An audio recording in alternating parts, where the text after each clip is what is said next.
we're not going to get much recovery over the end turn there. There's Vargeists here.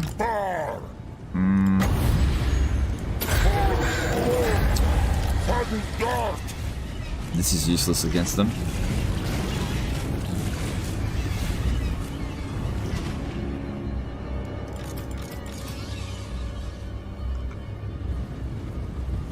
Uh-oh. Okay, you're gonna actually need to run over there.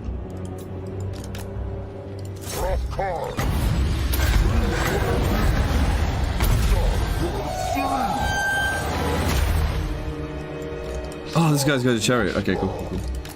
Just go over there and just wait. We should be okay.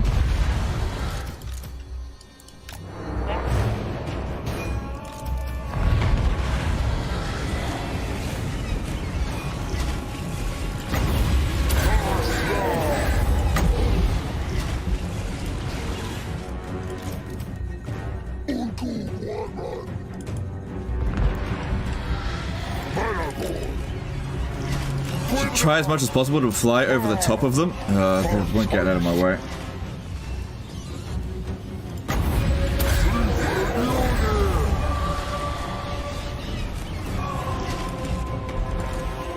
Shit, move back to here.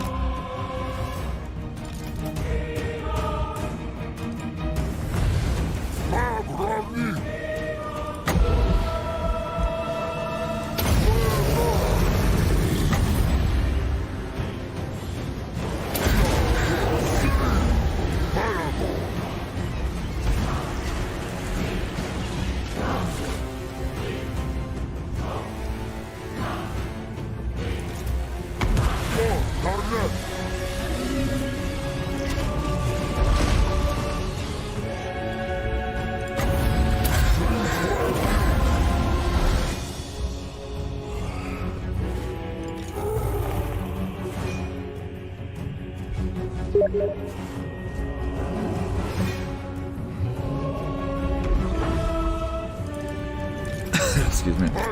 Okay, good. There goes all the bats.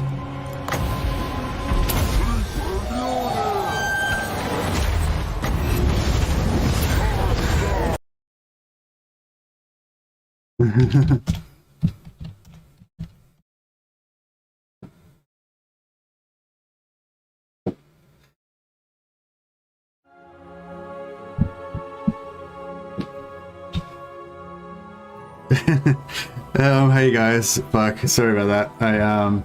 Yeah, I was just, I was watching Legend stream in the background, sorry about that. I'll have to, I don't know, I'll have to try and edit that off in the end or something later on. Whoops. Yeah, well, let's see, this is, you can't beat him, join him, you know? This is what I figured out. The best way to, like, the best way to do Total War, content is just to restream Legend stream, like, you know. I mean, that's the best way to do it. Yeah, fuck, sorry about that. I was just I wasn't gonna stream, and then I was just watching Legend stream, and then I yeah. Why did you turn it in? I was interested to see if it is the instant battle. Yeah, for sure. What's my game sound not happening? Oh, I've got my volume down, turned down earlier. Oh dear. Yeah, put it back on. I'll just yeah, I'll just, sorry, I'm just actually just still getting ready. I'll just sorry, I'll be back in 2 secs. I'm just get my coffee. Give me 1 sec.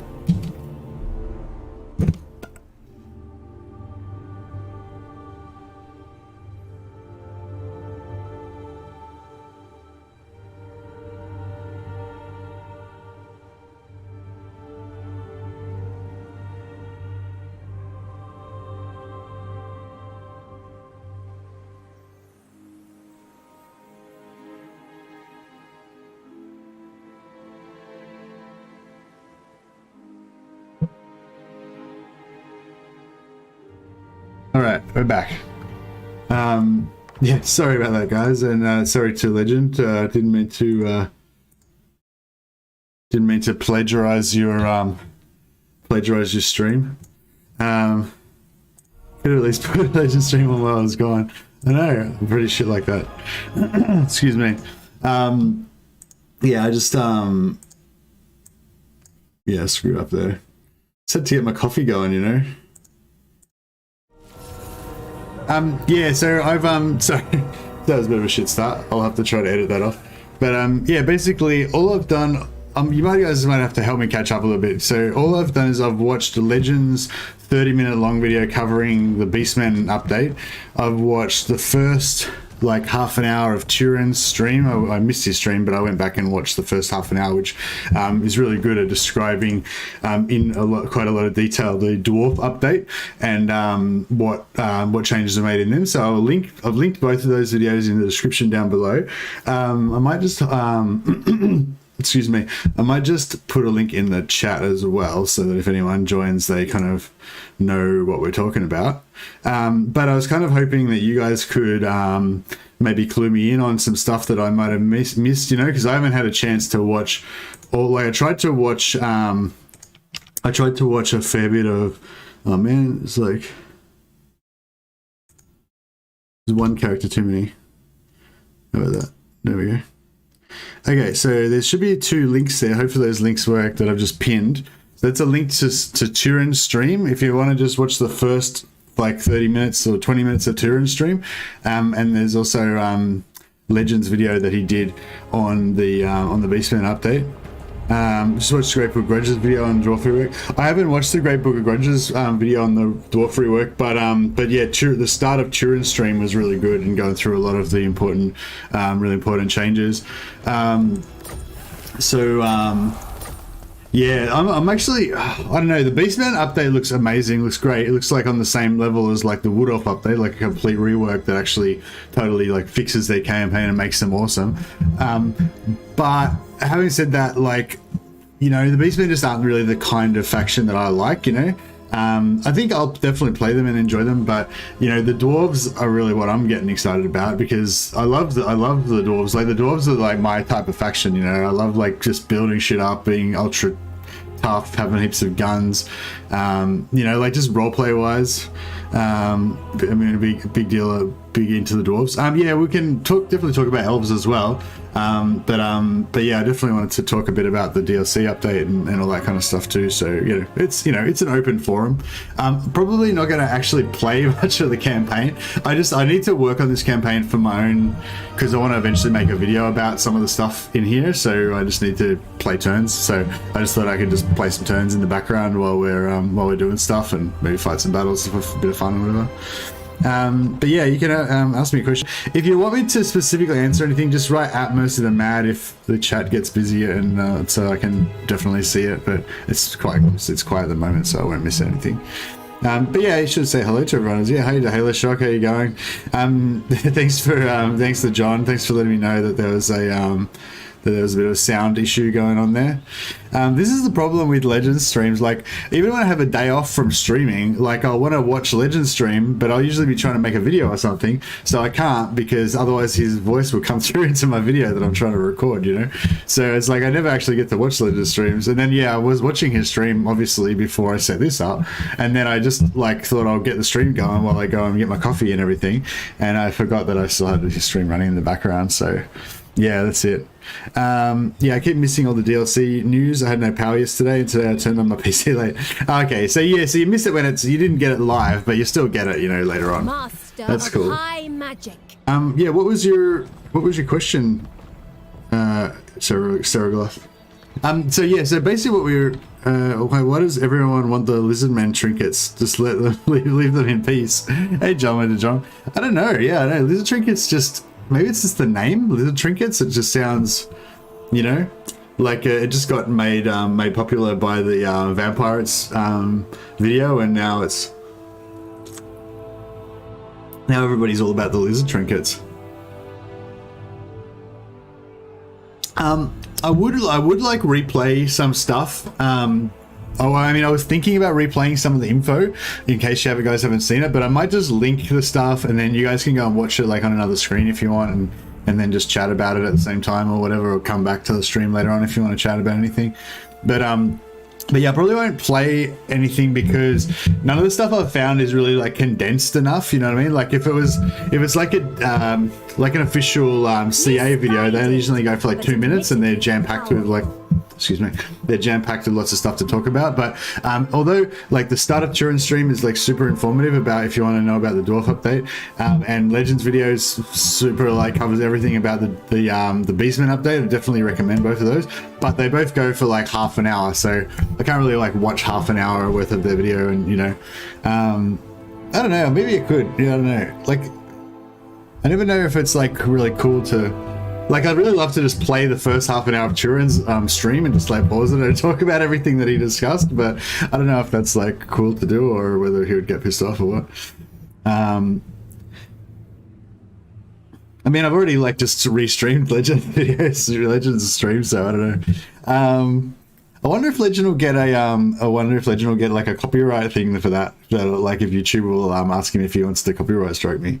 Because I think that if you've got like if you have a tick box on, then it gives you the option to like copyright claim people if they actually restream some of your shit. So yeah, Legend might get a little update from me saying, you know, from YouTube saying that Mercy's trying to steal your content. I play Imrik with the mod moving my capital. I confederated Calidor and I need a port to trade with other people. The Tyrion, I think Turin not going to be best, but I can't afford a second army. What? Did you say you've got a mod that moves your capital? Why don't you just move the capital wherever you need it to be?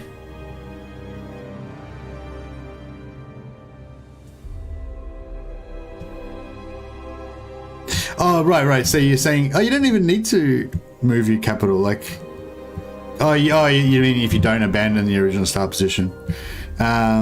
Vol's Anvil is capital with mod. Okay, cool. Well, Vol's Anvil will just. Oh, actually, no. My capital usually ends up being. I think it's like. I think Torsa Thai ends up being my capital because I abandoned Bone Ghanistan and then I come over here. But I think Torsa Thai is actually slightly closer, so it becomes your capital instead of Vol's Anvil, which is kind of annoying. But you can just lose Torsa Thai, like abandon it, and then Vol's Anvil becomes your capital. So even without a mod, you can easily make it your capital if you're happy to disregard Bone Ghanistan. But yeah, I usually rush Tyrannoc to start with. Is the best way to get it. You can stream someone else's video as long as you talk over the video or pause to discuss it. Okay, cool. Oh well, I've already broken the TOS then on that because I was just streaming Legends video for 5 minutes without talking. Or maybe it was like I was just streaming it so that we could then review it afterwards. So it's fine. I was just like letting it play for a while so we could get a good feel for, you know, what was going on. That's all right. Legend. Hopefully, Legend won't nuke me.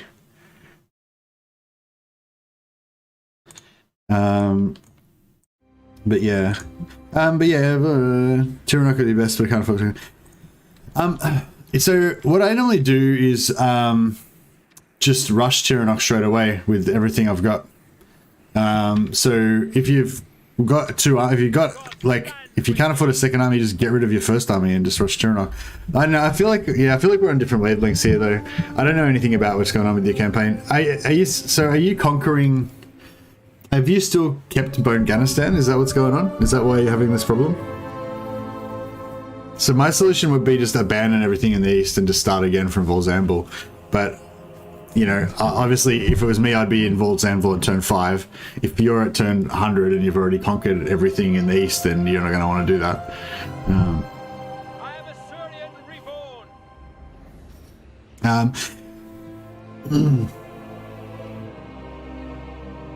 Okay, cool. Thanks to Helishuk. Hopefully we won't get copyright striked or anything. Yeah, if anyone's interested in what's going on in this campaign, by the way, if you remember, like a couple of weeks ago, I think it was General Harness's strategy where basically we lure these guys out to ambush us. We make an ambush to lure them out, sorry, and then they is it better to ambush in?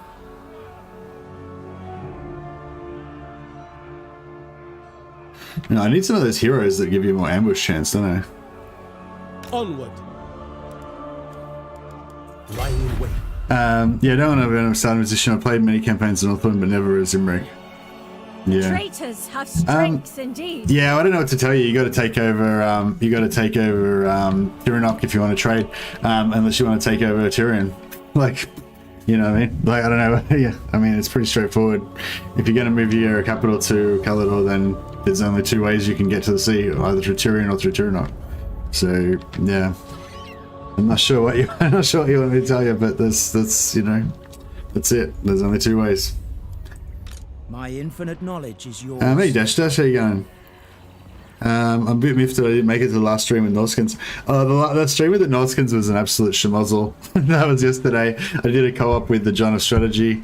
How you thinking, Bob, by the way? Co-op there does look cool, yeah, for sure. Yeah, I did a co-op with the John just to welcome him to the Total War community. If anyone hasn't already, please chuck the John of Strategy a like and a subscribe on his channel. If you check out the previous stream I did with the John.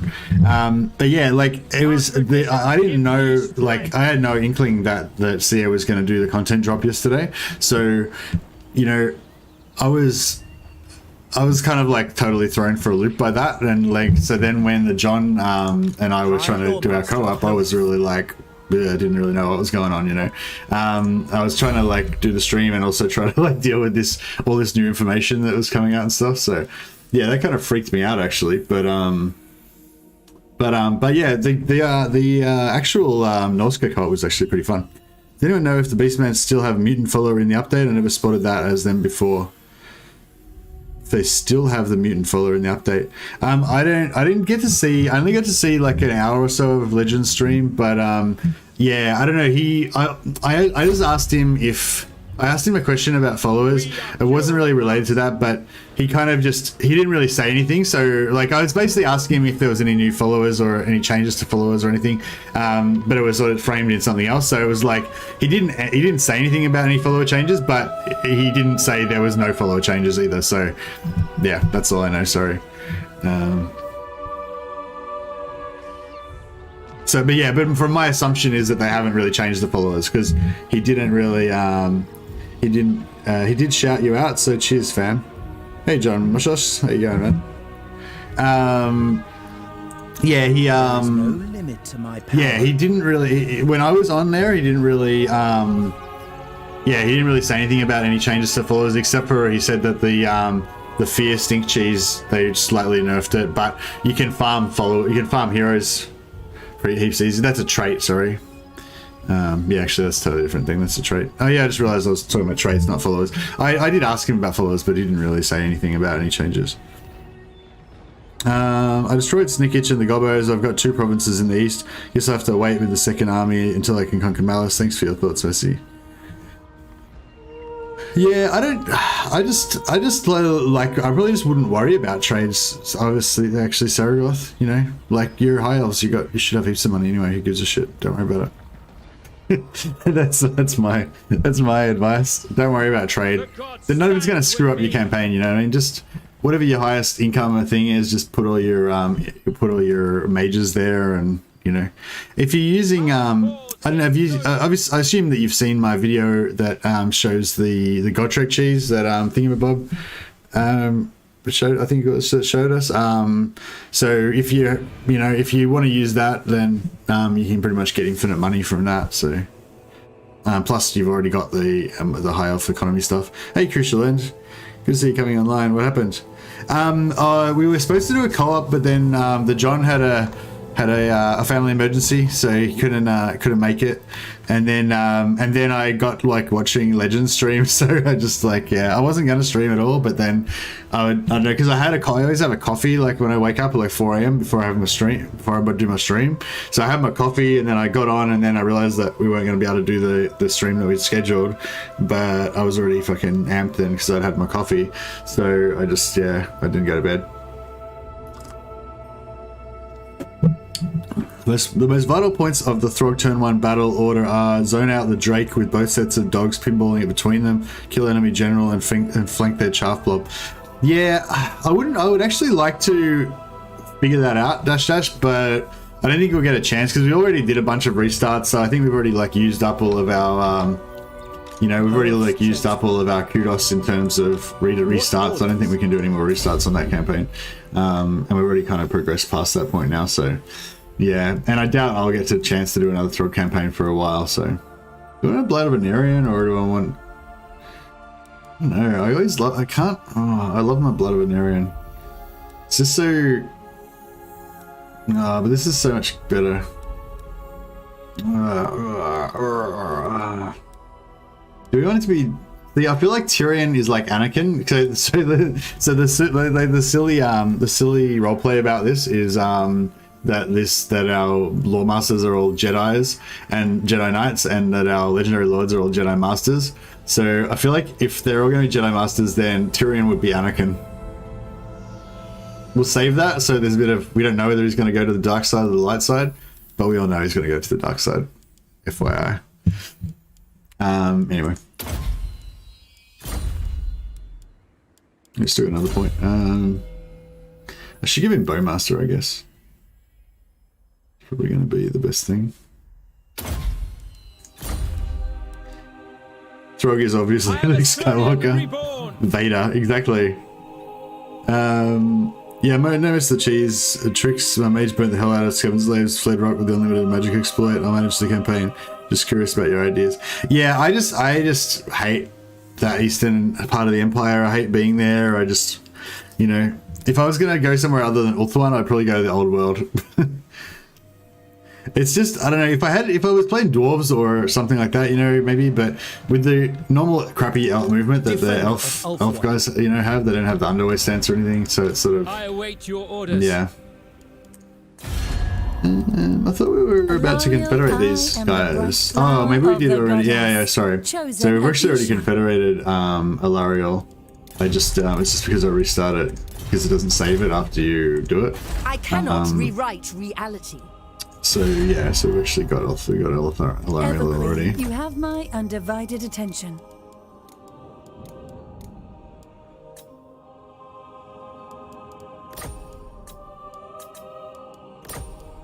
The attempted Jedis of Sato's next. Nah. Yeah, so the point of this is just to make really powerful Loremaster armies with resilient Loremasters. We haven't actually got to recruit any yet because we don't have high enough level, but we just got tier 4 now, so we can like just now recruit our first ones. But they're not going to be the right traits, you know. So I don't want these traits. I could, yeah, no. So we'll get this guy and we'll just get rid of him again. Actually, we could keep him for a while because we don't have that much. Misguided, but admittedly. Yeah, no, actually, we'll get rid of him. I was sort of thinking I want to use his plus 25 magic drop rate and plus 25% loot. If I put him in this army over here, Son of Ulthuan. Servant of the tower. then yeah, he can farm away. But yeah, I need to raise my cap or Loremasters. The are ill prepared.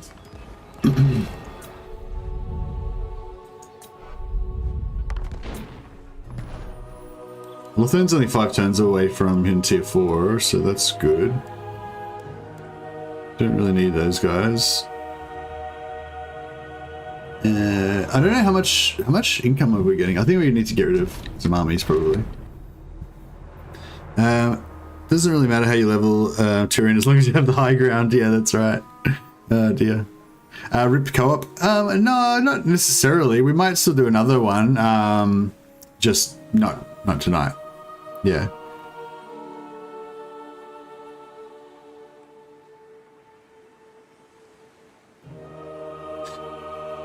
You get nervous after Confederate and look at the income. Hey, Pavilion. Oh, well, we'll get that under control. It's just because Alariel's got so many armies, so they're all just shit armies that we don't want, so we'll just get rid of all this junk. Although, she has some nice Sisters of Avalon there. Don't mind that. Oh, we got some nice items as well. Oh, nothing too exciting, but yeah. Oh, she's got heaps of tree kin. They're pretty cool if you want to make like your unique army. What would Shrieking be? That'd be like Wookiees, I guess, in like High elven in our archmage. that'd be like Wookiees in our new Magic's unleashed. oh, we got a mage administrator. What's our mage cap? Mage cap 2 out of 3. We could keep yeah, I mean we could keep her for a while, I guess. My path is clear. Oh, whoa, beep, boop, oh shit, fuck, I got a massive, hey, hello everybody. Jesus, I didn't even notice that, like a fucking huge raid came in. Legend sends his regards. Oh, that's cool, because I accidentally was like stealing Legend's content, and actually I had Legend stream on when I started the stream, I didn't realize, and then I was actually streaming Legend's like voice through my stream. But yeah, hey Malagor, oh Malagor, you got an update in the last patch, well, congrats. Hey Kenrick, good to see you again. Hey Honey, Half Pint Gaming. I'm just gonna say hello to everybody. Welcome everyone, welcome. Fuck, wow, we've got huge raid. Appreciate it, guys. I really we have to get the sword out. It's a bit of a tradition that when we get a big host from Legend, we get the sword out. Oh shit, might have to.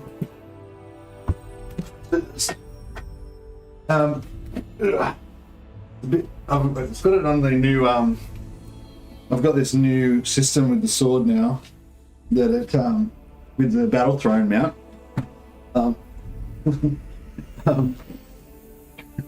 For those of you who have seen the sword before, you might notice I'm a lot fatter now than I used to be when I started. I started the sword thing before lockdown, and then I stopped going to the gym, and I kept eating a lot of food like when I used to go to the gym. Hey Yoko, how you going? This is a glorious beard. Thanks, man. Hey, Jaka. Yeah, I did get early access, but I got verified early access, so which is just like the pleb level of early access. I haven't got the like pimp partner level like Legend does.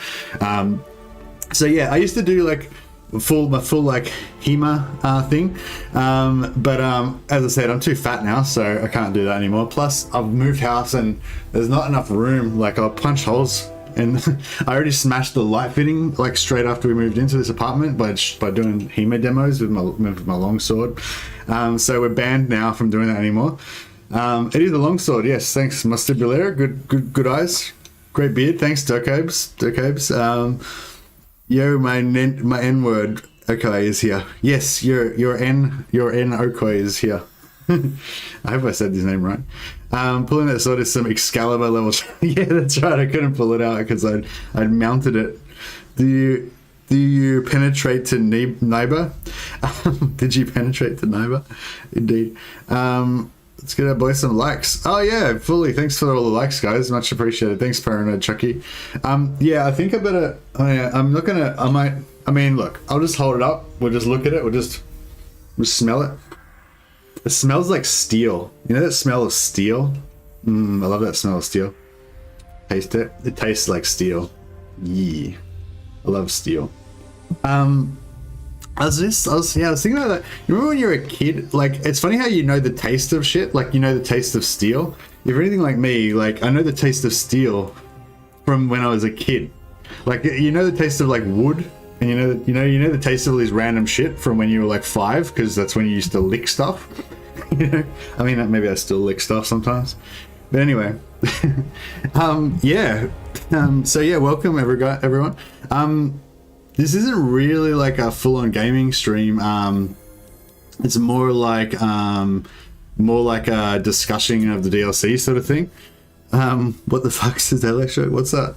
Smell it. Licking steel? What's wrong with licking steel? It's kind of a normal. Pennies taste like blood. Yeah, that's, yeah.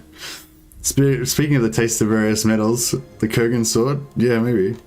Yeah, hey everyone, it's a Zweihander. No, it's not a Zweihander. This is a longsword. So a longsword is like a personal weapon, you know, like a sidearm basically. You know, you lance them. If you're a knight, you know, you lance them and then you whip out your longsword if you get dismounted or whatever. I guess, or if you want to like mow down some peasants and shit. But it's really good. It was really good for dueling. They used to do their duels with longswords. Longswords are like the precursor to the rapier. Like before they got into like all that musketeers shit, Three Musketeers type stuff. Longsword was like the premier dueling weapon. You know, you weren't a proper knight unless you had a longsword. Yeah, longswords are wicked, but they're not Zweihanders. Longswords weigh about like 1.5 kilos. Zweihanders weigh maybe like 3 kilos. They're like twice as big, twice as heavy, but they could be much bigger as well, probably. But yeah, work the handle. We look like my electrical tape on the handle. So this isn't like a display piece. This is like a tool that you use for like beating people with steel bars, essentially. But luckily we have all this protective gear that we can wear so that we don't hurt our friends. Claymore Master Race. Yeah, I gotta admit, I got a soft spot for great swords for sure. We don't care what points we put in there. But yeah, One's yeah, archmage. it's DLC. For any of you guys who haven't seen, there's a link. I've pinned a link in the description and I pinned it also. There's a link to Legends video about the Beastmen, which I'm sure you guys have already all seen because you just came from Legends stream. And also there's a link to the first 30 minutes of Turin's stream that he did today on the Thorek Ironbrow and the update for the Dowie. Yeah, I'm really excited about that just because. Like, I think, like Legends said, the update for the Beastman is huge and it's like much more transformative than anything, you know. But I don't really like the Beastmen that much, you know. So I'm sure I'm still going to get a lot of fun out of them, like because they're not like totally shit now. But the dwarves, you know, that's where my heart is. I think more so. So I'm really excited about the dwarves. And if you watch, if you watch the start of Turin stream, if you haven't already, it actually shows you a lot of like really like the dwarves are going to be really cool now. I think, like really cool. Even though it's just like some minor, it's like it's some minor stuff. It's not like a complete rework, but it's more than. You know, it's more than just like a normal update like a nothing update that you would get. Like, you know, like when like a faction gets an update and then another faction will just get like a couple of their skill trees updated or something like that. Like it's a lot more than that. So it's like it's really significant. Just finished the dwarf campaign, now they got update. Oh yeah, not like you got screwed. You're gonna have to start a new dwarf campaign straight away. Now, like, okay, so the dwarves, like, they've got, as I said, Turin's stream. If you just want to watch the start of that at some point, or maybe like chuck it up on another monitor and, you know, watch it in the background and come back and chat with us about it. But have you ever thought of cosplaying a dwarf? I'm working on transforming myself into a dwarf, man. I'm just getting fatter and fatter from this time. Well, actually, no, I just started my diet. I started my diet like 4 days ago, but I'm actually doing it this time. It's just doing that like 1 meal a day thing. So yeah, that'll work. I've done it before, it works. Just got to stick to it basically. Yeah, so now I'm working on undwarfing myself, turning back into a regular sized like long human instead of a like wide human. But yeah, with the Dowie update, they've got the rune magic stuff, right, which is cool. But yeah, if you check out Turin's stream, and you guys probably might have found more information I haven't seen yet, because I've literally all I've seen is like Turin's stream and Legends video and about an hour or two of Legends stream. But yeah, Thorek Ironbrow. So you got the rune magic now, which is so it's kind of weird actually, the rune magic, I reckon, because it's sort of like now instead of the Dowie having no magic, which is totally lore appropriate, it's like all Dowie have magic basically, you know, like you have to have magic all the time kind of thing. So yeah, so Thorek's like a rune lord. You've also got your normal rune lords and you got your rune priests, and you get these rune abilities, but also you get like it's I haven't really got anything to show, but you know how you go into with the Oath Gold, you go into that Oath Gold menu, you can make different items and stuff like that. Now, in addition to the normal items, you've got these 3 slots, 3 extra. All dwarves have 3 extra slots on their character screen. So on here, in addition to these items, there's like 3 extra slots that go here instead of the casting item, and you can put 3 different unique runes in there, and they're like really powerful.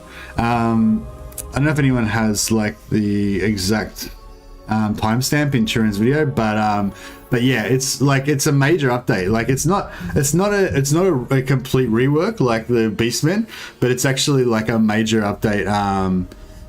MercytheMad is live. Gotta go see you guys later. Oh, it's because I scheduled it. I probably scheduled it for like later, and I actually started it before I started the stream before I actually scheduled it. But yeah, so there's this like 3. So basically, every dwarf lord now gets like 3 extra stat buffs that you can choose, kind of like traits or something. You know, like might be like plus 20 armor or plus 20% health is one of them, you know, so you get plus 20% health, and you could get like blood drench, so another plus 20% health. I think like if you put a dwarf on a mount or whatever, you could probably get them up to like 7,000 HP, plus, you know, put some points into their HP in their stat line. You probably get plus 50% health on a dwarf, you know, and get like, I don't know, yeah, it depends what their base health is like, but I'm sure you could get up pretty fucking high. Plus 25 melee attack, yeah, they're like big buffs, and you get 3 of them on every dwarf. You have to spend oath gold to get them, but dwarf mount, yeah, you can get, so Thorgrim Grudgebearer, he's got a mount built into him, and also if you play as one of the rune lords, they get a mount as well. Here's a link to Great Book of Grudges with I haven't actually seen Great Book of Grudges video yet, so if anyone can like sort of like just give me the rundown on if there's anything important, especially if anyone who's watched the start of the Turin stream and seen all the stuff that he showed, if you can tell me if there's anything that the Great Book of Grudges showed in his Thorek video that wasn't, that Turin didn't already cover. I'd be really interested to talk about that. But yeah, I feel like Turin did a good job, because here's the link that the Halo Shock's talking about. Yeah, so yeah, if there's anything in there that I haven't watched it yet, so yeah, if there's anything in there that Nathan put out like 6 videos today, but Turin covered it all. Okay, yeah, cool. Yeah, I really like the way that Turin covered it, because he, like, I don't know, I feel like Turin, like, he thinks about it like the way that we want to think, we think about it, you know what I mean? Like, it's like, yeah, what's the stats? What's the +1? What are we going to get? Like, you know, how does it like affect the campaign? You know, like, I feel like he's, I guess Turin's like a pretty analytical kind of guy. You know, he's really good at multiplayer and stuff like that, and he kind of maybe applies that same kind of mindset to the campaign as well or something, you know what I mean? Like, yeah, but anyway, whatever, I don't know what I'm trying to say, but yeah, like, he did good coverage of it, I thought. One thing that I noticed on Turin's video was that they changed the access you get to heroes as the dwarves. So one of the big problems with dwarves is like, currently in the game, is that like the only thing you can get at tier 3 is the only hero that you can increase capacity for at tier 3 are the rune priests, right? So if you want to spam heroes early or whatever, the only thing you can spam is rune priests, and it's not that easy because you have to use a building slot to do it, you know, as well. So, you know, you can get like you can also get a Thane at tier 3, but the Thane, you only get one, you can't increase the cap, you know, and then you need to get like tier 5, I think it is, to increase the cap on engineers. So they've like changed that now. So the actually, no, maybe they didn't actually. Maybe I thought. Actually, now I'm dead on myself. I thought that they changed it so that the caps were lower, like the building that you need was lower.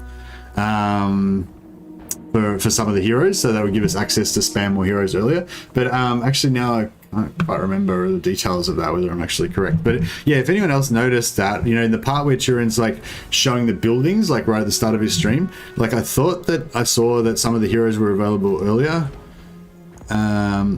They did. You get +1 for 4 and +5 for level 5. Oh, for engineers. Oh no, engineers are level 3 now, but the caps are tier 4. Oh, okay, cool. Yeah, see, that's awesome. See, before you couldn't even get an engineer till tier 4, and then you couldn't increase the cap till tier 5. So it's basically like you have no engineers in your campaign, you know, unless you played a late game. So yeah, so I feel like that's a really good change. That, like, I feel like everything that I saw that they did, like, was pretty much like the things that were the problem with the dwarf campaign. So I'm really looking forward to starting a Grand Brindle campaign, actually, because I reckon that the changes they've done to the dwarves are going to really just fucking make them awesome, you know. Yeah, thanks for that, Moshin. Yeah, I thought they did change something like that. Did you see Great Book Grudges actually represents the faction lord you're playing as and punishes you for not going for the grudges and rewards you for removing them? Well, I don't know. I haven't seen the video. Sorry to Halo Shock. How does he do that? Oh, the link, sorry, your links don't show up to Halo Shock. You have to link it in the Discord just if you want to chuck it in the Discord, just do @MercytheMad and I can copy it into the chat for you. But yeah, your link didn't show up in chat. It gets blocked automatically, I think.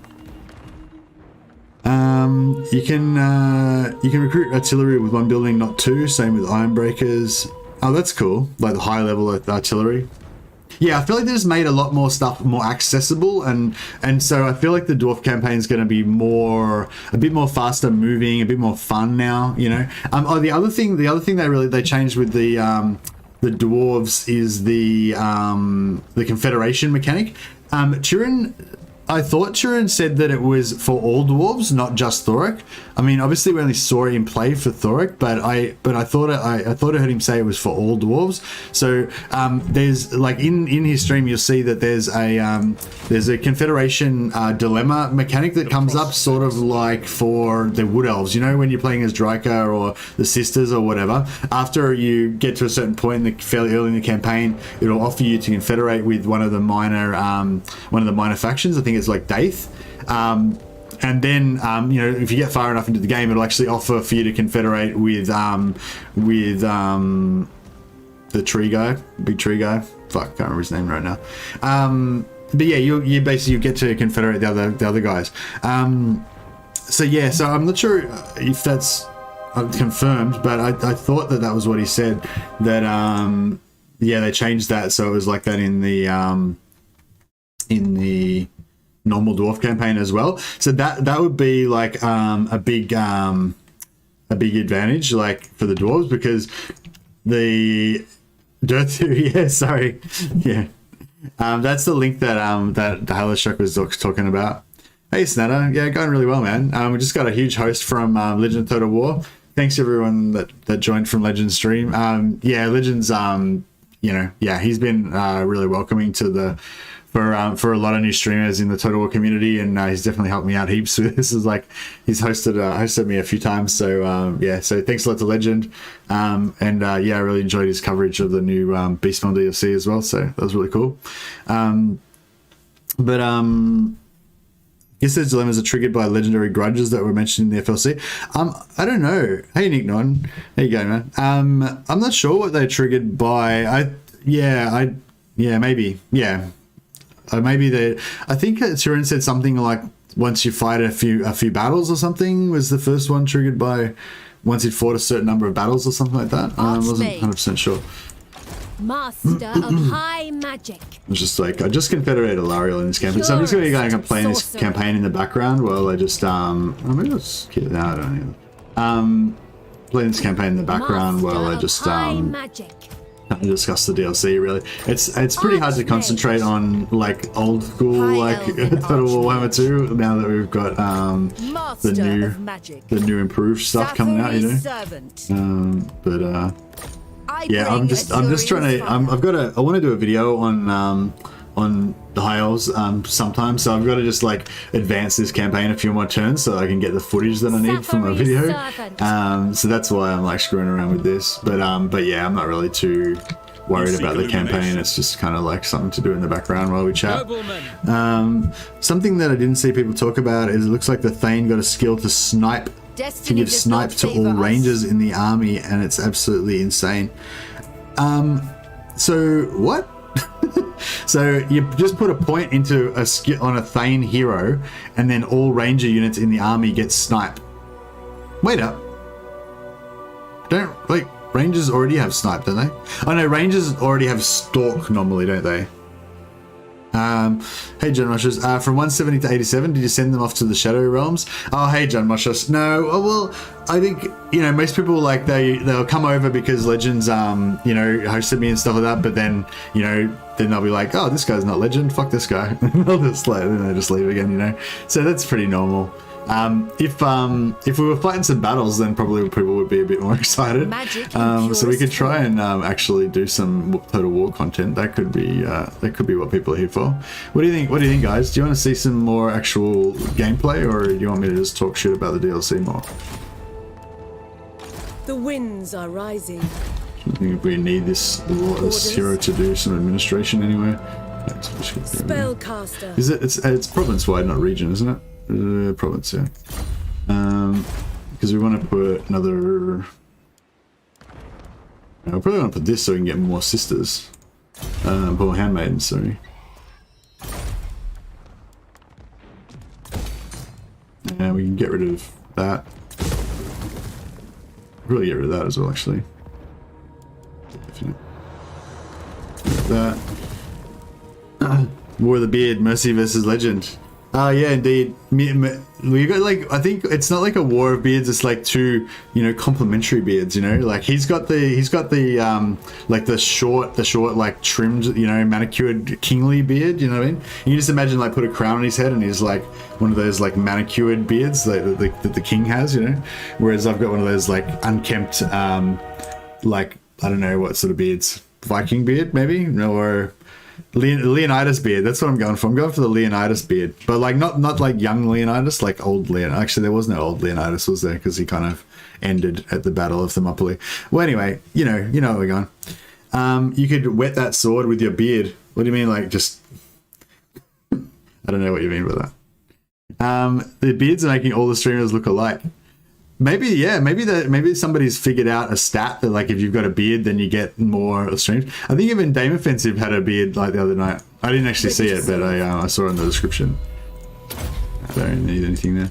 I see the winds. I don't actually want any of these lords, do I? Actually, I mean, if anyone's got like a cheaper buildings or administrator or something, it'd be useful, I guess. AI can scum around stalk by shooting and moving, so technically the unit is shooting while moving to remain camouflaged while moving. Yeah. The Broback Belladers, old skill buffing rangers, hoping it buff bugmans. Manscape your beard. Where's your Manscaped sponsorship? Yeah, exactly. Oh, somebody asked about the oh yeah, no, I already covered that, yeah. So I will get early access, but not yet. Like I don't get the pimp early access like the partners, like Legend, that get it like 2 weeks early. I'll probably just get it like, you know, a couple of days before the DLC comes out. Yeah, I think we're having a meeting on the 5th, so we're having a meeting like 3 days from now, I think. So it'll be sometime after that, yeah. It'd be cool if it was like the day after that, but yeah, I don't know, it might just be only like a couple of days before the DLC comes out or something. If you're a verified creator like I am, like a smaller YouTuber, and you're in the partner program with CA, you just get like a little bit of early access just before it comes out. But they do usually give us something unique, which is pretty cool, or they try to, like if there's enough stuff. So sometimes they'll like, you know, like so Legends like was able to cover the, you know, the Beastmen update, but not the DLC Lords. Turin was able to cover, you know, Thorek, the FREELC Lord or whatever. So yeah, sometimes what they'll do is they'll save something, they'll keep something back. So even though we only get early access like a couple of days before the DLC comes out, they'll give us verified creators like early access to something different that they didn't give to the partners. So it's like, yeah, obviously the partners get that like more looked after because they're like the bigger, more professional streamers that have got that relationship with CA and have proved that they can, you know, they can sign an NDA and stick to it and stuff like that, you know. Whereas yeah, that's it. Various hairs are abrasive due to their structure. Now it's sharper, says anything. Yeah, exactly, yeah. Manscaped, fuck. Yeah, I don't even want to talk about that. That wouldn't be bad. I'm a very hirsute man. I don't have any problems growing hair anywhere. You name it, I can grow it. Mage. We've got a lot of these Sisters of Avalon now. They're kind of expensive. The thing is as well, I can't actually remember what my income is. I think I'm making at least plus 5,000 from indoctrination. So, you know, this isn't as bad as it looks, but still, we need to really get rid of some of these lords. What's she got? Yeah, she doesn't need that. Oh, we got Hag Butcher as well. That's good. We need to get a few more of those. I mean, we're doing the infinite money over here. That's what's going on there. So we don't really need to worry too much about money in the long term, but in the short term, it'd be good if we don't go bankrupt. True magic guides me. Out of reach. Student of Teclis. Hey, Cog Monkey. I'm glad that you have come because I've been looking for you. Thanks a lot for supporting the channel for so long, man, and I really appreciate you're always you're always really positive and cool to have around and stuff. And so yeah, just wanted to blew you up As usual, you're not required to do any actual moderating or anything. It's just just recognition, just some recognition there, man. But yeah, thanks for coming. Good to see you. Saw some Beastmen stream. Looks good for Beastmen, maybe not so good for their neighbors.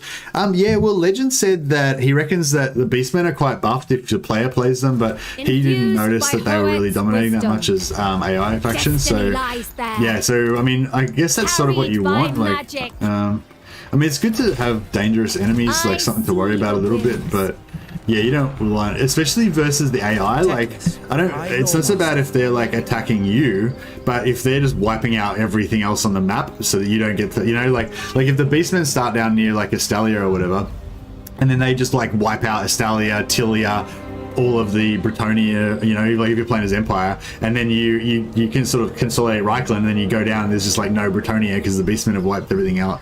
Then that's kind of what you don't want, like in terms of campaign balance, I think, for CA to do stuff, but yeah, I think it's okay if they're kind of a bit challenging for you, as long as they're not too overpowered compared to the other AI factions. That's where it like gets shit. What are we going for? What do we want to, like, I haven't really played Techless. What do I want to spam with Techless? Probably like Chain Lightning, I guess. Flock of Doom's actually pretty good, isn't it? Yeah, I was like, I think Dash OSC like convinced me that Flock of Doom's pretty good. Yes. I mean, I always liked it, but then I thought it wasn't that good, and so I sort of convinced myself not to use it, All right, I'm still on this first turn, by the way. So anyone who's just joining the stream now, like, you haven't missed anything because I'm still on the first turn. But you've missed a lot of discussion about the DLC. Definitely not as good as other damaging spells, this slows. Yeah, well, I think, was it you, Dash, or was it SC that was the promoter of the Flock of Doom? It's basically saying, I think somebody did some tests on it, and they basically said if you have like 4 or 5 units in the blob, like if you have a massive blob around a gate in a siege battle or something like that, where you can get like heaps of units in the one spot, once you get more than 4 or 5 units in the blob, it's actually pretty mana efficient. Well, yeah, I'd really like to do that. You've landed on 4. Yeah, it was you, wasn't it, Dash? Yeah. Chain Lightning's so cheap. Yeah, I'll get both. Yeah, basically. Almost, wow, still in the same turn. Yeah, we still haven't, almost an hour now, we haven't actually gone over yet. Got a lot to talk about though, it's like, yeah, it's hard. Safari, what do we want in Safari? No. I don't think we really need anything in Safari. I guess we want to get... I am the heir of an Aryan. I guess we want to get this going. How many turns are we going to take before we get that? It's actually going to take a while. I might just put this in here just so we can get some more influence. Yeah, that's fine. The traitors have strength indeed. Flock of Doom is like 3 wins. Yeah, Flock of Doom is pretty cheap, and yeah, it's pretty nice. But yeah, I'm like really pumped about, like, what? Oh yeah, what was anyone watching Legend stream? Do you know what was going on with that Flock of Doom that lasted forever or whatever? Like, Legend said he had some sort of everlasting Flock of Doom going on. I don't know. I wasn't really able to watch exactly what was going on, but he was just kind of like wrecking. I hate how Marthy burns down everything. Yeah, that's like a sort of example of what I was talking about. It's like, it's not so much that she's like super threatening to you, like you can probably deal with her. It's just her like trashing all the AI factions. That's like what kind of what sucks. Servant of the tower. Yeah, have we got any movement left or anything? Anything I'm supposed to be? I wield the No, we need winds. her. Standing by. He's fine. I might just save the money on this guy. On to just gonna stand here for now. Forward at once. Smash it to ruins. It's like a melee aura thing on Malagor. While he's on the ground, it always going on around him, and it stacks over Flock of Doom. Oh, so that wasn't Flock of Doom. That was just like something else that does like a Flock of Doom type thing. Oh, that's crazy. Basically, Vortex spells have a hit area of 100 entity size box, meaning Flock of Doom has like 5 or 8 times bigger hit area. Okay. You can have 2 flocks doing damage if you're on the ground and cast it. Oh, so it is Flock of Doom. It's actually called Flock of Doom, but there's like 2 different Flock of Dooms. High Elf cities grow slower, but Marathi's Black Ark grow fast, and she can get better and stronger. Yeah, sorry. Yeah, so Saragoth just said, I wonder if Marathi dominating has something to do with the growth changes. High Elf cities grow slower, while Marathi's Black Arks grow fast, and she gets better units sooner. Yeah, it could be. It's Flock of Doom, but when he's in melee. Okay, and he can also cast Flock of Doom as well, or does he have another unit casting another Flock of Doom? Poet's disciple. Yeah, so this guy There can just I must go. stay there. Oh yeah, so we wanted to get some. I don't know if we actually need the ambush on these guys. Actually, no, we don't really want the ambush to trigger, I think. Actually, I'm not really sure the best way to do this. Waits in the wings. The Reaper. Maybe I should just lightning strike. Following your orders.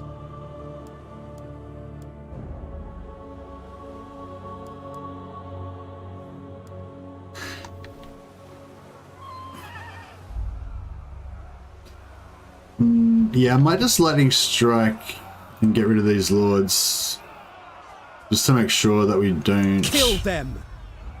screw up the. Don't actually kill them. You cannot ask this of me.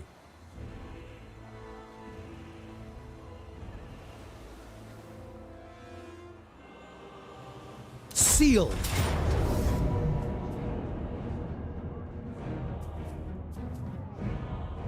Retreat. I lust for battle. Fuck. Which. Fuck. I'm just like concentrating on too many things. It's like, yeah, this thing what we're trying to do here with the this infinite cache thing is actually kind of complicated, and it's just like really easy to screw it up. Which I just did then. Actually, no, it's fine. It's fine. I just need to execute the first one and then let the other one escape. So, yeah, it's fine. Heir of Anarian.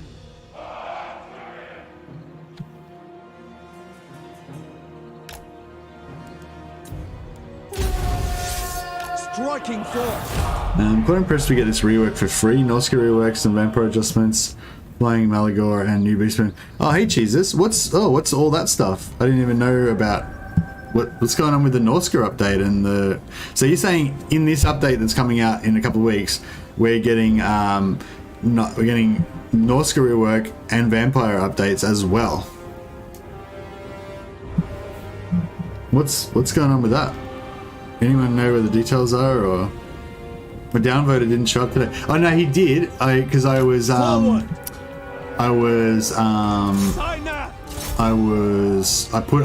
scheduled a different stream. I was going to do a co-op with John, and yeah, the downvoter downvoted that one, but obviously he wasn't on like in time to Champion of get this one.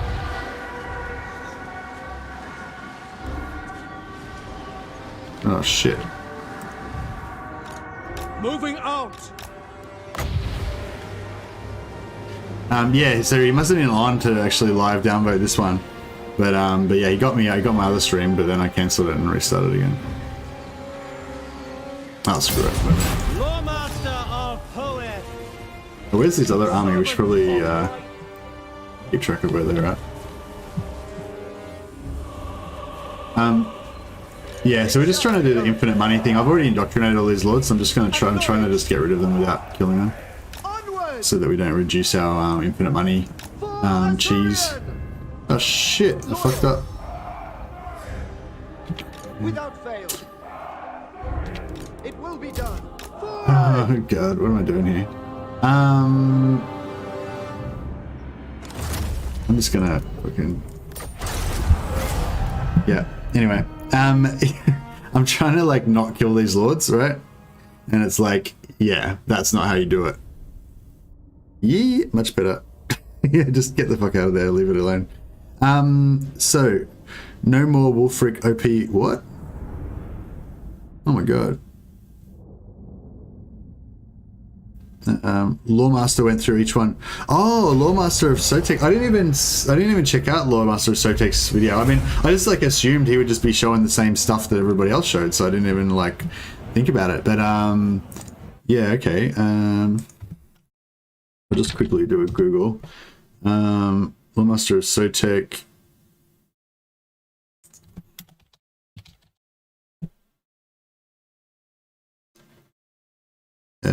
All FLC changes are revealed. Okay, cool.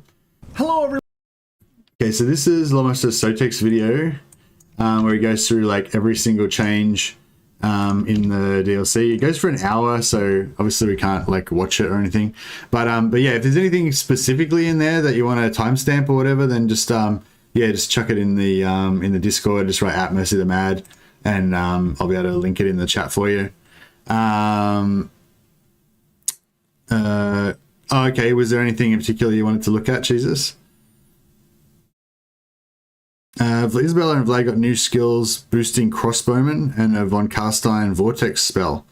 Oh my god, that's crazy. Oh man, I love free updates. I love the free LC updates, like, because sometimes I don't really like the, you know, like with the Wood Elves, like I think the new Wood Elves are amazing, but I don't like really care about the Wood Elves, you know, so yeah. Tyrion, heir of an area. I don't really need this lord anymore, hey. Let's get rid of her temporarily. Master of High Shield against the darkness. Yeah, but I don't really care about the Wood Elves per se, so We shall not rest.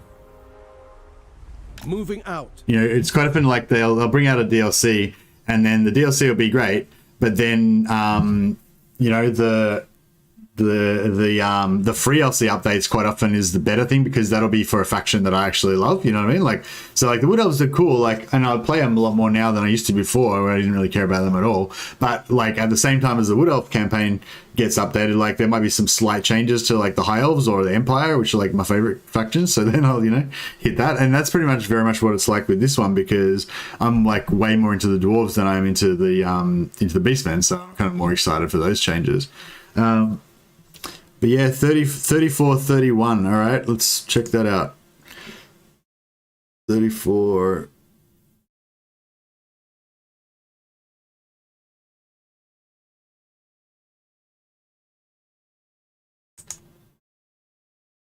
Oh yeah, I better put it up on the screen, I guess.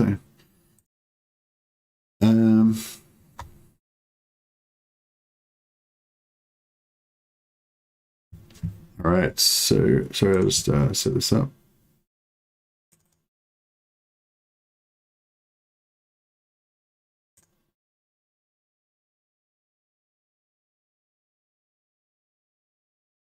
Cool. All right. So this is the this is Loremaster Sotek's video that he did. Let's move on. All right, guys, welcome to the Belegar campaign, and dare I say it, Belegar is actually really good now. Like, he's really fun, way more fun than he used to be, because they finally fixed him. So first thing to look at is his new faction trait. You have the Angrind Ancestry, which gives you the upkeep penalty still. Actually, I don't think this has changed at all, but you know, have your leadership and stuff. But what they did change is his starting trait. The True King of Kadak 8 Peaks now gives you Siege Attacker, which of course you already had. Vanguard deployment during underway battles, faction-wide, great. 10% leadership, or 10 leadership when fighting Greeks and Skaven, great. But most notably, it gives you the Mighty Oathstone right at the beginning of your campaign, which I don't think used to be the case. I think you used to have to purchase it. Now you get it right at the start, which is awesome. No, it's not really a big deal. You get it super fast anyway. So his new skill tree. So first you have Rally the Holds, plus 40 diplomacy with all dwarfs, and -1 recruitment duration for all units when using global recruitment. Gather the Old Clans, plus 2 recruit rank for all units in Belegar's army, plus 2 capacity in the local province. Oaths of Reclamation, an additional 50% Oath Gold from local province. Yeah, 8 so leadership in Turin foreign said that territory, they and plus changed the 12 charge bonus to his entire army. Turin said that they changed the way then the you Oath have Gold generates now. It generates from tunnel buildings, warfare, and so then you need to put heroes plus in 200% the zone with miners, those plus percent chance, 20% plus weapons, percent missile generation. strength on rangers and bolt throwers, and then plus 5 melee defense and melee attack for all rangers, bolt throwers, and miners. Ancient Guidance, which gives 10% physical resistance to your entire army, allows you to recruit Thanes anywhere and gives you plus 2 recruitment slots for Thanes. And then Age of Reconquest, which I love. 10% campaign, 10% faster campaign movement, minus 50% construction time for settlement buildings globally, and the shattering aura during siege battles. So I don't know why he's like so excited about this. Like it seems like okay, but like is it that like is plus minus 50% construction time like that big of a deal? Like who gives a shit really? I don't know. Is that really that exciting? Like anyway, like for me, the ancestral guidance with the physical resist looked pretty awesome, and the plus 20% damage for rangers. Like yeah, a few people have talked about ranger stacks. Like a ranger stack's good, like, and his plus 20% damage on the ranger stack going to be pretty like game changing. So this obviously another thing too with the dwarf change in general, like they made heroes increasing the hero capacity more accessible for dwarves. Like they lowered the hero capacity upgrade for rune for engineers to tier 4.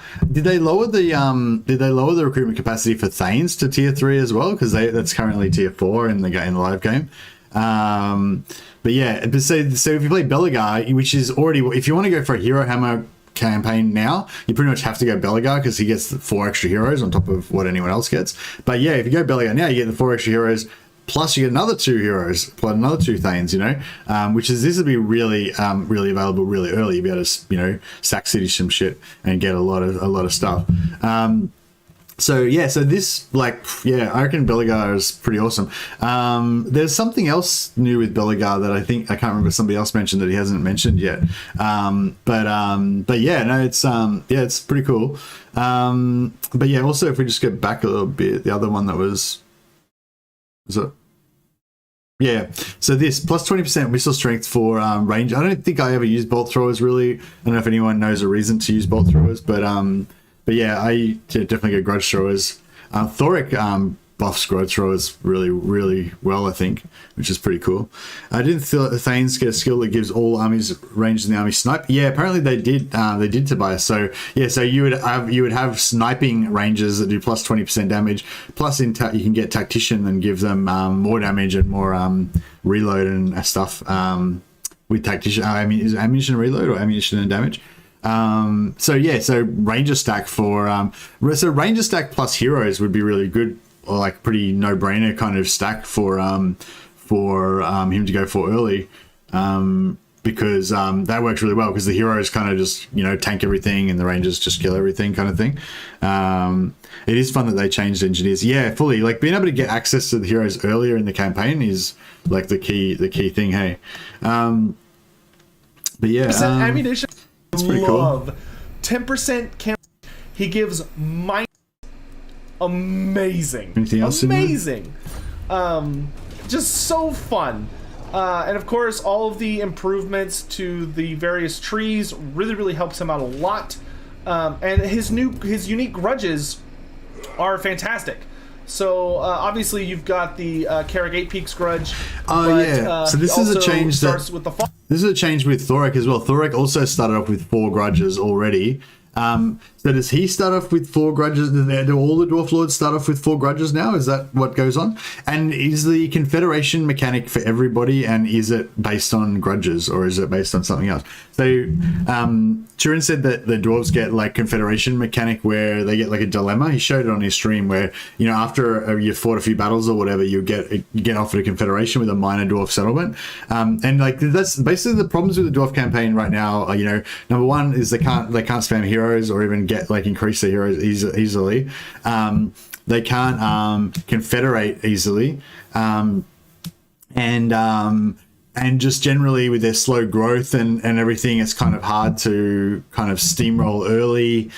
You know, so there's like all this equates to, all this means basically for dwarves, there's only a very narrow style of gameplay that you can do with the dwarves currently, you know what I mean? Like there's not that many options, where conversely if you go with like the high elves, you can do anything you want with the high elf. Like any type of campaign you can imagine, you can just do it with high elves, you know? If you want to go hero hammer, you can do that. If you want to go archer, basic archer spam, you can do that. If you want to go melee centric white lion campaign, you can do that. You know, like you can just do anything you want, you know? You can be like raiding pirate elves if you want. You can just, you know, the economy is so strong that you can just do suboptimal shit, you know, so you just get so much freedom and player agency, whereas if you're playing like as the dwarves, you're very much like restricted in what you can do, and you just constantly got these grinding battles, and you know, or if you're playing as Belagar, you got that crushing economic difficulty, you know. This is I'm talking about legendary, obviously, so maybe it's different on lower difficulties, but yeah, some shilling. Oh, thanks a lot, Grandfather Nurgle, much appreciated.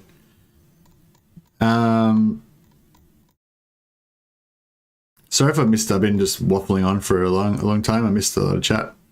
Oh yeah, are you still here, Cock Monkey? I hope I didn't like scare you off with modding.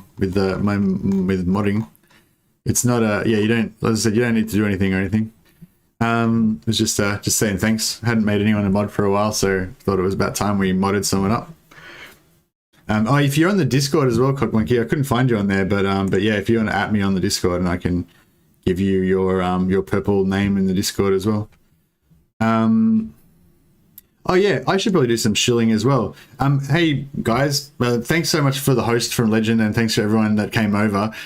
If anyone wants to subscribe to my channel, you know, YouTubers like it when you subscribe. I like it when people subscribe. It doesn't really help you out at all, but it helps me out, because if I get enough subscribers, then what do you call it? The games companies and stuff like that are more likely to give me early access and, you know, give me free shit basically.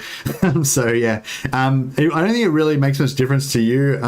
You know, if you like watching my videos and stuff, then yeah, I make videos about Total War and stuff as well. So if you want to check out my channel, there's some you know, exploits and stuff like that on there that hopefully you guys will find fun. I mainly am into like just alternative ways to play, like exactly what I was talking about the dwarves. I'm into like the opposite of that. Like, you know, if there's a campaign and you've played it a million times, you're bored with it or whatever, try and find like a new way to play that campaign, or some new way to get into it that's going to be fun. And that's kind of what I try to make my videos like focus on, you know, usually with some exploits and tricks and tips and stuff as well. But yeah, anyways, yeah, so yeah, if anyone wants to help me out and do me a favor, then yeah, chuck me a sub, that'd be awesome. Nearly 7,000, are we? Where are we up to? We're up to, oh shit, we are nearly 7,000. Yeah, 6,962. So I only need another 38 subscribers to get to 7,000. Fuck, I might have to do like a 7,000 special or something. 6,000, yeah, full, awesome. Are you spoiling the FLC? Hey Benji, I wish I could. I don't have access to it. So yeah, so because I'm verified creator, like I get early access, but only a little bit, not like the pimp ass full partners like Legend of Total War. They get everything like 2 weeks early, you know, whereas I only just get it like a little bit beforehand. I did the Halo Shock. Also had a. What was the one that the Halo Shock did? Was that this one? Or was that? Oh wait up, I've got it in here. What was the Halo Shock one we talk about?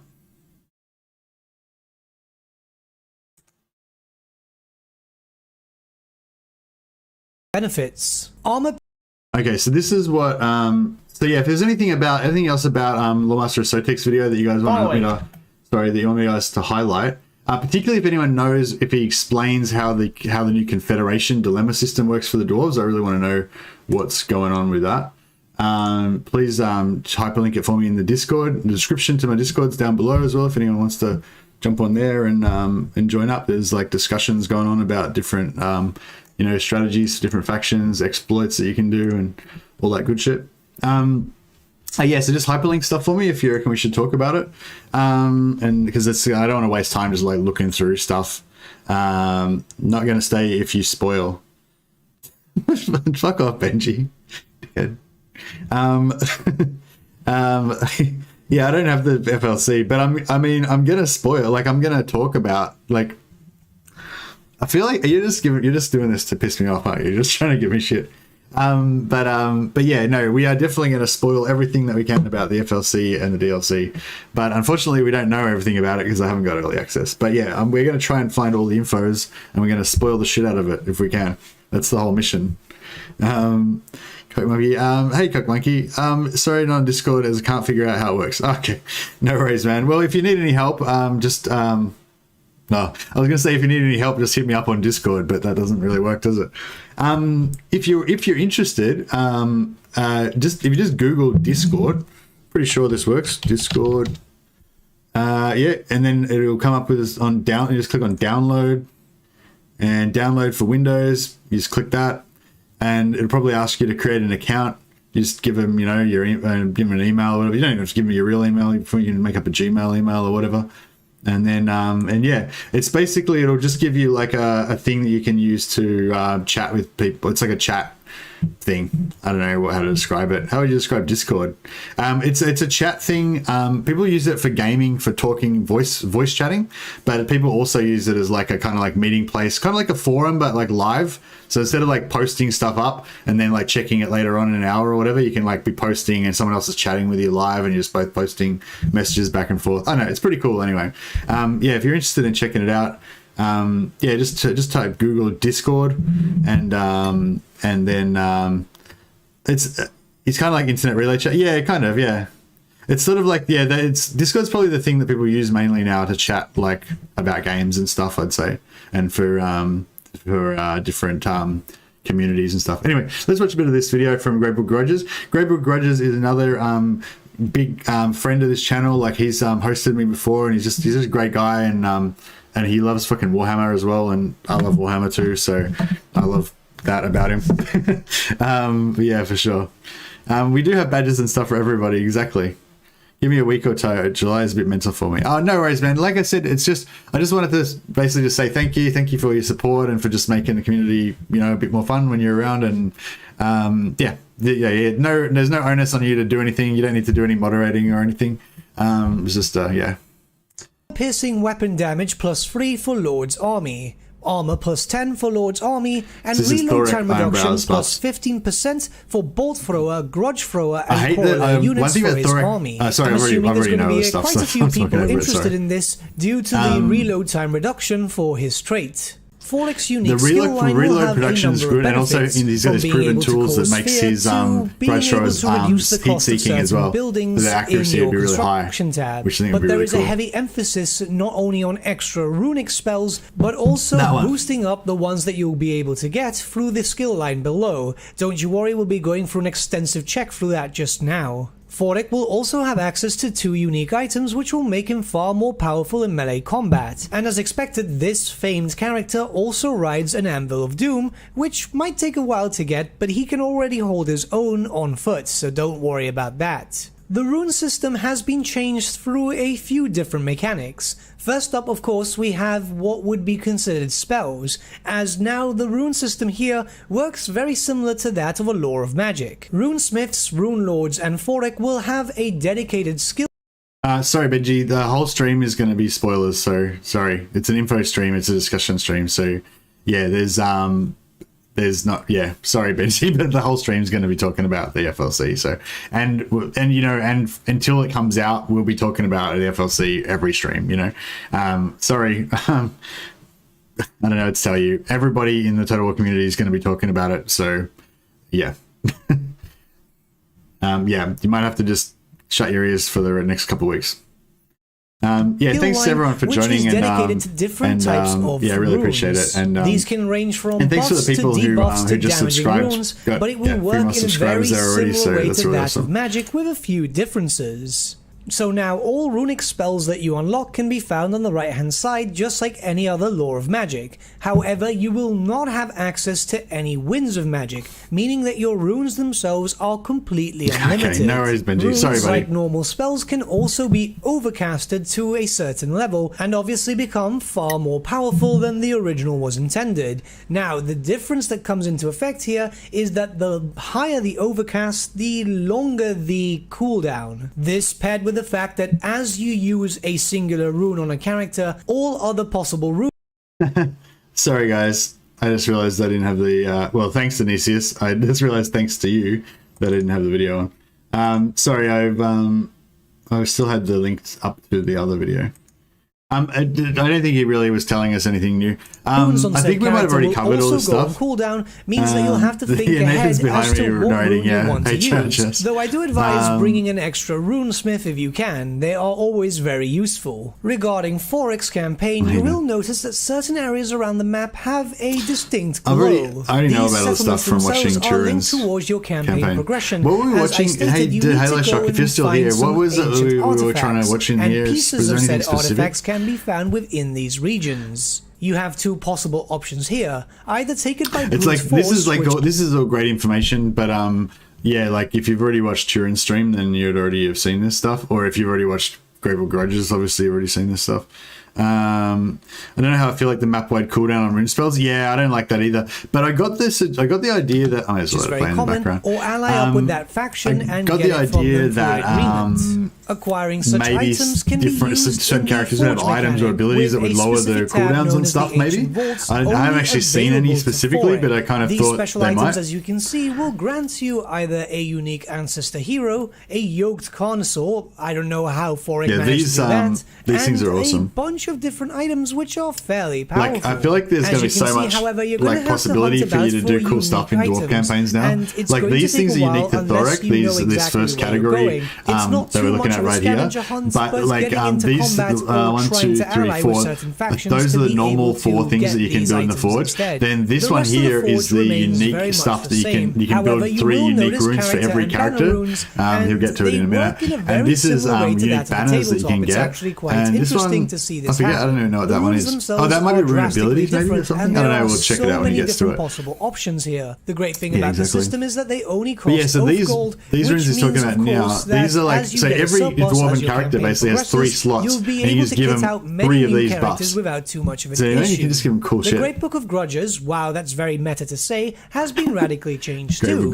Now, each of the legendary lords will have their own ancestral grudges. There's 2 stories going at the same volume. Will focus around getting the ancient artifacts, and it will point you out to the right direction as to where you need to go. The generalized mechanic has also been changed too, where the severity has Thorek seems pretty powerful. I haven't predicted that he'd be on Scary Song. You're not going to be getting nice. You nailed it, negatives as you used to, which is obviously a good thing, but also as your severity gets worse and worse, you have more of a chance to spawn slayers into your Regiment of Renown. Oh yeah, that was a cool update. You get more slayers in your Regiments of Renown.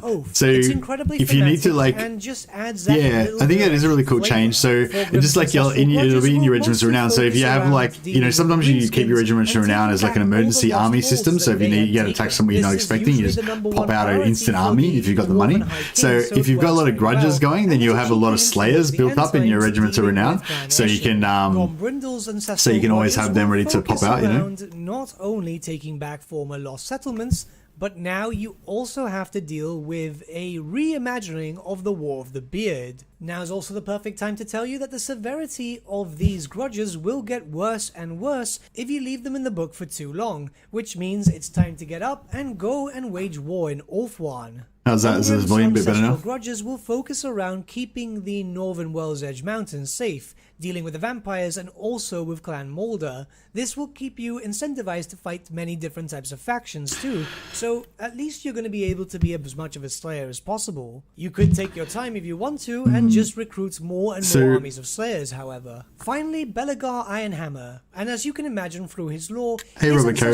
Yeah, I did watch a bit of Legend stream, and yeah, it was it does look like they've done a really good job with that. And yeah, I'm definitely excited to try out the Beastmen. I think Linksy wants to do a co-op of Beastmen after the DLC comes out. So Linksy's also got the the verified early access like I've got. So we'll get it just a little bit before you guys. Probably only like a couple of days or something. But yeah, I'll definitely be checking that out. But yeah, I'm really interested in this stuff in the dwarves. But mainly focusing around buffing up your troops, making them much more dangerous. Is there anything in here about the confederations? Forms of combat. In fact, if you go to one specific tree, then you will not be able to get Oh, so to they've the other completely branch. reworked the This is so whilst you have engineer. one type of hero known as a master engineer, you can dedicate them to different types of things, so then you can have multiple master engineers with different types of playstyle. But that's Nice. pretty much it when it comes to Thorek, Ironbrow, and the new changes towards the dwarfs. It looks like Creative Assembly have been paying attention to the fan base regarding some issues. What do you guys think about Thorek?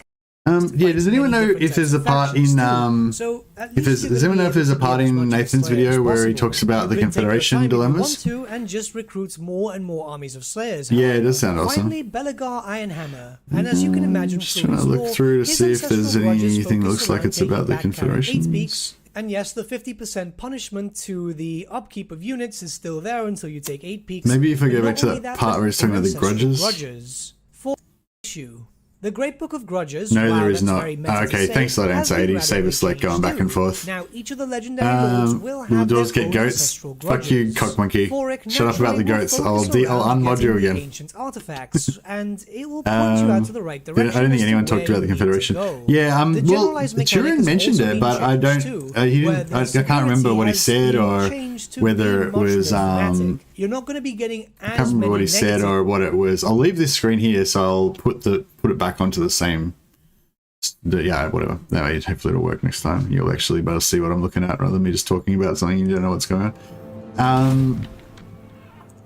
Yeah, I'm screwed up this completely, but yeah, whatever. They can get Ogre Riders, which gives them a cav unit. Yeah, that's We are pure of heart. there's no Confederation theme also in Sotek's video. Okay, no worries. Does anyone know what I'm talking about? The part in Turin's, like, so Turin's done a like 6-hour stream or whatever, but the first 20 minutes, half an hour, he just like hits like everything about the dwarf update basically. We should probably like look at the video, but if anyone's got any like timestamps for that, then I definitely want to check those out. What are we doing here? Can't remember what I'm looking for. Don't really need anything. Oh yeah, Darth Vader. So we're renaming everyone with like Jedi names slowly. So if anyone's got any good Jedi names for my campaign, oh yeah, just to have a break from the DLC for a while. Benji, you can come back now. Stand with me. Yeah, I'm doing a Loremaster Jedi campaign. So the idea is that we're going to recruit heaps of Jedis with the resilient trait, so they have like 30% physical resist. Then we're going to stack them with like ward save and shit. We've already got the skill from Techless that gives all Loremasters 10% ward save, just as base. Plus they get 10% ward save in their tree. So we've got another 10% ward save here that you get for every Loremaster. So that's 20% ward save, 30% physical. So that's 50% physical resist base for all Loremasters. Plus it's pretty easy to get magic resist. They get 10 in their tree, and you know, so you're basically gonna have like 50% ward save, you know. And then we're going to give them items to get them up to like 90% ward save. So we're going to make all these like Jedi Knights that are just ultimate beasts in combat. And then like it's going to be based on like the Clone Wars, you know. So you basically send Jedis out to like, you know, flashpoints where there's going to be like key battles and stuff, and they'll like turn the tide and stuff. Like there'll be other troops there, like there'll be like these guys, you know, but they're basically like clone troopers. They don't really matter. It's all about which Jedis are there, you know. Anyway, that's like the overarching theme of the campaign. I guess we'll just give him some more like, oh yeah, we'll give him some wounding, more deeps. Research. I don't really need any research because I haven't unlocked the. Oh yeah, I need to build Nithlamar Smith so I can unlock the next level of tech. That's something I should get onto. I don't think anything else is really going to be any use to me. I guess upkeep for rangers, maybe. I don't know. Nothing really is here is any use, is it? Yeah, it's like whatever. Sure. Might save me 50 gold at some point. Mace Windu. Yeah, we haven't got Mace Windu. What do we got? I don't think we've got many renames done actually. Darth Vader. I think he's the only one we've actually named so far. I don't really have any other heroes that I'm actually going to keep. I think Leia Quinn is a keeper maybe. Genius. No, we're going to get rid of her too. Yeah, we just haven't gotten rid of her yet because we are a bit short on wait, oh no, she is a keeper, I think. I think I am going to keep her because actually no, we don't want her. I don't even know what traits I really want from a mages. I guess what I mainly go for is Limber or Incendiary. if you're playing Eltharion, because normally you would also always go for Entrepreneur on all of your mages, right? It's this classic high elf thing, get heaps of money. But if you're playing Eltharion, you're gonna have infinite money anyway, right? So you don't need to worry about it. But yeah, so so it's a different game. Like, what do you go for with your high elves? It's kind of cool because it gives you a lot more flexibility in what you can play around with, and you can actually use mages in all of your high elf armies because you don't need to have them all sitting in fucking Lothern giving you Indoctrinate money. So it's pretty cool. Yeah, I wouldn't mind maybe a Limber. See, it says you kind of want the Limber one, but then you kind of want Incendiary as well because Incendiary is so good. But our Limber's pretty cool. I don't know. We are a bit low on influence though as well. Yeah. Actually, let's get another mage going, because it'll take us a while to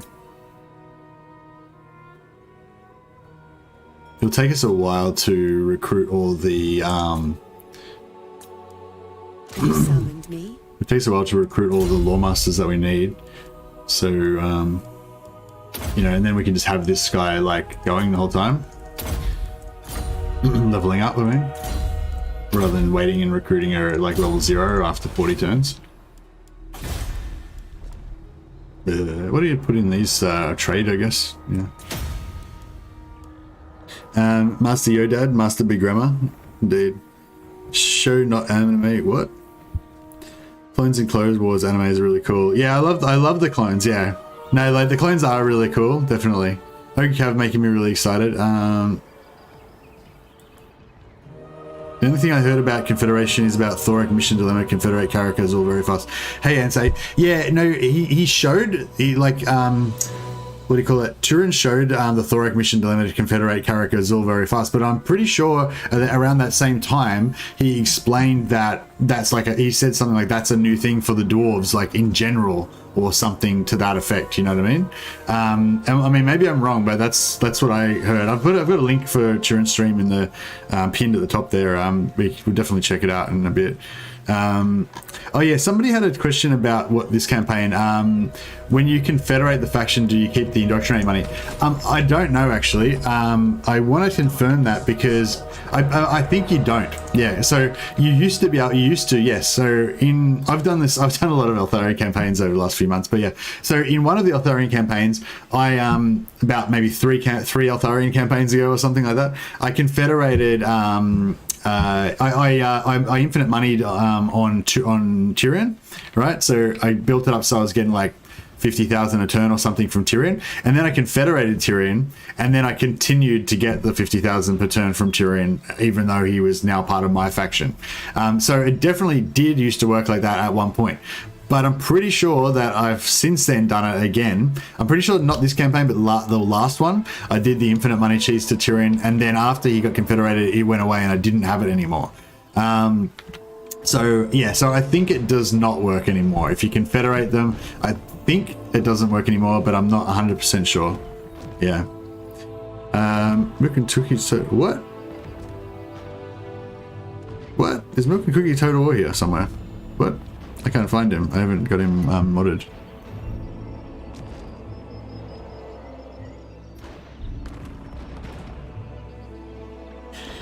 Wait up. Let me...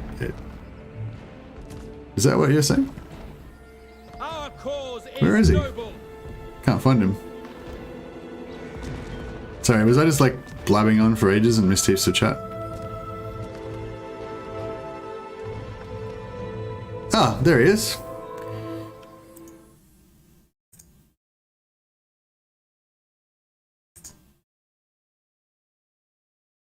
Nice. Alright, now he's blue, so he'll definitely see him from now on. Thanks for remembering answering. No worries, Saragloth. Yeah. Oh yeah, welcome, Milk and Cookies. How you going, man? Have you got videos about this stuff as well? I haven't even had a chance to like check out all of the stuff yet. That's pretty much my secret reason for this stream, is actually not so that I can tell you guys about the DLC, but actually so you guys can tell me about it, because I haven't got a chance to watch everything. But yeah, so somebody just said that you've got a video up about some stuff. What's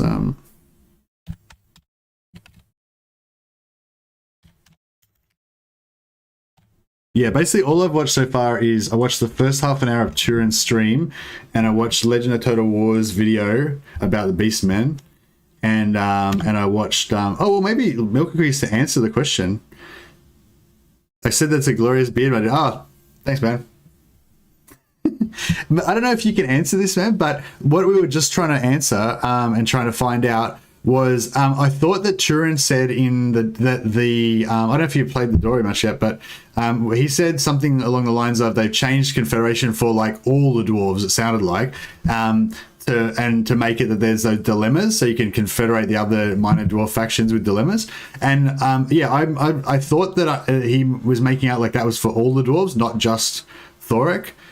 Is that correct? Have you had a chance to try out any of the other dwarves?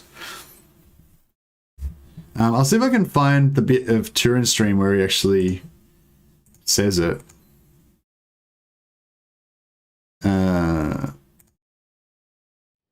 Yeah, it's here. By the way, here is a link to MercytheMad's Total War video about Thorek Ironbrow. So if I can't confirm that's true for the others. I haven't played them. Okay, no worries, man. All right, we'll check out. We'll see if we can find the answer on Turin's stream a bit later on. Give me them ogres, yeah, for sure. I've not played Thorek yet much. I do know he has Confederation mechanic with Karak Azul. Yeah, he showed the Karak Azul. Maybe, I don't know, maybe Turin was just assuming that like it was for all dwarfs or something like that, or maybe I misheard him or something. He confederated Spina Sotek, but that's the only one that I saw that work with. Okay. How did the second round of Norska go? Oh, the second round of Norska got cancelled, so Mercurial. The John had to go to a family thing, so he wasn't able to continue it today. But yeah, we might get back onto that at some point. Actually, yes, there was somebody saying there was an update for Norska. What was the Norska update? We sort of got waylaid about that and kind of started talking about other stuff. But yeah, it's hard. It's really hard with these like content drops, because like yesterday I didn't even know that was going to happen, because they don't tell us like with the verified guys when the content drops are going to be if we haven't got access to them. And so like I didn't even know that there was going to be a content drop yesterday, and like then it was just kind of like I was actually streaming, you know, already like a campaign when I found out about it. So then I'm like, oh my god, so much information, I don't know what's happening, you know. and then like today I get up and there's like the next content drops happened, and now there's all this, you know. So there's already like 5 hours of, you know, I've only been awake for 2 hours and there's already like 5 hours of content about, you know, about it, or more probably, you know. Sotek made a video with new everything. Yeah, I've already posted a link to Sotek's video up there. Maybe I should put them in the description.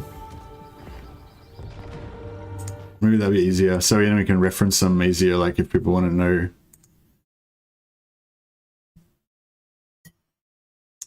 Put points in the description. Yeah, I haven't got Sotek's. So yeah, if there's anything in there that, you know, you think we haven't covered already that's interesting, like just let me know the timestamp or whatever, and ECS, and check it out. Great Book Grudges has a 5-minute video about the Empire, Norska, and the von Carstein updates. Okay, all right, well, I can check that out.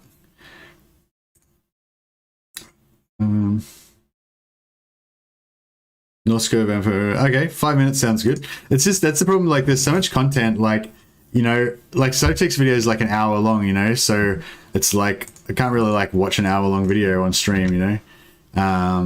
But yeah, if we can just, if it's like a 5-minute one or whatever, we can definitely check that out.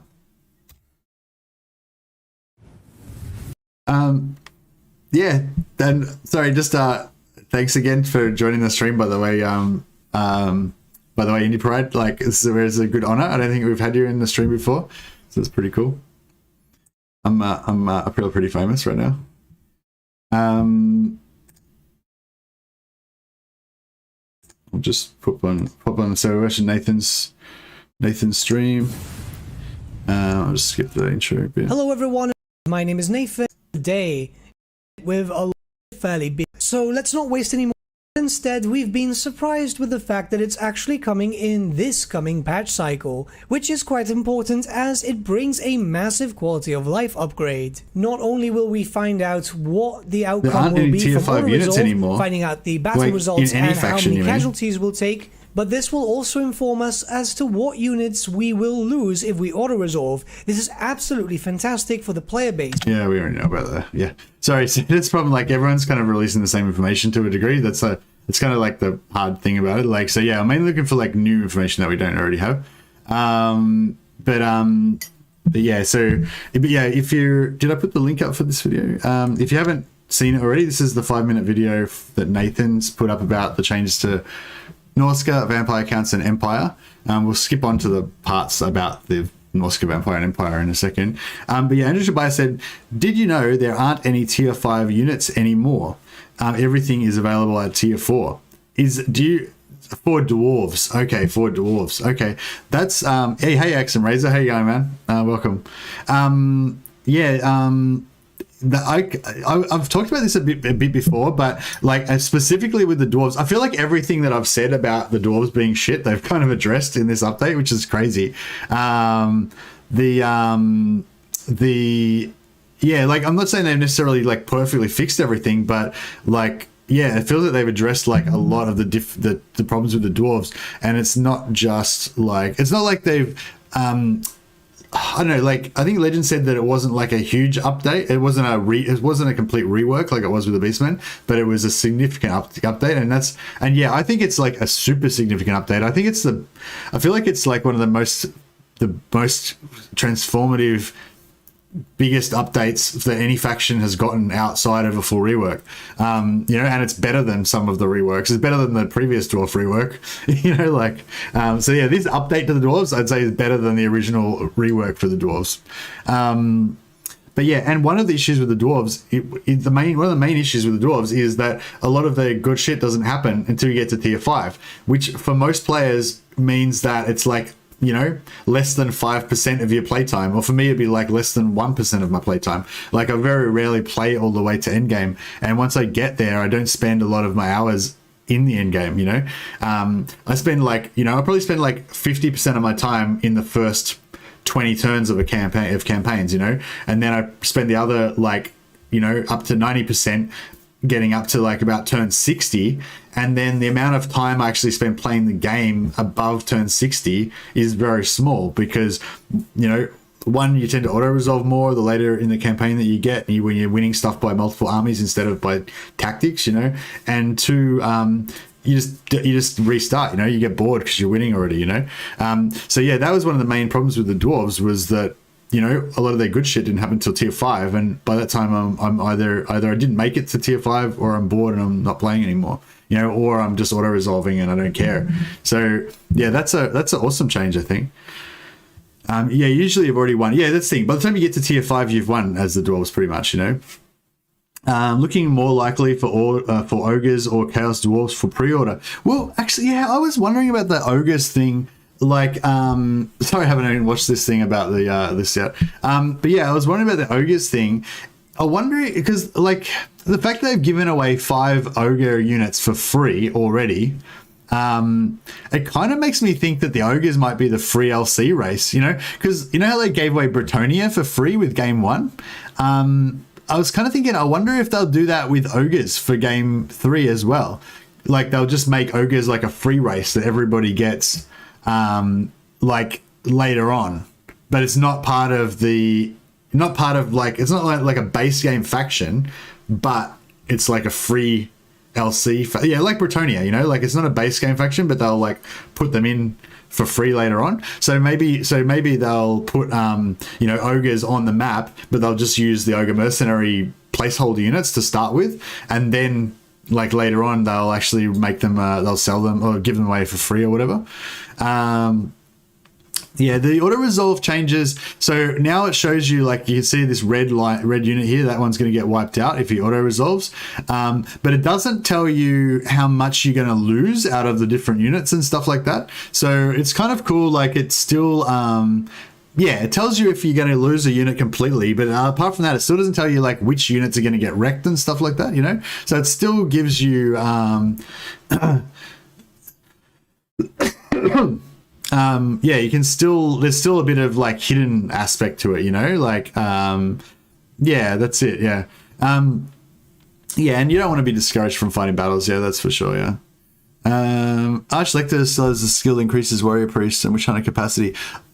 Oh yeah, nice. Witch hunter capacity. See, that's yeah. Again, that's the same thing I was saying with the dwarves.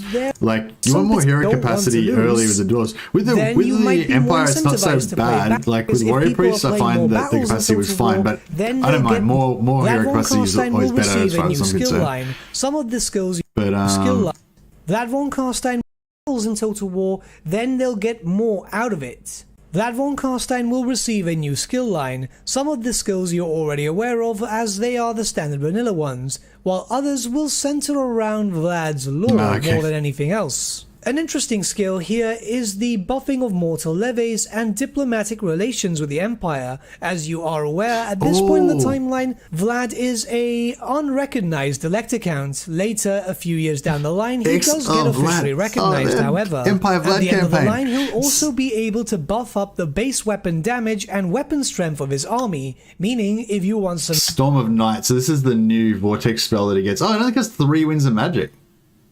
Strong versus single combatant. Huge randomly. Strong versus single combatant. What the fuck? So it's like a Vortex AoE spell, but if you cast it just on like one dude, then it wrecks them. Oh, but only if they're flying. Good against flying. Random. I feel like flying units, like, because they move so fast, it's like... oh, but you target it on the actual unit. Okay, so you can target on the unit, it'll track them during the cast time, and then blam, it'll go onto them. So yeah, I guess that's cool. And then they get 60% reduced. So you can basically use it to shoot the shit out of flying shit, plus it'll do good damage to them. So yeah, that's pretty cool. Has 3 uses, like the Lure of High Magic, good for locking a flyer in space.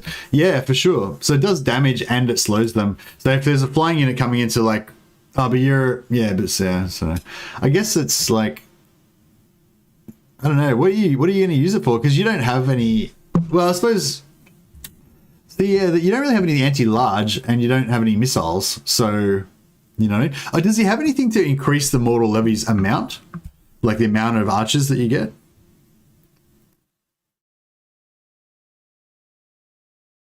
But yeah, I'm loving this. I'm loving this. What do you call it? plus 40 to public relations to all Empire factions like this one, because like one of my like ultimate campaigns that I've really always wanted to do for the vampires, which I've attempted to do a number of times, is to play as Vlad von Carstein and then keep all of the Empire factions alive except for Reichland. Fuck them off, because Reichland will confederate everything and they'll ruin it. So you get rid of Reichland as soon as possible so they don't confederate anyone, and then you keep all of the minor factions alive, but you take over all of the capitals. So you get all the capitals, so you increase all your hero caps for everything and you get all the money and stuff, and you just leave the minor settlements there. So basically you keep all the Empire like mortals but like enslaved in their minor settlements, and then yeah, you rule over them, and I guess you kind of slowly turn everything all gross and vampire-y. But yeah, that'll be, I don't know, that's like one thing I've always wanted to do, and like with plus 40 diplomatic relations with the Empire, could possibly do it. I think in game 1 it was like more doable because you could vassalize them, but I don't think you can really vassalize them anymore. I think they made it so you can only vassalize vampires now. But yeah, I feel like CA just like watches my streams and they make all my dreams come true. Recognized, however. Right. At the end of the line, he'll also be able to buff up the base weapon damage and weapon strength of his army, meaning if you want some very hard-hitting Graveguard, now is the perfect time. Of course, changes can't come to Vlad without also affecting his other half. They Hunger for direwolves and fellbats. I kind of, it's just because like I love the vampire, the Isabella vampire stack, you know what I mean? It's so compelling. It's really hard to go past it. Yeah, I've always been interested in like the bat stack and stuff like that, but I never want to spend the points, you know, even though it's just because you got to put 1 point in here, but you also got to put 3 points into the red line if you want to, or 4, 5, well, 1, 3, 5, 6. You gotta put like 6 points into the red line if you want to go full bat stack. So it's like 6 plus 1, 7 plus this one, 8. So, do you know what I mean? Like, it's like she's sort of starved for points already to a degree, and you know, it's like, I don't know. It's like if you don't go for lightning strike, then yeah. So basically, like with Isabella, like what I would usually do is I'd actually go lightning strike, so go all the way down the blue line, even though this is all a waste of points. Get lightning strike, and then pump all my points into you know, her personal combat skills and magic, basically. And then I don't need any of the other stuff because she's gonna have all heroes in her army. But if you want to have units, then you got to go in red line, which means that you can't really afford to waste like 13 points in blue line for no reason just to get lightning strike. So yeah, I don't know, it just doesn't work for me. Like I never take any of the units with her. I always go vampire stack. It's hard for me to get away with it. We will share some similar stuff, for example the Storm of Night Vortex. This is a bounce spell which can do a decent amount of damage, but Isabella... Not really on vampire work, to be honest. I'm pretty done with the skelly spam meta. What do you need skelly spam? Why don't you just go vampire spam? Just have infinite vampires and have all your armies just made of vampires. I guess it's not, I don't know. I guess it's not really that viable for... Yeah, I don't know. I guess it doesn't really work that way.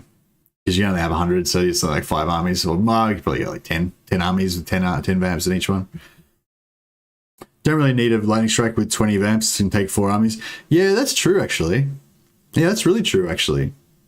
But the thing with lightning strike is really... The reason why lightning strike's so good early for Isabella is because you can use it to pump the experience and battles and ancillaries and items and shit. You know, like... If you got like 4 armies there and you just like wipe them all in one shot, then you only have like 1 chance to get ancillaries. You only get 1 lot of experience in all of your 20 vampires that you're leveling up. You only get 1 chance to get traits on Isabella, you know? If you got lightning strike, it's like blah, blah, blah, blah, blah, blah, blah, blah. You know, you can just get a lot more battles out of it, which is, you know, maybe it's good, maybe it's bad. Just gives you the option, you know? It's just that if you're going to go for a vampire stack, then you don't really need anything else except for lightning strike, so you may as well go for it. But yeah, I guess you're right, you don't really need it. So yeah, maybe I should try that. Maybe next time I play Isabella, I won't take lightning strike. I'll save that 13 points and actually try out some of these cool other abilities she's got. Takes it a step further to be a bit more unique from her husband, where she will... I wasn't watching. Was there anything cooler? Boost up the capabilities of the monsters in her army. This can work very well. All characters. Oh well, that's pretty cool. Red Fury and Bloodlust. I think the top level of... Is Red Fury the top level one or Bloodlust? Whichever one the top one is. It gives you increased vigor. So it's actually quite really good. Well, if you're planning to keep both together... +2 capacity for vampires. Oh, that's really awesome as well. Have Vlad have the heavily armored stuff, whereas Isabella can have all the monsters, the fast-moving skirmishing types. Volkmar the Grim is also getting some changes. Volkmar. First up, all the prayers are...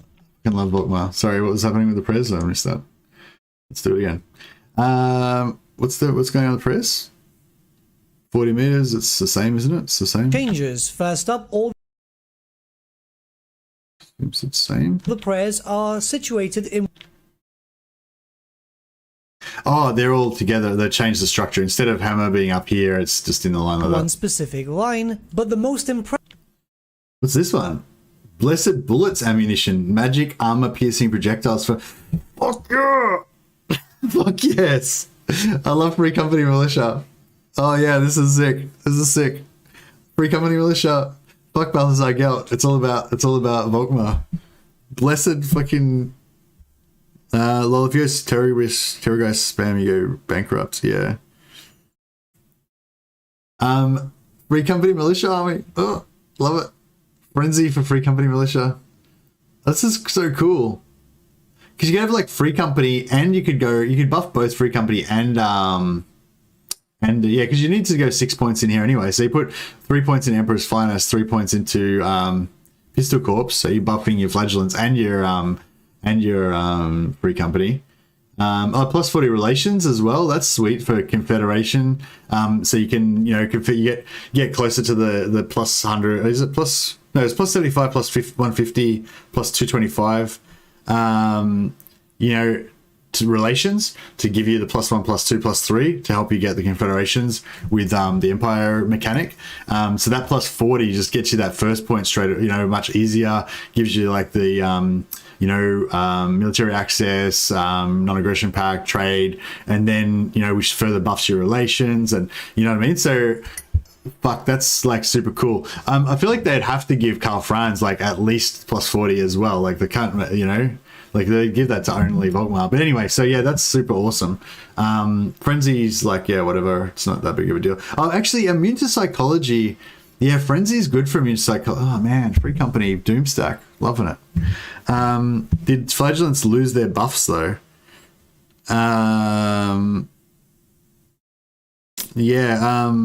Militia actually viable. Militia already viable, I reckon. I reckon Militia are the most powerful early game unit. For open, well, I guess Archer Spam's pretty strong. But, like, I don't know, they're pretty good, I reckon. They're pretty good. They're pretty expensive, though, I guess. Impressive is the second skill But, line, yeah, they might be which viable, like, focuses later in the around, game. well, They're still going to be really let's just flimsy, say but... What's this? Wavebearer for Flagellants, Empire Knights, and Free Company Militia. Plus 20 acceleration, 200. Whoa.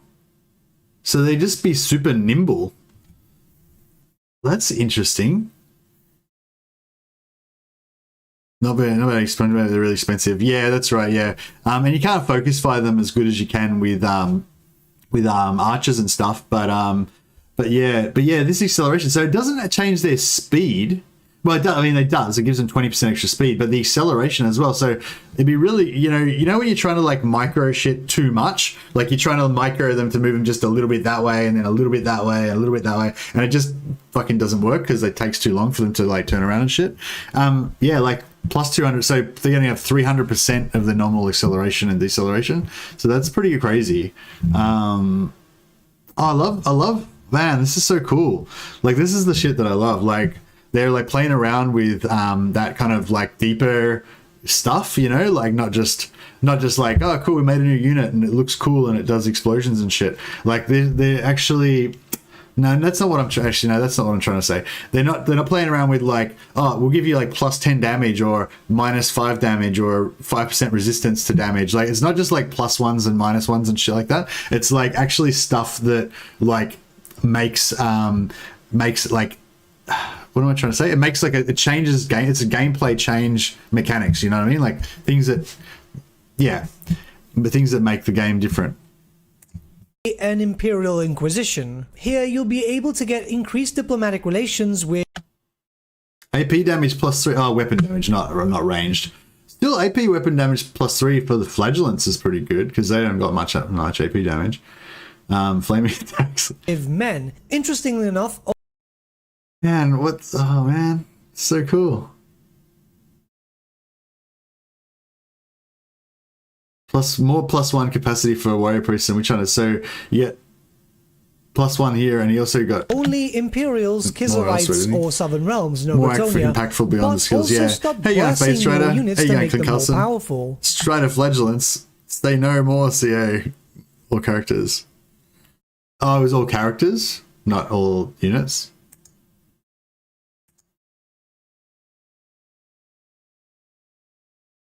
Ah, no, Lord's Army, it says. Maybe you're talking about something different. Interestingly enough, only oh, it's plus 10% all characters, yeah. Imperials, Kizarite. Strength of the Penitent, Lord's Army.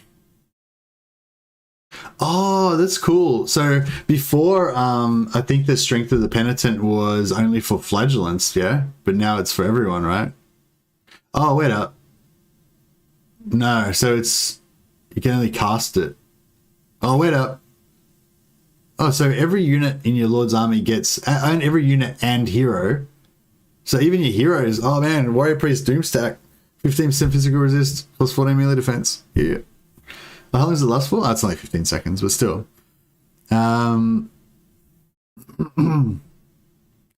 They can also be skilled by Archlectors. Hope they fix that. Yeah. So yeah, what Sven was saying. So you can actually like do the vampire spam thing now with Empire. Oh man, yeah, I'm gonna do that fucking straight away. Fuck. Now I'm like, because I love dwarves, but I love Empire more. And now if I can have infinite warrior priests, it's gonna be a holy purge. We need to Volkmar it up. Fuck, I'm at my level, like, so like I'm like the arc that I've gone on is like Beastmen. They're getting a full rework. They're actually not shit now. Oh, that's really cool. I always fucking hated Beastmen. Now I'm like, Beastmen are pretty cool now. That's pretty cool. Maybe it'll be like a bit like the Wood Elves. I might actually enjoy them now, you know. And then I'm like, oh, wait a second, they're reworking dwarves and they're getting like a big rework. Like it's not, you know, not a rework, but a big update. That's awesome. And you know, and I'm like, wow, this is great. I'm definitely going to be playing dwarves. Fuck Beastmen, I don't even care about that. I'm going to play dwarves. And now I'm like, forget about dwarves and Beastmen. It's all about Volkmar, the Holy War. Yeah. They removed the 50% missile resistance. Wait, War Eternal is still there. Is that the speed buff one? Shit. We gotta go back a bit. War Eternal. Oh no, that is War Eternal. That's what we're just looking at. Oh, okay. Oh, hey, Mercurial. Thanks a lot for joining, man. I really appreciate the support. That's awesome. You've now got access to a bunch of cool emojis that you can spam the chat with to your heart's content, and that are all like themed around the channel and chaos and swords, and your name will show up green, and you get a pimp hat as well to show that you're like the Doge of motherfucking Venice. Thanks a lot, man. Much appreciated. You'll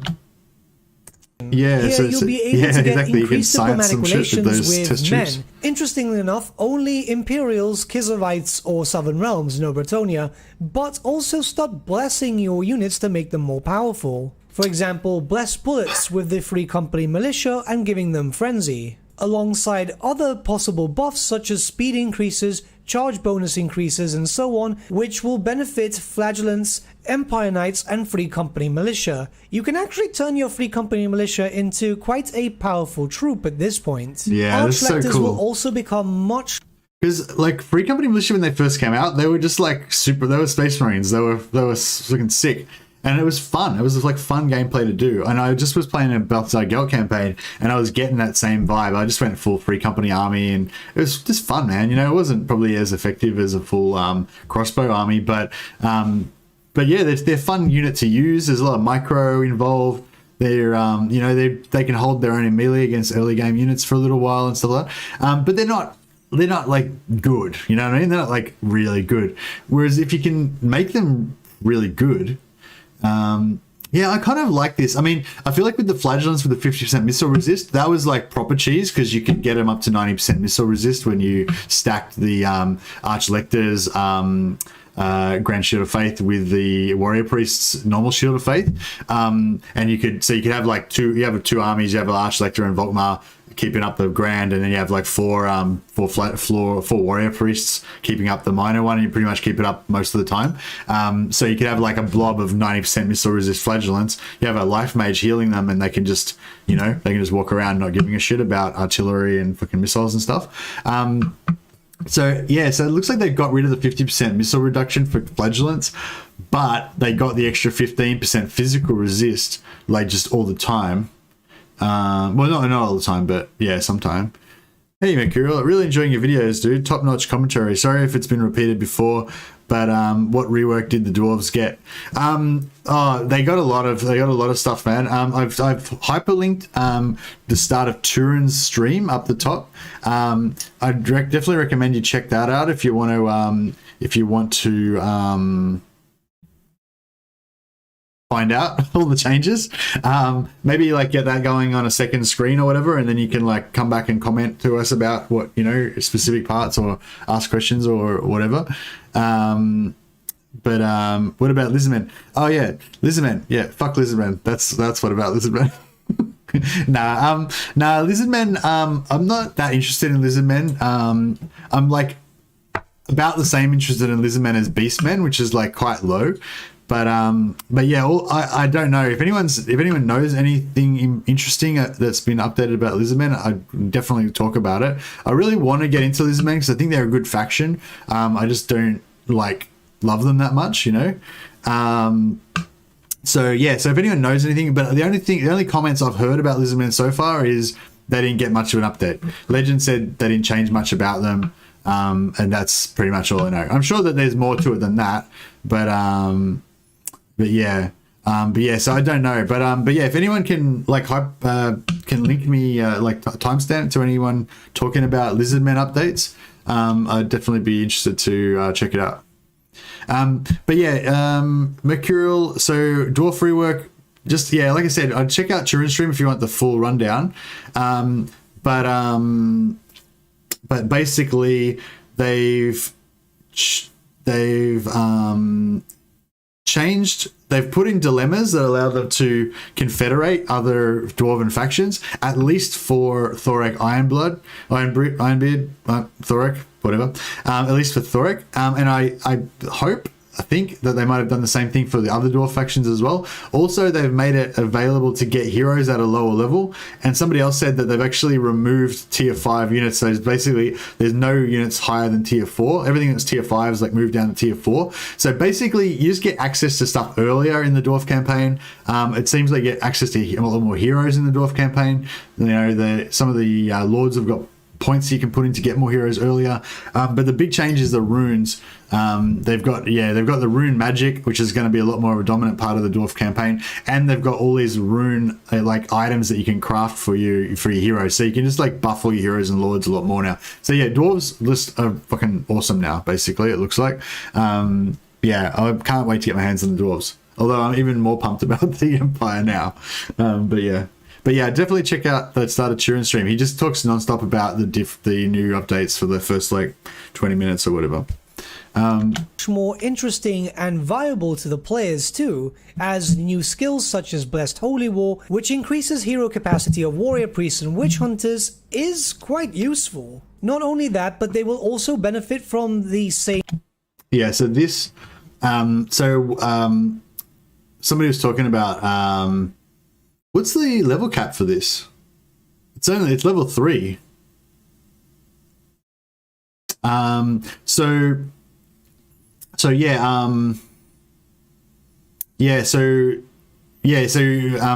was saying, you know, they don't like this change because this will allow you to recruit an Archlector. If you're Karl Franz, that gets +2 to recruitment level for Lords, unless they changed it. You just recruit an Archlector. That gives you put a point to that. You got +1 Warrior Priests and Witch Hunters. Then you just get rid of him, recruit another Archlector who's already tier 3 because you can't Karl Franz. Put another point into this, disband him, recruit another Archlector. You know what I mean? So you can just have infinite amount of Warrior Priests and Witch Hunters as soon as you get to tier 3, because tier 3 is when you get the building that allows you to build them. So this doesn't let you recruit them in all areas. It just gives you the capacity. But yeah, so basically it means once you get to tier 3, you can just have infinite number of Warrior Priests and Witch Hunters unless they change it. But yeah, I mean, I have no problem with that really. I think that's super cool. I want to play that, you know. Yeah, we're playing Eltharion, guys. We've made it through one complete turn now, I think.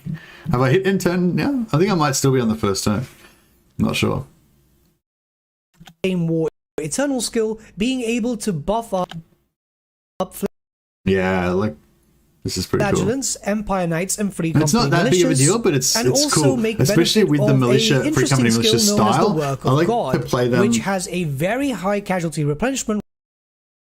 Yeah, so this is the new thing. So instead, was it called the same thing? I'm not sure.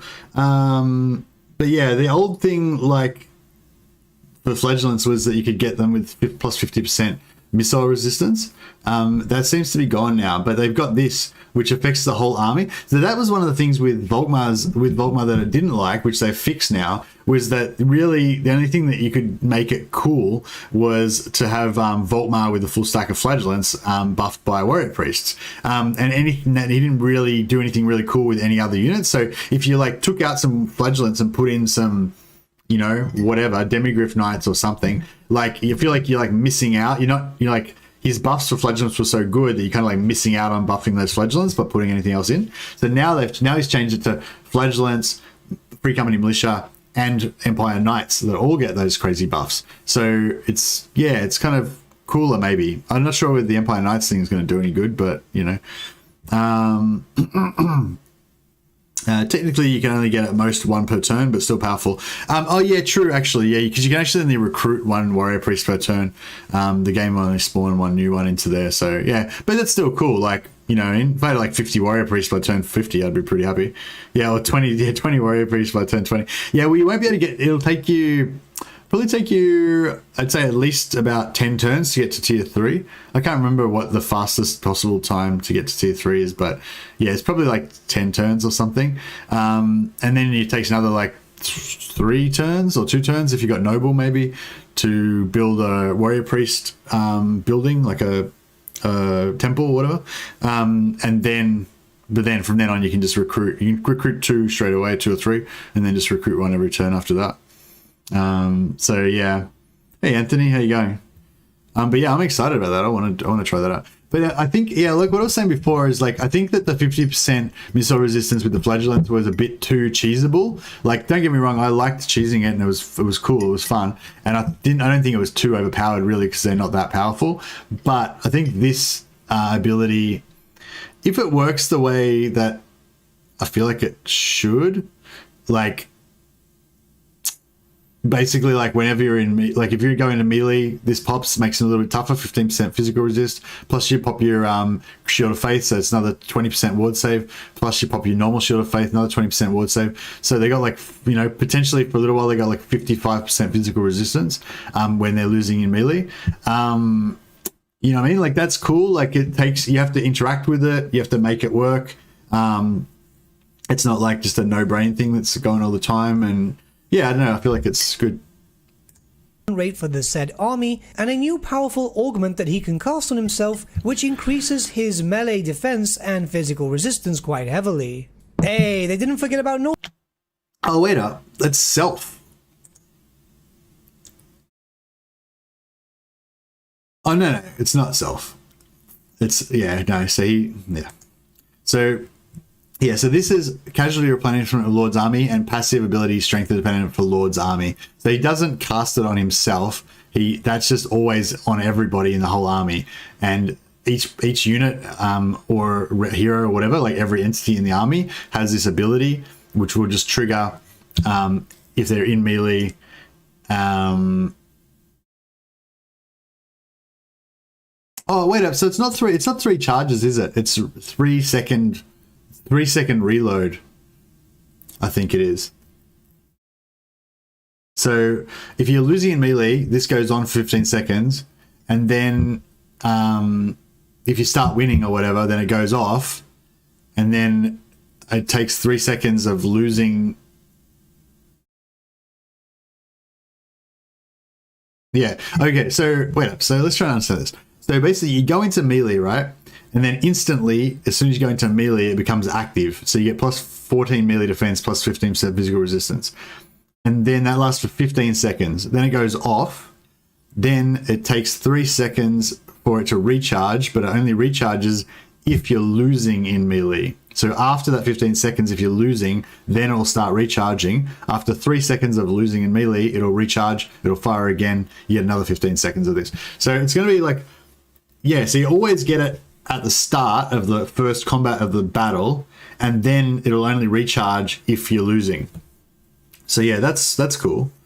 100%, if I read correctly, the capacity skill also means 100% success chance for all warrior priests and witch hunters. I don't think it was 100%, was it? Maybe.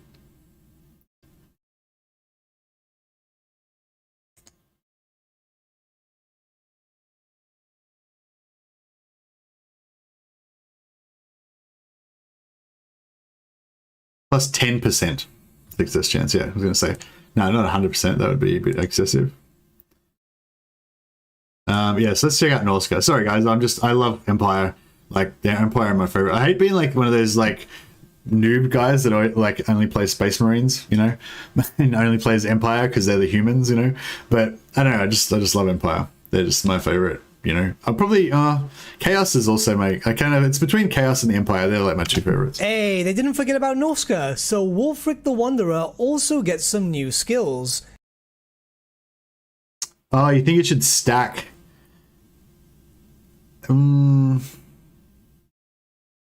Yeah, it may stack. Yeah, it may stack. That would be pretty broken if it does stack. Oh well. There's going to be some cheese to be doing. There's going to be some Empire cheese for shizzle. Hey Linksy, how you going? I only play elves. Well, I did only play elves, but now that they've made Empire awesome, then now I am going to only play Empire. So it's all changed now. It's a totally new thing. Wulfric's rework is pretty meh. Throg's kind of memey, but potentially cool. Oh, okay, well, we'll find out what it is. One of them gives the javelin throwers a new type of ammunition known as Worm Piercer, which is improved anti-large ammunition. There's also the possibility of making Wulfric cause terror, as he already causes fear. You'll also be able to benefit from reduced construction cost and construction time for province capital/settlement buildings in a local region. A minor change to Wulfric, but hey, it's welcome as we're still waiting for the eventual Norska rework. I just didn't even hear any of that. I can't like listen. All I can hear is Empire, fucking free company, armor piercing. That's all I can hear.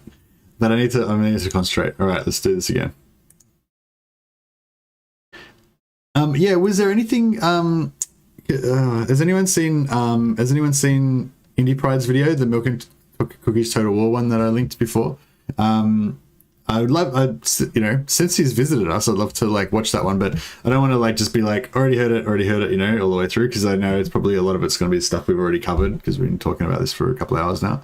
But yeah, if there's anything like in there that, in particular, that anyone noticed that we should check out. Making Wulfric cause terror gives the get some new skills. Yeah, Milk and Cookies was here before, yeah. It's pretty cool. I'm famous now. Got all of the top YouTubers coming and checking out my stuff. Yeah, interesting video. It'd be nice to watch it. Well, yeah, I don't know if I want to watch like the whole thing, but the thing is, like, if I watch it, I'm probably going to be skipping through a lot of it because I'll be covering the same stuff that we've already covered. And I don't want to like just put on his video and then just skip through the whole thing, you know what I mean? But is there anything like, yeah, is there anything on there that you can think of that we haven't really covered? Skills. Or one you might of have put a bit them more info gives the javelin. Alright, so Worm Piercer. Improved anti-large for all javelin units. +8 for Marauder Hunters. Okay. Throwers, a new type of ammunition known as Worm Piercer, which is improved. +2 for Seafang. Yeah. Anti-large ammunition. There's also the possibility of making Wulfric cause terror, as he already causes.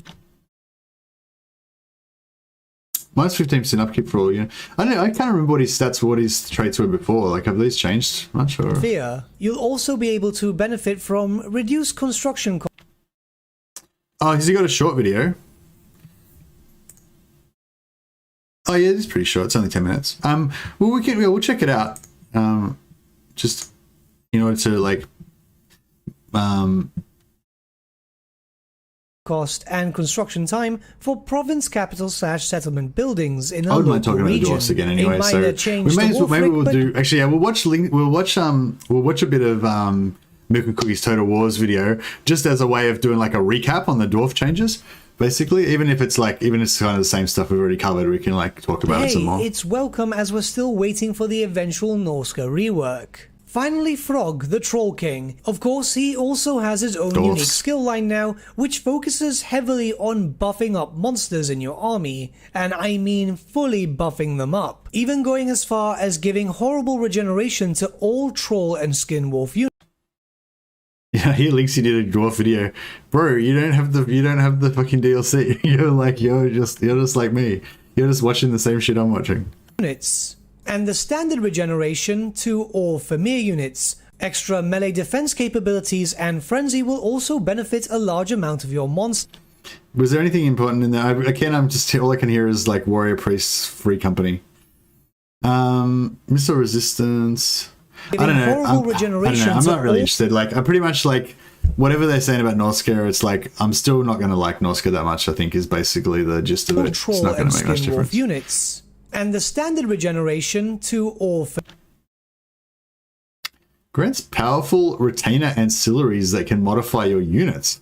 What the fuck? Maybe. Yeah, still trying to cover some of the shit I found. Just still. No worries. Well, yeah, if you can. Oh, okay. Well, if you have to say, I was going to say, if you can like hyperlink. I mean, if you can timestamp me anything that you think I haven't covered already, I'd be interested. Or if anyone else has seen Linksey's video already. No worries, man. Have a good sleep, Linksey. For mere units, extra melee defense capabilities and frenzy will also benefit. What did you talk about the ancillaries? What's going on with the ancillaries? What's that about? I like ancillaries. They're cheesable usually. The regeneration to all Familiar units, extra melee defense capability.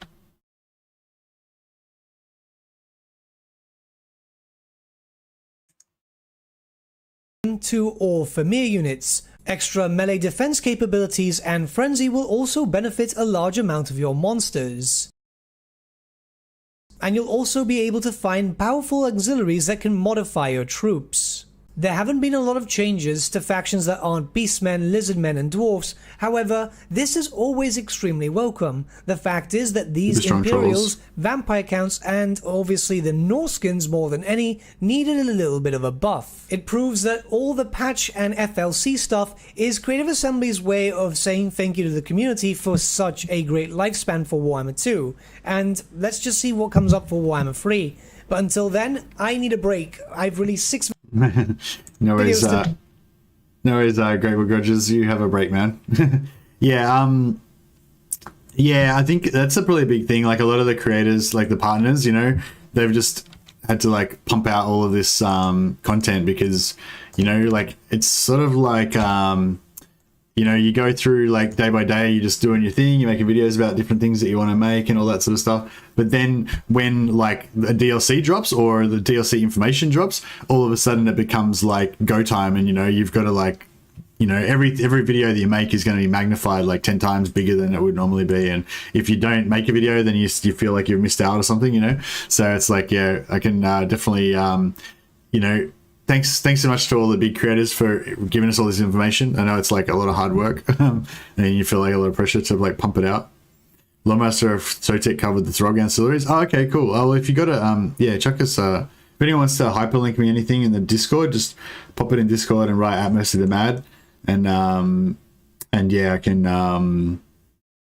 I can focus on it. Yeah, it's one of the biggest Total War Warhammer updates ever. As if the Silence and the Fury wasn't already balling out. As if Gorgon's, Jabberslice, and Charlemagne's Plenty weren't already flowing freely enough. The Beastmen are getting a campaign overhaul with the Great Bray Shaman Caster Lord, and the Dwarfs of the Kara's Anchor stand ready to reunite lost in that hour-long video. More. Yeah, thanks, Thorek Ironbrow, very helpful. Master Rune Lord of Karak Azul has joined the cast, only he won't be starting his campaign in Karak Azul. Still belongs to the generic version of Khazad-dûr Dragonslayer. No, he'll be starting in the legendary first city of Karak Zorn, nestled deep in the Southlands with plenty of greenskins, undead, and Skaven to slay. Although he can confederate his erstwhile home with an early mission chain. The Dwarfs have... Wait up, what's his... Wait, what? Okay, fuck. Stand ready to reunite lost holds once more. Thorek Ironbrow, Master Rune Lord of Karak Azul, has joined the cast. Only he won't be starting his campaign in Karak Azul. Okay, so wait up. So he's got a thing so he can confederate Karak Azul, but he's also got a thing so he can confederate the Spine of Sotek dwarfs, right? So yeah, so that's sort of like what makes me think that maybe what I thought I heard in Turin's campaign, which is that all the dwarfs get like a confederation thing, is correct.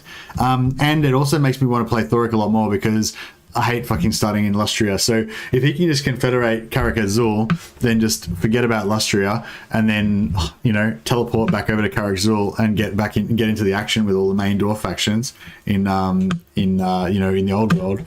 That would be, yeah, I'd dig that. So you'd miss out on a lot of the special items and stuff. But yeah, that's the thing. If you can confederate Spine of Sotek, like why? Why confederate Spine of Sotek? You know what I mean? Why would they put that in? So that's what I'm sort of thinking. If he can do that, then they probably do give you they probably do give all the dwarves some sort of confederation thing. I'm guessing, yeah. If you can go to Karak Azul, you jump straight to the Bone Ganistan. Nah, Karak Azul is not Bone Ganistan. Karak Azul is just like in the World's Edge Mountains along with Karaza Crack. It's the same kind of thing as Karaza Crack. Bone Ganistan is much worse, I reckon. It's, yeah. He gets side of Karaza Crack. He gets, oh wait, no, he doesn't get a, well, let's just listen to the video. Still belongs to the generic version of Khazad-dûr Dragonslayer. No, he'll be starting in the legendary first city of Karak Zorn, nestled deep in the Southlands with plenty of greenskins, undead, and Skaven to slay. Although he can confederate his erstwhile home with an early mission chain. Early mission chain, yeah. So he doesn't have to do normal confederation, Andrew Tobias. He's got a mission chain that lets him confederate them. The Dwarfs have a massive campaign overhaul on the way. It's not just the Beastmen. Reducing unit requirements across the board for them, which lets you get some of that high-tech stuff much earlier. Oh yeah, I'm glad we watched this actually now. It's good. Ancestral bloodlines, a reworked grudge system, and perhaps most thematically, a brand spanking new rune magic system too, transforming what were some kind of boring abilities into powerful ones that will completely change how the Dawi approach combat. As for Thorek himself, well, he's the greatest living rune lord, so he's well positioned to take full advantage of all these new toys. What we're going to do in this video is take the plunge into the deep, dark caverns of the new world, explain how rune magic works, show off Thorek's unique start position, playstyle, and abilities, and generally cover everything you need to know when it comes to our newest FREELC lord. For obvious reasons, rune magic is not like other magic. It fancies itself a bit special, and it is, because it doesn't utilize the 8 winds in the way that other witches and warlocks would. These arcane energies are turned directly to a rune lord's anvil, and instead of spending a finite number of winds to cast an ability, any activated rune instead puts all other runes on a shared cooldown. There's no resource to spend here, but time. And the downtime is longer for whichever rune was just activated. It's not Thorgrim's throne, it's the, for example, if I casted Rune of Wrath and Ruin, it goes on a 180-second cooldown, while all my other runes are only put on cooldown for 60 seconds. But he is a rune lord, which means you're encouraged to make use of a wider selection, rather than rely on spamming any one single rune over and over and over again. Naturally, these runes can be overcast, granting longer and more powerful effects, but they come with a base miscast chance and a lengthier cooldown than the regular versions. As we stated a minute ago, Thorek is the greatest living rune lord, a master of ancient lore. So he has a bunch of abilities that reduce his miscast chance, that increase miscast chance for enemy casters, and a rune cooldown reduction system while he fights in melee, allowing him to unleash a steady outpouring of potentially game-changing abilities, much more so than a regular rune lord or whenever you rune come into the stream, when he's mounted on his Anvil of Doom, he gains access Whoever to just joined the stream Rune of Doom, the Dwarfs' new answer to the Groby and their hated Wa, which grants 24 melee attack and fear map-wide for 16 seconds, allowing the Dawi to play with their enemy's psychology a bit and hit well above their weight class for short duration. We kind of covered this already. This is what I mean, like this is great content for indie players, just that we already watched like 10 videos about this stuff already, so like we're kind of covering the same stuff. Not much has changed, except you can now overcast them, rather than that master rune being tied exclusively to a runesmith or rune lord. Not smart enough to do that. They're single target now, it's like, not AoE, what do you call at it? least for Oath and Steel, probably not going to be that useful in most situations. Somebody's infected, in multiplayer, like phone or computer's infected with something that's like makes that spammer go to wherever you go. Armor piercing. Once you get past 130 armor, you're talking serious diminishing returns for resistance against physical damage anyway. Plus 60 armor is fantastic for somewhat squishy units like Zotes and Dragons that start out with maybe 40 to 70 armor, but it's a lot less important for Ironbreakers and Hammerers that are already well over 100. But the Rune of Wrath and Ruin is very cool now, and is exactly what people have been asking for. The earth cracks, venting magma and sulfur into the air, exploding outwards with force to devastate attackers. No display that can be the Rune of Oath and Steel. Yeah, if anyone's if anyone wants to, because I'm going to skip through a bit of this stuff because we kind of already covered it on the stream. But yeah, if anyone wants to watch the full video, we're just watching this video at the moment. There's a link it there for Milk and Cookies Total Wars video. Additional 3 newcomers to the cast: the Rune of Breaking, the Rune of Speed, and the Rune of Slowness. The rune of See, breaking these spells are cool. Like he's got a spell type runes, which are cool. I'm not so much into it as I am in the kind of buff type, the item type, craftable item type rune items. We haven't gotten to the campaign exclusive stuff yet, so it's with these basic runes. And we haven't even gotten to the campaign exclusive stuff yet, so let's do that. It's a bit interesting because Thorek is quite a staunch traditionalist in the lore, yet in Warhammer 2 he's reclaiming lost jungle holds in the spine of Sotek gold cost for crafting runes minus 50%. and the legendary Karak Zorn in Mortal Empires, which are pretty epic crusades for a Dawi to embark upon. That's the thing I'm most excited about. Probably not something Thorek would actually do in the lore, but star positions are probably more important. Just like spamming runes and putting them all over my I think it's a nice spot. Both of them are pretty interesting locations to get a campaign kicked off. Now, as a master smith, he has a much easier time at the forge, which means more oath gold, better runesmiths, and easier crafting of runes. And that crafting of runes is going to play a huge part in his playthrough, as you'd expect. Yeah. The artifact vault is Thorek's unique campaign mechanic, tied to resources scattered throughout the map. I think they've changed the skill points and stuff like that for the dwarf lords, though. So they allow him to do stuff like summon ancestral spirits, yoke a goddamn Carnosaur and steer that into battle with a special collar, much in the same way that shard dragons are controlled. And there are some so these are the unique things. There's like 7 different unique items you can get. You get that by capturing certain settlements around his starting area. Which are army-wide these abilities are only that for drop Thorek, vortexes, but all the other stuff on this list is for everybody, not just immune to Thorek. damage and heal for 1700 HP while restoring vigor. So essentially the dwarf's answer to regrowth. Anvil like a boss, indeed. Highly sexual, very powerful army-wide abilities. When you unlock them, they're going to make your armies a lot more powerful on the battlefield. Karak Zorn, yeah, where's Karak Zorn? It's right in the bottom right-hand side of the Mortal Empires right now. map, yeah. There are tons of them. We'd be here for like 30 minutes looking at each and every one. But there's some pretty crazy stuff, like homing grudge thrower projectiles, lots of ways to stack up range and missile damage on artillery, bombardment spells that ignore armor, like the Master Rune of right next to Arcan? Is that where unique magic missiles, I guess we'll see on the map in a second. Like that. Now, the grudge system was reworked too, granting research rate, public order, and diplomatic relations with other Dawi the lower it is.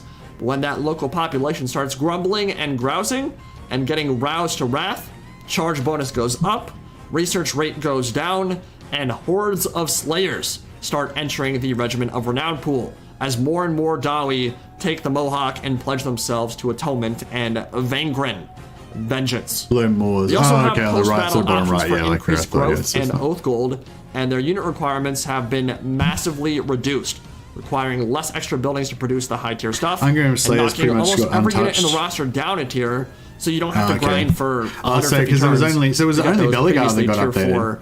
No, they updated Grombrindle. They took away his thing and they added some stuff on it. Really good units like Iron Drakes are now tier 3. You need to invest less to get them in your armies. You don't need to spend as much time to get them in your armies. Yeah, that's a big change. And the growth like lower tier requirement. That makes sense in terms of slowly bringing the Kara's Angkor back online and slowly repopulating, as the dwarfs are quote-unquote a dying race. Well, those no longer affect your military so much. They just affect your economic growth, which is in keeping with the lore and the nature of dwarf expansion. Yeah, that's really good change. So basically all your units you get at a lower, all the good top tier units you get at a lower tier now. The growth in the economic growth, so you're getting your settlements up to tier 4 and 5 still takes a long time, like it did, but you just don't need to get that high to get your what do you call it? Things. No, there we go. I'll let you guys take a look at Thorek's unique skill tree here as I give my closing thoughts, but overall I am really happy with how this whole update is shaping up, especially for the dwarfs who are certainly feeling the growth curve acutely and have steadily become less and less fun to play over time. Most of my main issues with their campaign have been addressed with the Silence and the Fury patch, and the new rune system, especially the Rune of Wrath and Ruin, is drop dead gorgeous. It's elegant, it's thematic, it's Trey cool, and you're going to be seeing it a lot in battles over the next coming days. So, speaking of upcoming content, there's a lot. I have not gotten a chance to play much of Thorek's campaign yet. There's been an obscene amount of stuff to cover on both the single and multiplayer side. Wait, they have a Bretonnia-esque peasant dwarf system now? You mentioned something about population. No, I don't think so. No, I think he was just saying that they've yeah, what I said basically. So they've literally just reduced the tier level requirement for the military stuff, but they've still left the low population growth. So you still need to. It's still slow to grow your settlements to a higher tier, but you don't need to grow them as high to get your military access. You know, you need to get a high tier to get that increased income and all that sort of stuff, but not for your military. So you can get the units lower tier basically. Yeah, so that's all pretty interesting. What am I trying to do here? Get rid of that again. Homing catapult ammo. Yeah, that's pretty crazy for Thorek. His grudge bringers can actually what do you call it? Can actually get homing missiles. So I wonder how accurate they actually would be, because yeah, I think like one thing I quite like to do is have my like staunch line of axes and then like be firing artillery directly into the melee that they're fighting against, you know. Yeah, I messed this up, but oh well, what can you do? I await your orders. I wonder if they're going to take this to us or I've got no got no walls there. Even the They can probably take it. Loremaster, Yeah, let's see what happens, I guess. Master of high magic. Alright, whatever. Like, maybe we should just click a turn. So I'm literally still on the first turn that I started like 2 hours ago. I haven't done anything. Yeah, whatever. I don't really care, I guess, that much. Maybe I should like back up the save, because I'm like really not concentrating on this campaign at all. I don't really know what I'm doing. Who am I even at war with? Looks like we're only really at war with... Master of the White Oh, we're not even at war with, well, she's at war with Feel these my guys there. power. Does she have siege attacker? No. Loremaster. So I wonder if I need to defend this with Teclis. Maybe we should send Teclis up here actually and meet up with this guy, and then we can like get rid of that army and... Marching. Very well. What have I got him here for a reason? Is he defending something?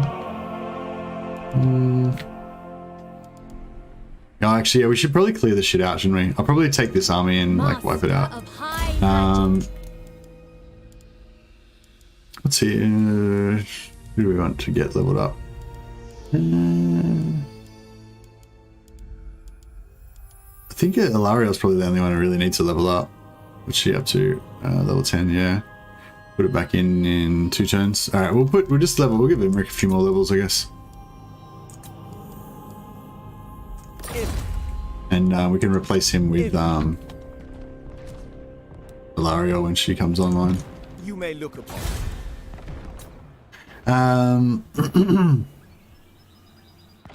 Really curious about the exploding bolt. Oh, it's exploding bolt throw ammo, is it? Okay. Yeah, that could be interesting, because I was going to say I never really used bolt throwers, so yeah, if they could actually make bolt throwers like usable, that could be interesting. Dustin D, welcome, man. Awesome, another member. Fuck, we're nearly up to 40 now. I think you need, when we get to 40, no 30. What are we up to? Yeah, I think we're nearly up to 30. I think we've got like 27 members or something now. So once we get to 30, we get another a new emoji. I'll have to design a new emoji for you guys to use. Oh yeah, and I think do we get any more subscribers as well? Yeah, another person subscribed. So it's 6,964. So in another 36 subscribers, I'll hit 7,000. So yeah, that's pretty cool. Pretty cool milestone. Liking your streams, man. Oh, thanks a lot, Dustin D. I'm liking your support. Thanks, man. I love seeing the green names, man, in chat. You know, it's a cool little I don't know what you call it, confidence boost, I guess. That people like what I'm doing and stuff, and you know, I should keep at it. So yeah, thanks a lot, much appreciated. Yeah, her wedding gold plus a bigger amount based on how famous her clan is. You pay for a bride in Clout and Dwarf Society. Oh yeah, right. We're talking about the law. Dwarves very low in numbers, and the dwarf is only considered a man when he's 30 years old, I think. No, I don't think so. I think 30 years old is still like a teenager for dwarves, basically. I think when you're 30, like you, like I might be getting out of my depth here because I'm not really a law man, but I mean, I love the law, but I'm not like a law master or anything. But yeah, as far as I understand, if you're like 30 as a dwarf, you're still like you know, you're probably like an apprentice or something like that, you know what I mean? Yeah, like you're very low on the totem pole. But yeah, maybe you do, maybe you're a man when you're 30, yeah, I don't know. I thought it would have been even older than that. New Beastmen emoji. More for the Beastmen? Oh, maybe. I don't know. Yeah, maybe. I don't know. I guess that's up. We haven't really talked about it. What is the next emoji going to be? I mean, it seems like we've been getting a lot of new members lately, which is pretty cool. I think like three new people have joined in the last week or so. So we might actually hit it soon. So yeah, I guess you guys better start thinking about what you want the next emoji to be. Anyone's welcome to. If you're on the Discord, you're welcome to post up. You can make a PNG file in GIMP or whatever. So if anyone's got any ideas for emojis that they want to, like custom emojis, so we've got these like custom emojis like this sort of stuff that you can use in YouTube if you're a member. Yeah, so and you can a few of them, or most of them, I think they've all been designed by other people actually. I might have like modified a couple of them, but yeah. Excuse me. So yeah, if you got any ideas for emojis, yeah, chuck them in the Discord, and we'll have a vote or something when it gets a bit closer to their Sigma hammer emote. Yeah, maybe. Yeah, it's like either stuff that's like thematic for the channel or stuff that's about Warhammer. Basically, is what I'm leaning towards. I kind of want to put another. Actually, can I save some money somewhere? Yeah, we can just not build this. And what else can we not build? I just want to build the level 1 of the noble building so we can start getting more. Our traditions give me strength. Yeah, that'll do. Alright, I'm doing it. We're gonna hit another. There we go. Boom. 1 turn completed, guys. How long did that take? 2 hours and 39 minutes.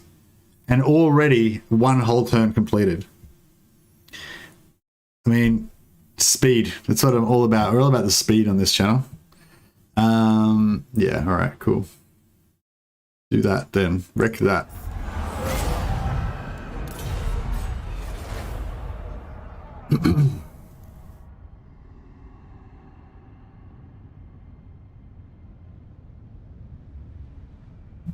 Resgoth's a secret talent agent? Maybe. Poet grants me wisdom. Oh, mighty lord. The fates have surely selected. Yeah, what else have we not talked about with the DLC? Or maybe we've already talked. So here we go. So as if driven by some divine power. Wait, so how much money did we just score there? Before you. Like I wasn't paying attention. So we demolished that. Oh yes, I don't know. I won't worry about it now. We got 6,000 gold there. We probably got like another 3,000 or something from demolishing stuff. So 9,000. And yeah, I don't know. We're probably making like 5,000 or 6,000 a turn or something like that. But we'll need to. Yeah, we still need to get more infinite money going. It's still a bit weak. Excuse me. What's going on here? For my 2-turn blitz with Eltharion, I spent about 30 hours on the first 2 turns. Well, but I assume that was like replaying it multiple times to figure out the perfect thing. It wasn't like literally playing 30 turns on the same 30 hours on the same 2 turns, was it? Or did you literally only play? Yeah. I don't think I've seen that one. What's your 2-turn blitz with Eltharion? What are you blitzing? Oh, is this like using like the movement bug to like conquer everything on the map or something like that? Literally 30 hours on the same playthrough. Oh, okay, what were you doing? Was it movement? No, you couldn't have done movement bug. What were you blitzing? Tell us the story. What's the story of this 2-turn blitz? I don't know. I mean, I would showcase it, but I haven't got 30 hours to waste. Well, not waste, but you know, finishing the final battle. Oh, right. Sorry. Yeah. The competition, like with the Loremaster of Sotek's competition. Is that what you're talking about?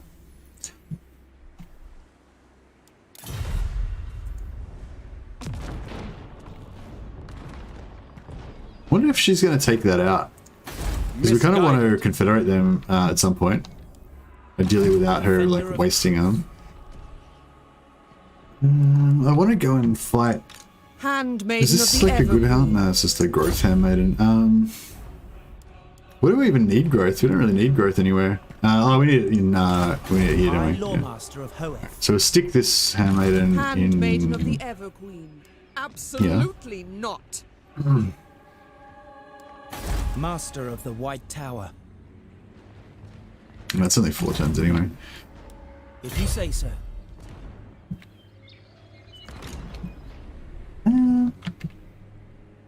Alright, let's get some shit done, I guess. Alright, I really like this Illyrian Reaver Archer unit. I mean, I just keep all, yeah.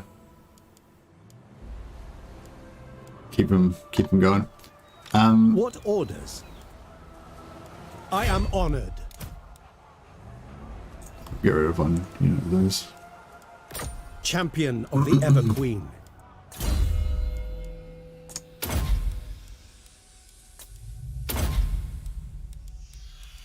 Yeah, that's right. Hope is fading. Okay, let's actually play some. Let's play some Total War here. Items of power. Does Grimbrindle now have the most fun grudges to complete? The gods I don't know actually. are I with don't us. know specifically what the grudges are, but I don't know what the specific grudges that each one have. Yeah, I'm not sure. Sorry, Liston. I got the 2 turns after the competition was over, but I got it. Oh, nice. Turn 2, I had to fight a sea loot battle to get 20,000, then spend 1,000 gold to teleport to the final battle over and over to level up Eltharion to level 14. Nice. I'm pretty sure Ungram has the fastest. Okay. Yeah, so we don't know whether every lord has the Confederation thing or not, do we? That was the gist of it. Far I've beneath already an got archmage. Ulfrin. I think I've already got Ulfrin. I don't know where I put the... I think it was in my old book.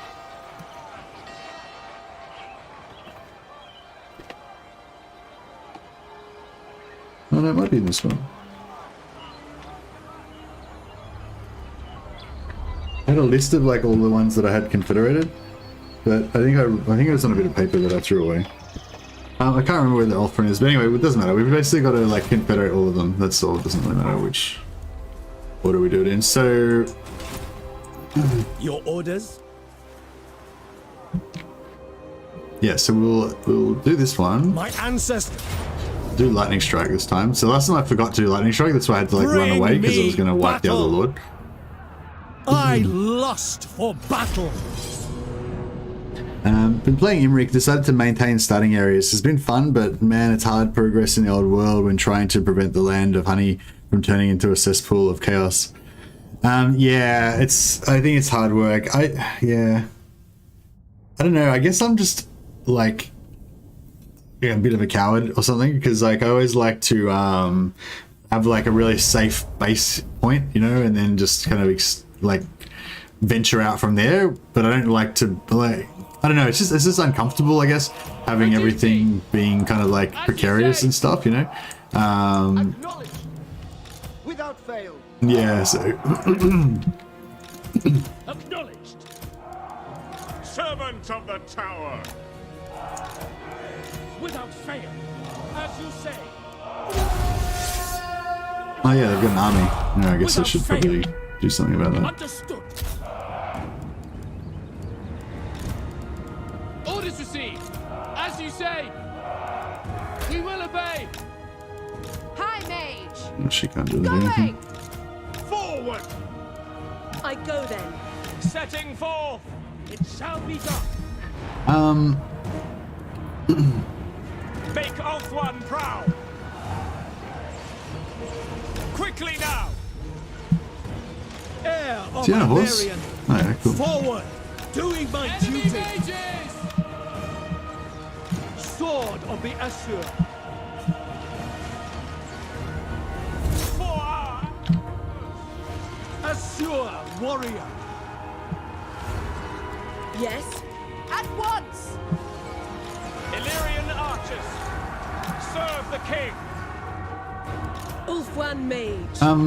Well, there's a lot of shit going on at the same time here. I'm getting a bit confused. Honor bound.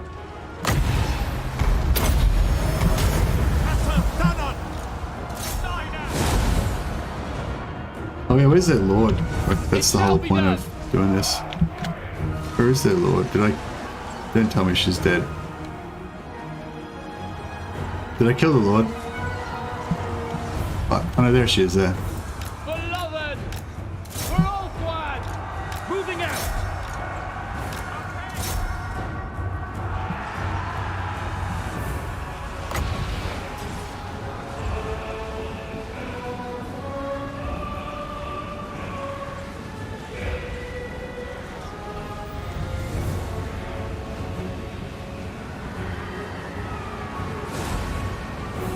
See you, Mercurio.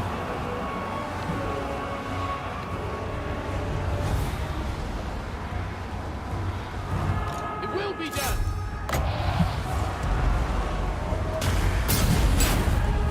Tireless. Loyal! Advance!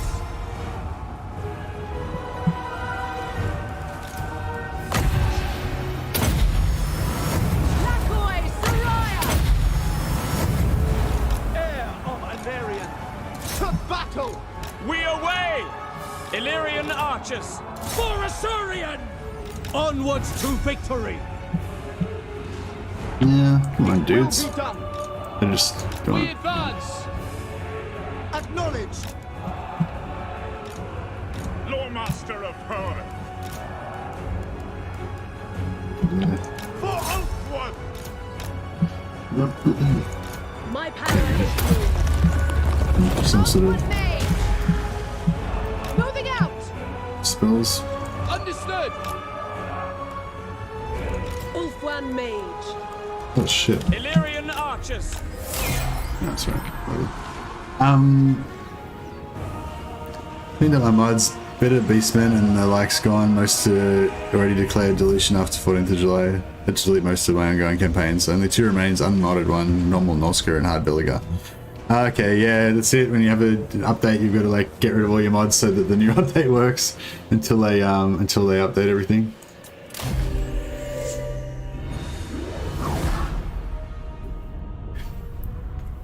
Completion dates made me feel old. Oh no, that's no good. Yeah, I don't run any mods, so I don't have to feel sad about losing any mods. But yeah. Yeah, fuck, I want to play Empire. So okay, so Empire, I need to play a new Empire campaign as soon as the DLC comes out. The might of I need to play Ulfwan. like probably two Empire campaigns. I need to play a new Dwarf campaign.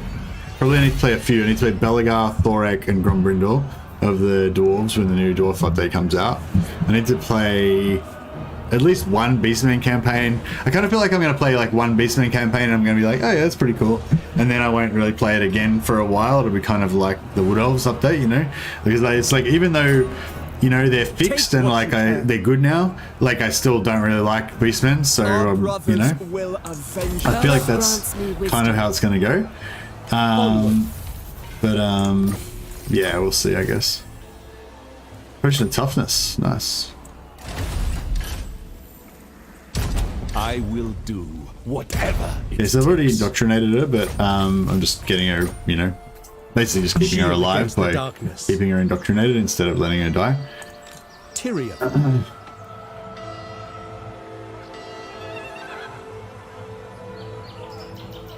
A glorious victory. Oh yeah, we've got full replenishment as well because we did the sack. It's sort of the great thing about High Elves. They're so great for like rolling, and they're one of the best units best armies to play as with melee because they have the replenishment mechanic, so they can just keep you know, orders? Fighting, replenish, fight, replenish, fight, replenish. So they don't like run out of dudes. As long as you don't lose too many entities. And they're probably the most viable as well for if you want to do cavalry-based combat, because it's even better with cavalry because they also the cavalry also get the advantage of that that replenishment bonus. So like heroes and stuff don't get replenished for high elves. On orcs, for orcs they do though. But yeah, for high elves, like cavalry and infantry both get replenished after battles. So yeah, you can just kind of keep rolling with them. It's pretty cool. Kill them.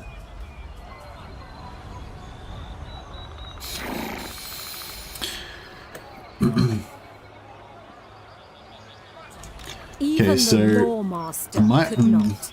So that's gonna put us down to 0. So then we'll be cannot stuck, right? rewrite So reality. actually, no, she should still have some. So what's her movement? Her movement's like 35%, and our movement is like 25. Yeah, so he'll move. Yeah, so she can fight in the battle, and then she can pull out, and then we should be right again.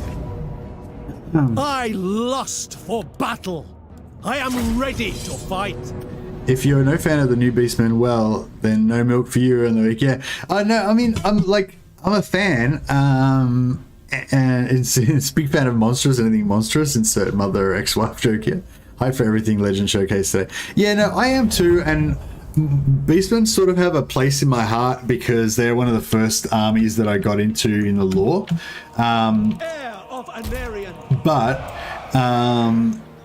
just as a, yeah, it's hard to explain, but like it's like just as a person, like my personality, you know, I don't. It's pretty much actually it's very similar to what Legend said. Like when he said it, like they're all about destroying stuff and just like rampaging around, being like monsters and stuff, and that's just not really what I'm into. You know, I'm more into like the building up and like the you know the yeah, I don't know. Anyway, yeah. So that's the thing. I like Beastmen. I love the I like the lore of them and stuff like that.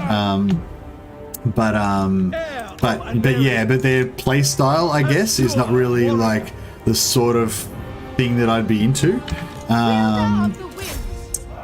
So yeah.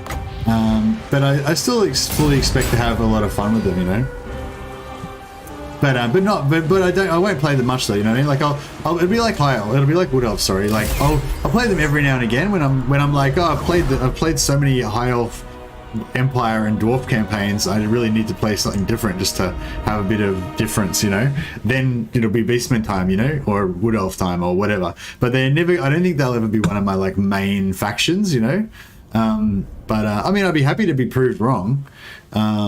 But yeah, I mean, I really like the way that they've given them some sort of significance on the map. Like, yeah, honestly, like with everything that I had a problem with, I feel like so far that I can think of, everything that I've had a problem with Beastmen and Dwarves, I feel like they've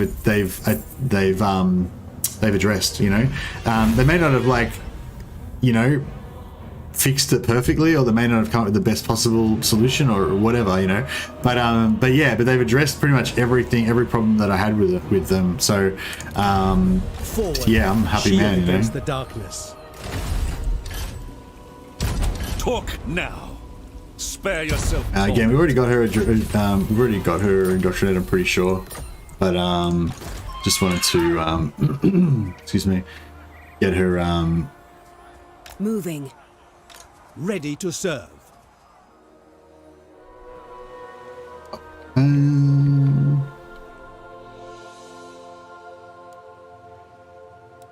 We shall not rest.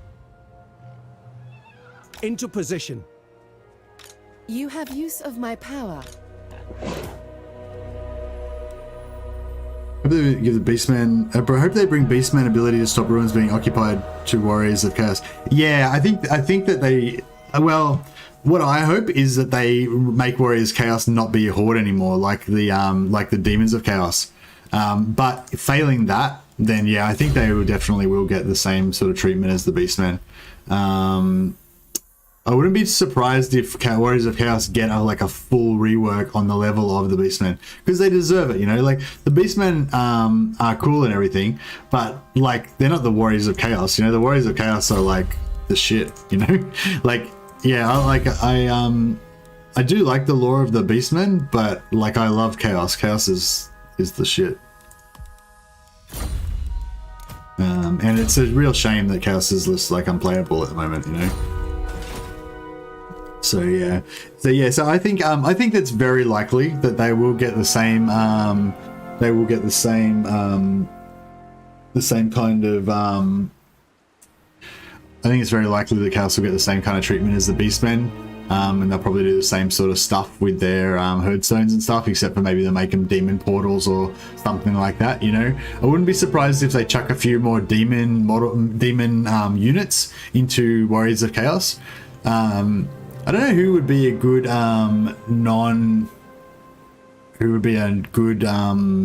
Legendary Lord to add to the Warriors of Chaos. There's probably heaps of options, but you know, they just say they bring out another Legendary Lord for Warriors of Chaos. They do a full rework for Warriors of Chaos. They give him a few demon units. Maybe they get like, you know, Bloodletters and Plague Bearers and, you know, basic hero, demons for all the factions or something like that, you know. Just the ability to create, like, maybe at the end game they can summon like one Bloodthirster or something like that, you know. Just give them a little bit of the demons roster as well, and at the same time give them like a rework similar to what the Beastmen got. So that would be an option, and I think that's probably pretty likely. But I think it's also possible that they'll get the Demons of Chaos rework, whatever their mechanic is, which we don't even have any idea yet. And which they've said that Khorne's not a Horde faction. So maybe they'll make it so Warriors of Chaos is not a Horde faction as well. Or maybe they'll make Warriors of Chaos more like Norsca or something. That would be really cool as well. But yeah, I don't know. That's probably, there's no basis for that. I just saying that. Anyway, my point is, yes, I think Chaos will get a full rework. They will probably get something like the Beastmen one, but they're not doing it yet because I guess they're busy. Yeah, but my hope really is that they make him not a Horde anymore. That'd be better. So should I come over here and hem these guys in, or should I just get on with crushing? See, maybe I don't really need to worry about Toralier. I could maybe just let Morathi take it. Because soon I'm going to have Handmaidens, and then I can just buff the growth. I don't really care if they get knocked down a tier, you know? I hear the Gaddaif.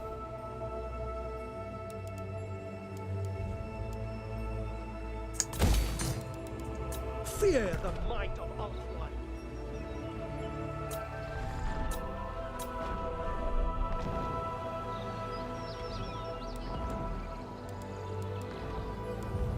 I feel like I should just whack, oh, actually walls might be not bad as well. Maybe I should just whack this in there. Might just pop a few of them around the place just so I can get some, passive, because I just want to farm, resilient, Loremasters. Actually, is there a quest we can do to get some cheap, influence? Say influence, win 3 battles, no. Recruit war lions. Alright, I can do that. Battle of Kalidor with Imric's army. Oh yeah, we can probably do that. What's the Battle of Kalidor or whatever it was? Is that hard? As you were. Only the Asur may enter. By the White Tower, I sense items of power.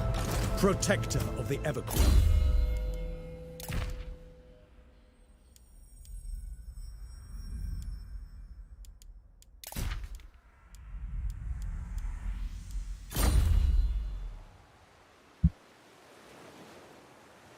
Ancestors be praised. Gutted though to watch some of Legend stream and guess what his army was. What do you mean? This that he had so many archers and didn't like get all the good ones. Gangors and Cygors. Sungors are tier 4. Cygors are tier 4, yeah. Every campaign's watching arrows. Yeah, well, I assume that he's going to go for other stuff later on. It's just that he's figured out that, you know, the best way to start the campaign is doing that way. You know, he's just going for that sort of like early economic advantage or whatever. Handmaiden of the Everqueen. Yeah, Legends, yeah, he's funny the way he plays his games is different. Yeah, I guess we'll move these guys up here. Okay. Destroy them.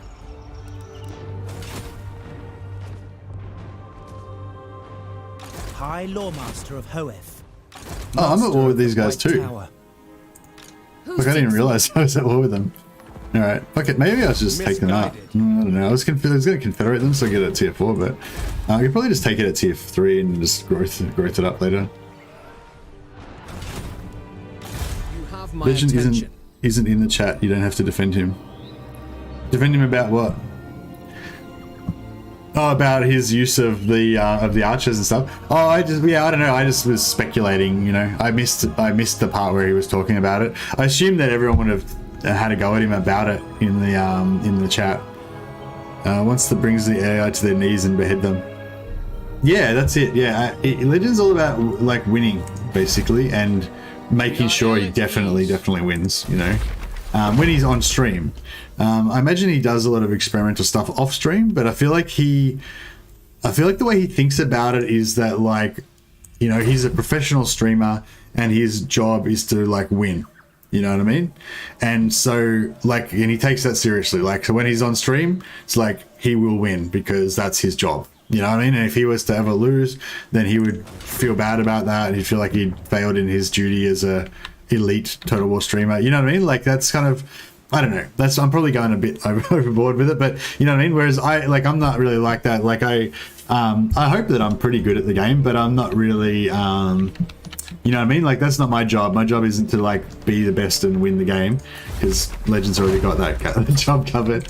I guess I think of my job as to like try to talk about and show just other interesting starts that you can do, different strategies or whatever, you know. That's yeah, I don't know, like protector of the yeah, they say if you start a YouTube channel, you should try to figure out what it is that you're actually trying to do, like what's the point of your channel, you know. So I kind of feel like that's kind of my point, you know, just showing different exploits or different strategies that allow you to do different stuff. Now, Magic the Gathering term, Legend is a textbook Spike and you're a textbook Johnny. Winner by personality versus curious creative by default.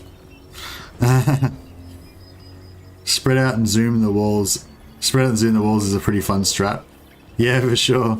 Watching Legend for 8 hours because of lockdown has made my games a lot easier. Yeah, that's right. Yeah, if you want to know how to win and just crush the game, then yeah, you can't go past Legend.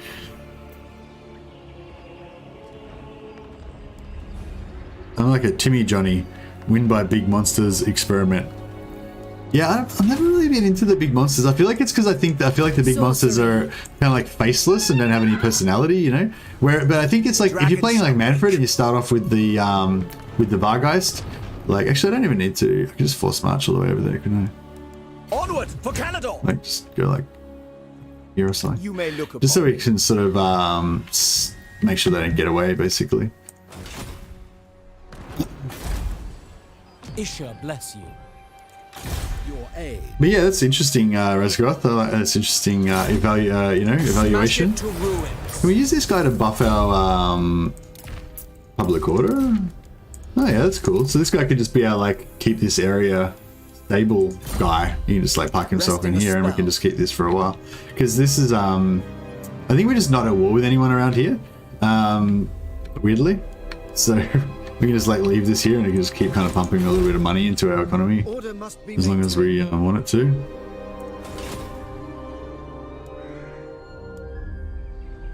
The thing I love most about watching Legends videos is the part that isn't about the cheese but about the tactics, dividing the AI army, better use of control large army, many similar good stuff. Yeah, yeah. Actually, I never used that control large army. Yeah, I think like once things get to a certain difficulty, I just lose. You know, like I don't like. Yeah, I don't like figure out a way to win. I just kind of curl up and die, just accept defeat. But yeah, I probably could win some stuff with that. Yeah, control large army stuff. Someone asked which YouTubers to watch, and he said, if you like my cheese but want even cheesier, then watch MercytheMad. That's really cool. That's really nice. He gave us a huge host at the start as well. We had like 180 people, I think, or something, like come over from Legends stream. I forgot to ask them to subscribe, unfortunately. So that was probably a bit of a mistake on my part. It's probably one of the biggest number of people I've had in the stream for a while. I did later on give myself a bit of a plug and suggest that people subscribe, but it was kind of like after most of the people had left, so yeah, anyway, I think we're good. This is why we love you, Mercy. Thanks, WT. Appreciate you.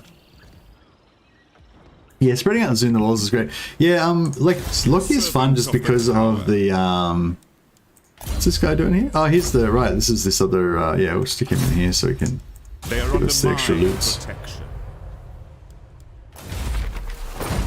think we're done. We're done. Yeah, we're not really at war with anyone that we give a shit about, so we don't need to worry about it. I'm just going to keep pumping high elves. We'll get rid of this guy anyway because he's got a bad trait, so he's just here temporarily to pump influence and to... actually, we should recruit some... For my queen. Should we recruit some shitty heroes? What can we recruit?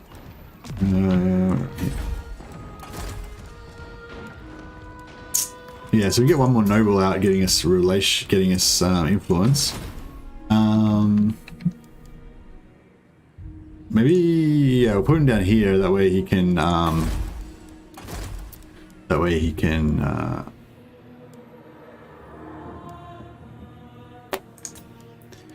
Standing by. I will not.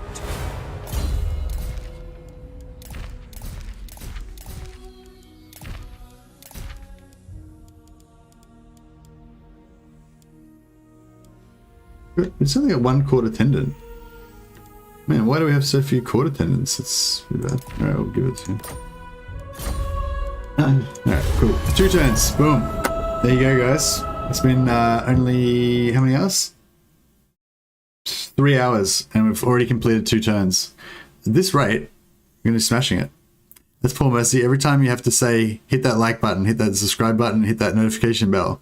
I never tell anyone to hit the notification bell, hey. Yeah, for anyone who doesn't know, I didn't really know, but if you subscribe to a channel, it doesn't really actually do anything for you guys. Yeah, it's pretty much just the same as normal. But if you hit there's a notification bell which will actually send you a message, I think via your email, every time I post a new video, which is, I think I got out of the habit of saying it because when I first started, I used to make very short, easy videos, and I used to put them out like every day or two. So, yeah, so I wouldn't really have suggested to use the notification bell because it's like, I wonder if we can... With purpose. Because it would be annoying. You just get like an email like every day saying, hey, Mercy got a new video, Mercy got a new video. But then now I only do a video like once every, you know, like month or something, or every 3 weeks or something. So if you actually do want to be notified when the videos come out, you could actually hit the notification bell and it might actually be useful and not that annoying.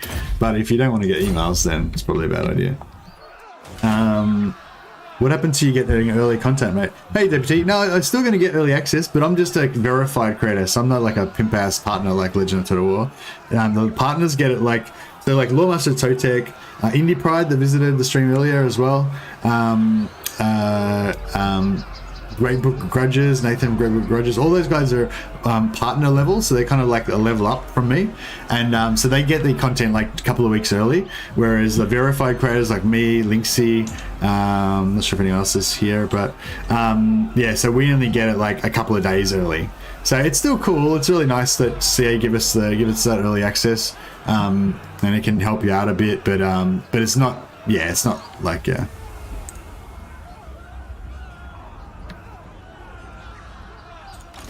Not as early, but it's still really nice. It does make you get the warm fuzzies, and also we get the game for free as well. So, you know, I mean, the DLC is only $20 so, or whatever, so I would have no problem. $10 or whatever. Yeah, it's like $10 I think, to $11. So. Yeah, DLC is cheap anyway, so I would have no problem buying it. But yeah, actually, I will buy it for one of you guys at some point too, because I made a solemn vow. When CA like did enough to prove to me that they were worthy, I made a solemn vow that I would buy every DLC that they ever made for this game, and I intend to keep it.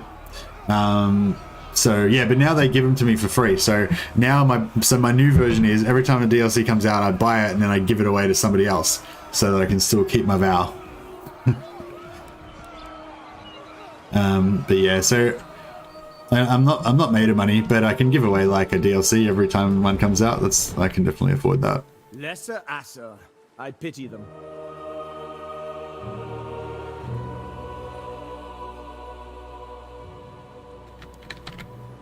Yeah, more engineer starts and stuff. Yeah, do a competition. I don't know if I like competitions that much. TPT, they're probably good because they promote the streams and stuff more. But greatest of the dragon princes. But. I don't know, I don't know. I feel like it doesn't feel good, sort of, or something, you know? Crown Prince. Yeah. Does he get lightning strike? Oh yeah, so we can lightning strike either direction. Calador is set for triumph. No, they didn't recruit anything here. That's cool. Yes. Far beneath an archmage. Shield against the darkness.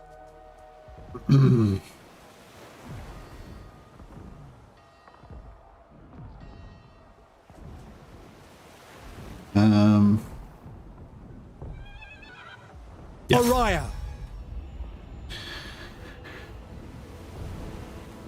Absolutely not. Do a Thorek one for me when you get the chance. Otherwise, good night, mate. I'll see you later, Resgroth. I'll definitely do some Thorek streams for Shizzle. Oh, is that for me or is that for Anisius? Oh, and Anisius, right.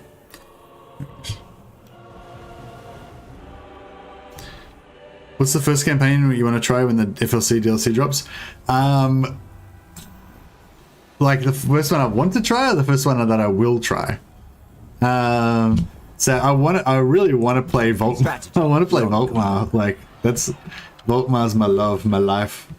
But I don't know. I mean, the dwarf changes seem pretty potent.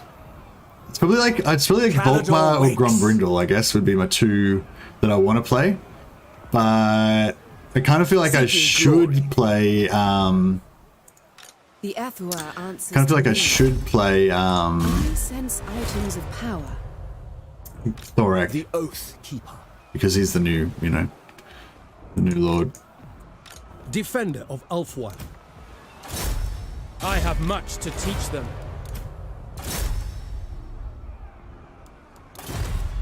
The last Phoenix. Poeth protects them. I feel like I should go to bed. Save your career. I am the heir. I feel like I should go to bed to save your charisma now. I didn't even remember what I said. Sorry.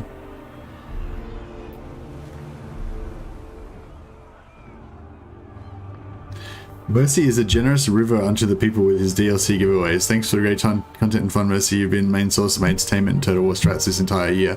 Oh, well, thank you, Grandfather Nurgle. You've been a big source of my high spirits and general happiness for the last few months as well, so much appreciated. Can't wait to try it all out. Never done Dwarfs, Beastmen, or Lizardmen, so a lot of campaigns for me. Yeah, I'm not excited about the Lizardman particularly, but Calador's champion. Yeah, I guess it's fine. Imric. Yeah, I'm not like particularly excited about the Lizardmen, but I've been wanting to try have a good Lizardmen campaign for a long time, and I just haven't been able to get inspired about it. So I'm really hoping that the new Lizardmen content like lets me get inspired about it. Good work, Grandfather Nurgle.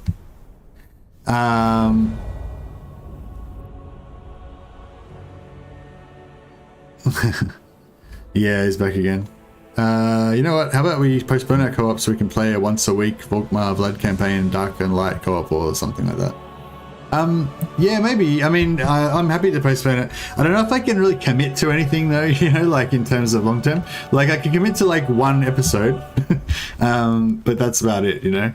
I'm not saying like we definitely won't do more than one episode. It's just, I don't know, like, I don't know, with, it's like, what am I trying to say?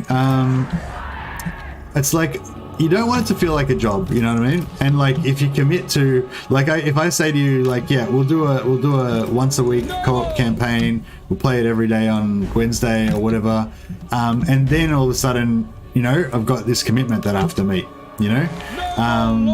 So it's, yeah, do you know what I mean? I don't like, and I feel like that makes it not as good, you know what I mean? I don't know why I was doing that.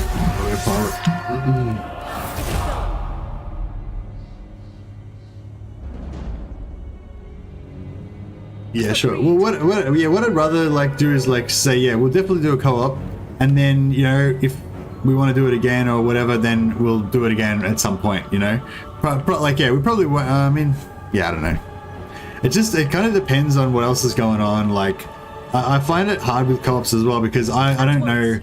like basically my only real rule is I try to make sure I always stream every Friday and every Saturday, because that's my weekend. I've got no work the next day, so that means I can stream for as long as I want, you know. And yeah, and that's my favorite. Like, this is my like main fun streaming time, you know. So yeah, that's pretty much my only thing. And apart from that, I try to like stream. I try to stream at least 3 other days as well. So yeah, but I don't necessarily guarantee it'll be a certain day or anything, you know. So that's the thing. If I'm doing a co-op with somebody, then all of a sudden I'm locked into that day, you know. And it's, yeah, I don't know. Yeah. I get you get what I mean. It's like, it's not like it's really any problem with it. It's just like, just psychologically, you know what I mean? As soon as I've got like a day where I know I have to stream, it just makes it a bit harder to get motivated sometimes.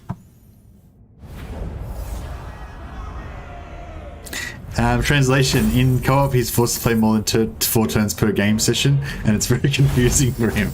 Yeah, exactly. Witness my I think, are we kind of finished talking about the DLC?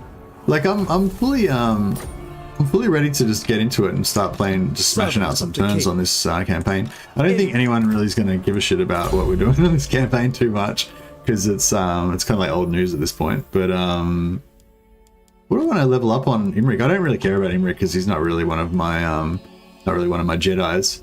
Should we make everybody like on foot as well? Would that be a cool thing to do? No, I don't know, maybe not. Anything where you have like a restricted. Well, we should make everyone like personal combat masters, though. That's in keeping with the Jedi. We'll just go like yellow line on everyone. Asturian smiles upon I'm very well at talking while Mercy does his stuff. Probably I'm going to slow him down more than speed him up. I don't know if full commitment means in a flexible manner. Yeah, no, I know what you mean. Yeah, sorry, I took that as an opportunity for me to just go on a mad fucking monologue again, as I want to do. Who do we want to? I guess we want to occupy it with Tyrion. Strategy beyond compare. Champion of the Ever Queen. Oh, yeah, we'll just quickly get rid of this guy as well. Silence is futile. Ulf-One's defender. We don't want a lightning strike. I lust for battle. What happened to the sword behind you? Oh, hey, listen, James. I drew it out because we had the Legend of Total War host. We had a big host from Legend. We had like 180 people in the stream or something for a while.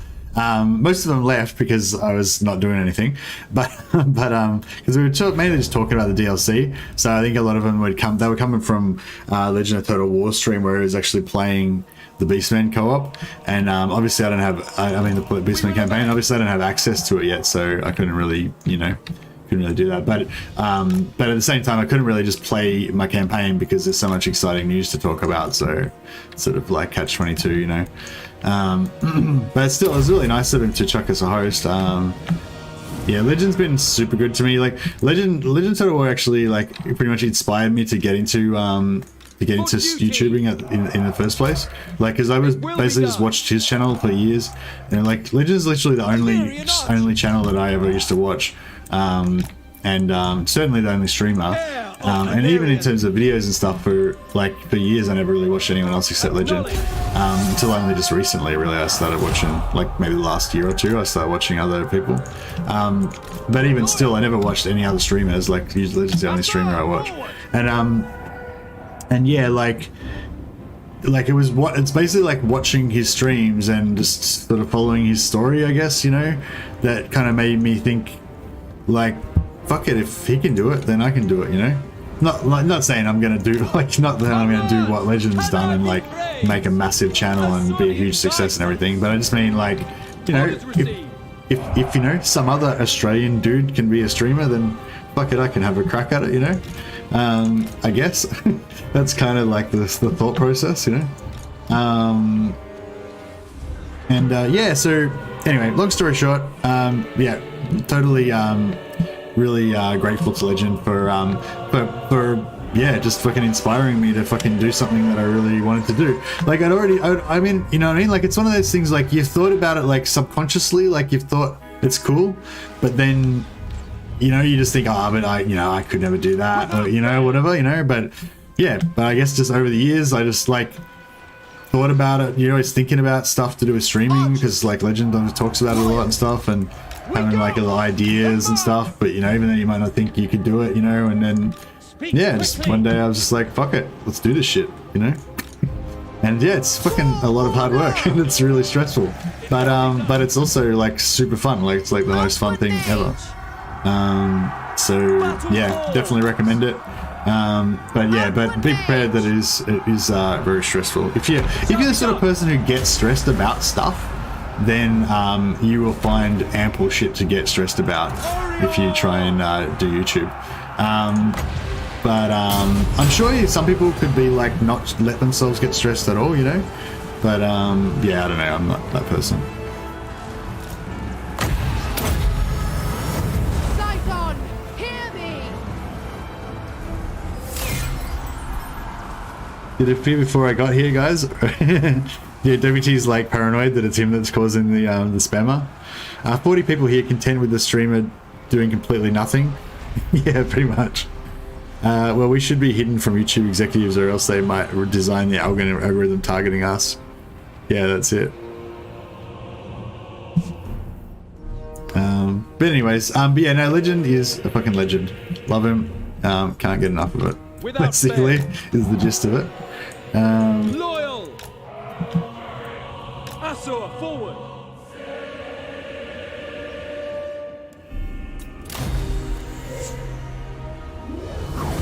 Alright, you gotta sleep now. No worries, Odysseus. We'll get that co-op happening for sure. You will be here on the journey with me when we delve into some Empire / Dwarf / Beastmen / Lizardmen. Look forward to it, man. Yeah, I gotta, and like there's so many people to co-op with as well. That's the other thing about co-ops. Like, I've got to have another co-op with Kenny soon. Kenny's like one of the moderators, but he's also like my default co-op partner, you know, because basically the advantage to this co-op with Kenny is that he's super nice, so he'll just basically put up with any bullshit from me at all, you know what I mean? Like if I just don't do anything for like 6 hours and just monologue the whole time, he'll probably be polite about it, you know. Kill them. But you know, whereas if I co-op with Dame, she's like there's rules. It's like, fucking, you got 10 minutes per turn. Don't waste my time, you know. So it's like I've got to be on my best behavior if I'm co-oping with Dame. Then I've got Linksy as well. That I haven't done a co-op with for ages. Linksy's like my bro. He's another YouTuber who was here before. Yeah, so there's like so many co-ops, you know, that need to be done. I don't know. What do you guys think about co-ops anyway? Like, should I, like, if I just did co-ops like every day, just nothing but co-ops, like, would you guys be into that or what? Crown Prince. I guess people probably would, wouldn't they? Like, co-ops is kind of better because there's like more people in them.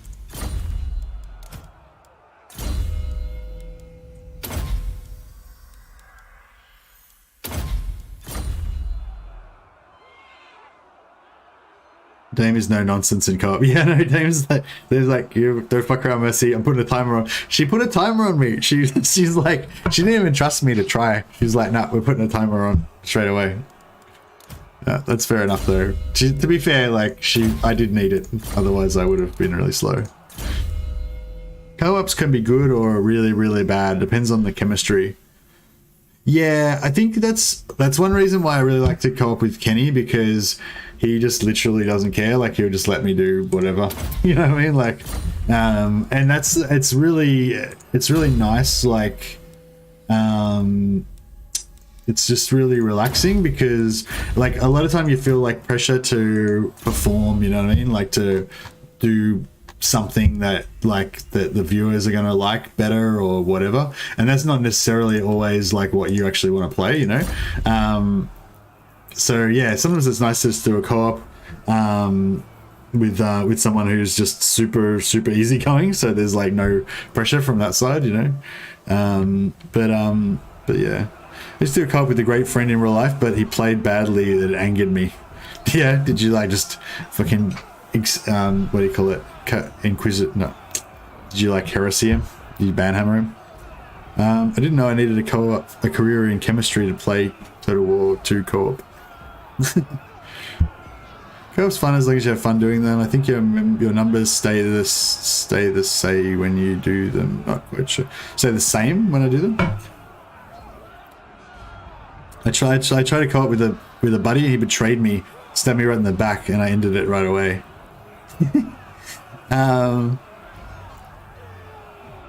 I prefer playing co-op with my friends to single player, but I prefer watching single player campaign stream than co-op.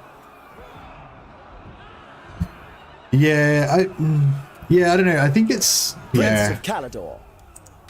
I think it's kind of good as well when the co-op partner is not a streamer, not a YouTuber, because that way they don't. Because otherwise you got two chats going at the same time, and if you're both talking to the chat, like it can be pretty shit, you know. I think it's alright if you both just ignore your chat pretty much, you know, and just talk the whole time and just ignore your chat. But then it's probably not like the best. Like it's good for the people watching the VOD later on, but it's probably not the best for the people that kind of like to interact in chat. I want to get Limerick. I want to get the health up on these. Onward for Calador. I want to get the health up on these guys so I can do his quest. Actually, yeah, I fucked it up. Her servant. Much influence. They've got influence, so we can start farming some more shit. Resilient. Sick. Alright, this is our first Jedi, bros. This is sick. I'm excited. Alright, so which one I guess we can't get rid of Cavill. Cavill's kind of crap because he doesn't have the resilient trait, but he's got the extra potions and, you know, he's Cavill, so yeah, so this guy we'll get rid of because we just don't have the cap right now to support them all.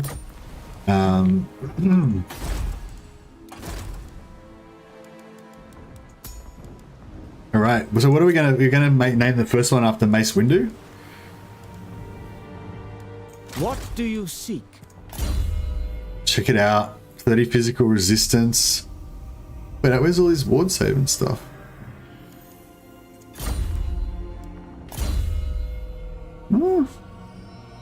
What the fuck? Does he only get the ward save when Teclis is on the map? No, Teclis is on the map. What's happening right now? Is it bugged or something? Ward save 10% for Loremaster of Hoth, all characters. The dragon shall wake. Like, Shield against the darkness. Warriors. He's a Loremaster of Hoth. Why doesn't he have the ward save? Maybe does it only appear up in battle? Maybe.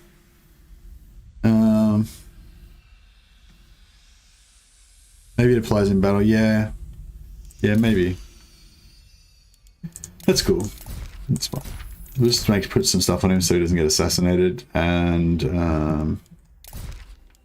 give him another 10% ward save, or yeah, we'll give him another 10% ward save, and we'll give him Star Lance just to make his personal combat weaponry. Actually, that's terrible. It's only really good on cavalry. Give him a Tomato Sword. And Sacred Incense gives him missile resistance for an AoE. No, I want him like personal combat to be good. I want him to give him that 15% physical resist actually. I'll just go with the 7, that's fine. There's plenty of peeps in Discord who want to do a co-op but just have trouble coordinating. You guys are always welcome there. There's even a voice channel for co-op. That's really nice actually. I like that idea as well because there's a few like voice channels on the Discord that you guys are welcome to use. If you need more, just let me know. I can create more channels or whatever. But I think not many people. They only get used rarely at the moment. I created a science channel as well, so people want to just chat like I do, like on stream about different strategies and exploits and stuff like that. You can, if you're chatting about stuff in the chat in the Discord, and then you want to actually just talk because it's easier, then you can just switch into the voice channels there. Yeah, you get me. But yeah, I like that idea of there's like some multiplayer channels and stuff, so yeah, I like the idea of people using it as a meeting place. Like it won't have much to do with me because I probably won't even notice, but yeah, I don't know, maybe might be interesting.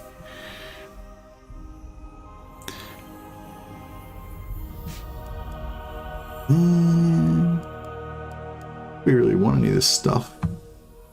Oh, this is self, gives him plus 24 melee skill, making him an extra powerful warrior.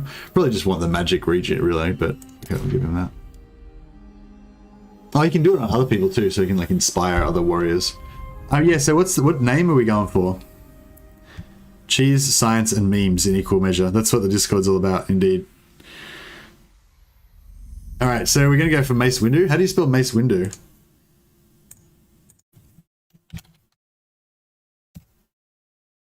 Mace Windu, okay. I feel we've got it. It's so okay. So the naming convention is that it's got to be based on. It's going to be based on a Star Wars character, but it's also got to be like an elf name. So it's got to sound like elfish. You know what I mean? So we've got to change. We've got to change this. So it's got to fit. It's got to both. Yeah, it's got to both be based on a Jedi character, but also it's got to be lore friendly for like the Warhammer. All right. Can we make it like? How do we do like umlauts or something? Mesu Winish. Or like thinking like we can do mace. That sort of sounds a bit more elfish, but I feel like if we had like one of those little, how do you do those little things on the E? You know, with the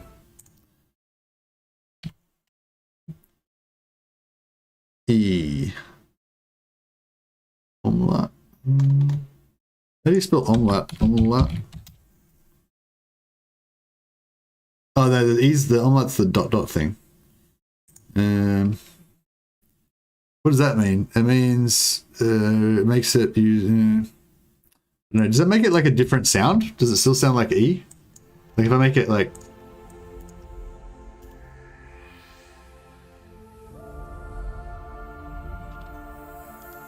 So if we make it like Macy, what sound? What's that? How do you pronounce that?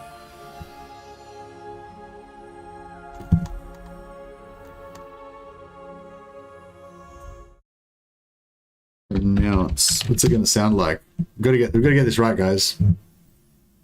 Omelette. A-E. Oh, wait, there's no E.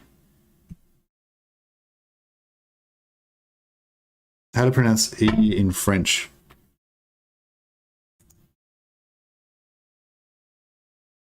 Oh, so it's still just an E, like mace. All right. What about Windu? I feel like Windu doesn't sound very elvish.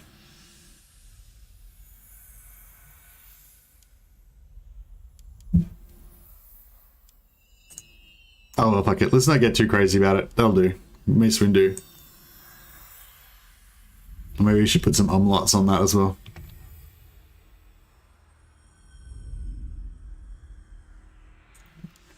I don't know, we'll think about it. We might need to make him a bit more lore friendly for the elves, but it's pretty good. Doesn't have that bot enabled. Spam bot. Mace Windu. What? Celestine's doing saying? Discord. What? What are you saying? Is there like a bot that stops bots or something?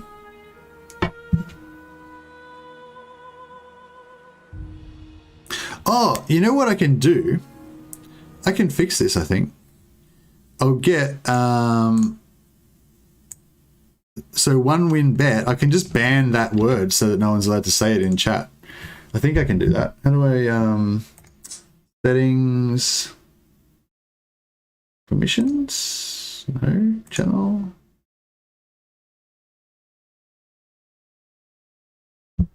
Oh wow, they just removed the number of, oh okay.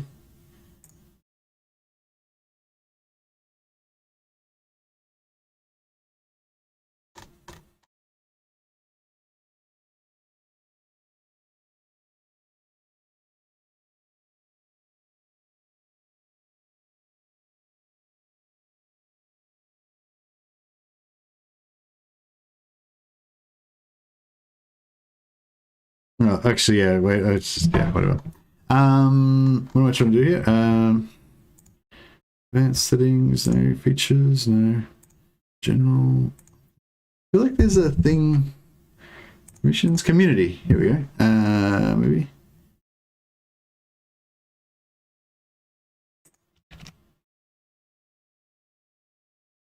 Blocked words. Blocked words. If you select this comments held for review, live chat messages will be blocked.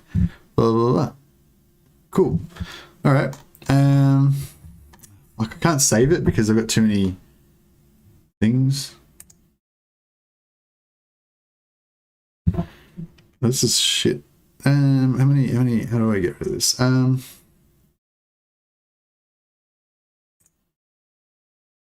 think I'm getting there. Sorry guys, I just need to get rid of a shitload of keywords out of my description. I didn't even realize that they changed, because they used to have 1,000 characters that you could have in your description, and they changed it to 500. So now my description is like illegal or whatever. So yeah, I'm just trying to fix it. Fuck, I've got another 400 characters I gotta get rid of.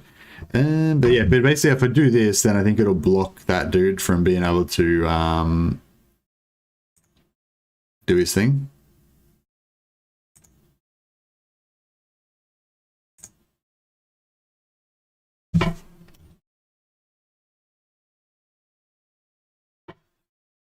This is hard work.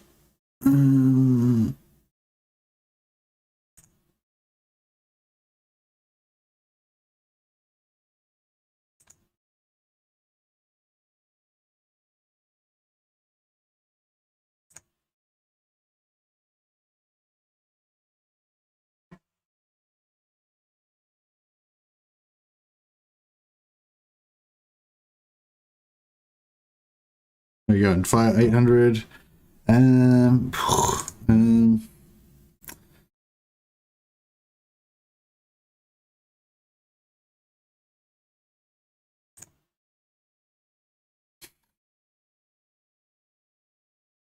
we go.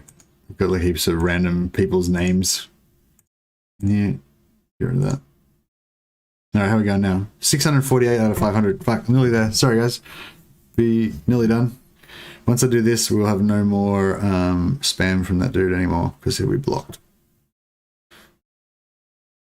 Permanently. We won't have to ever worry about it again.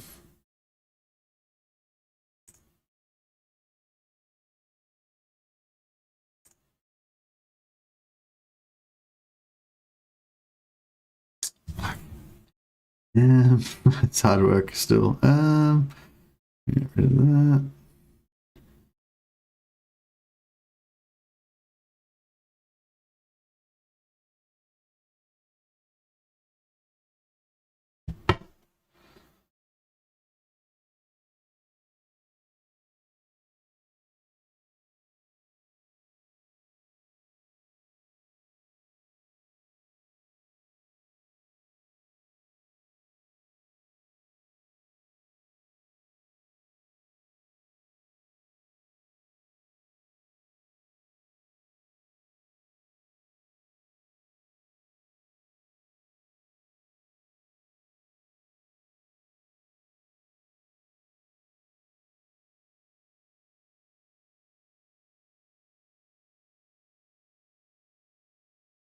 Mm, 520. Just gotta get rid of like 3 more words out of my descriptions.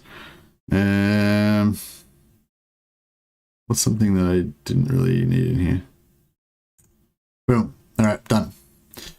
Cool. So now that guy shouldn't be able to actually ever post that in message. It'll just automatically be held for review. So we'll just never be able to post it anymore. Yeah, cool.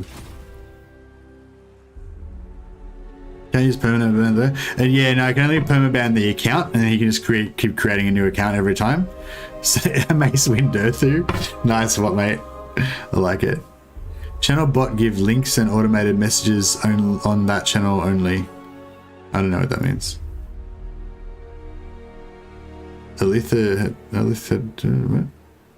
Anyways, hey JF, how you going, man?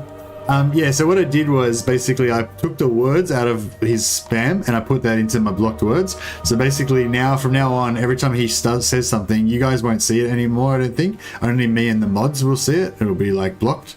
and like we'd have to allow it for it to show up. So yeah, so it's basically pretty, it's solved pretty much. And now I can just did you just get your first troll spam? Hey Anthony, you're becoming a real streamer. Yeah, that's it. I've made it now. I had Milk and Cookies Total War in the stream before. Got a host from Legend of Total War. I've got like spammers trying to like destroy my stream. I've made it. I remember investigating some spam troll before. Yeah, only was once. Yeah, I think this is the second time. Yeah. Or yeah. All right. Yeah, we got our growth back again. Yes, we got our first Jedi. Well, it's sort of our second. We started off with Darth Vader, and now we've got Mace Windu.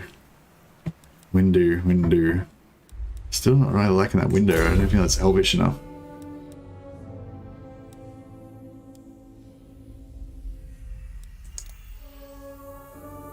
Mace Windu.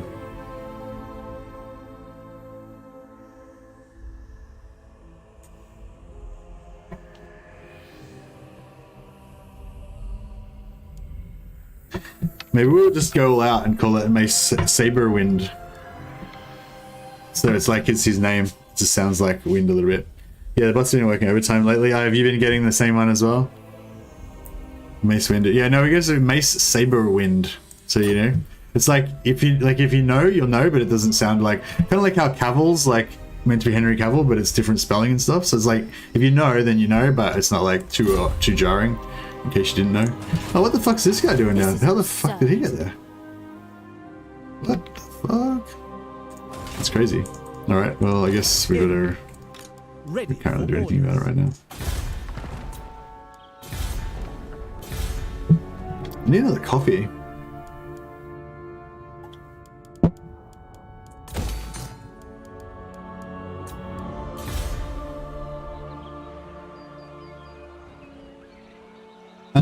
I may as well hit tier 4 with some of these things, I guess.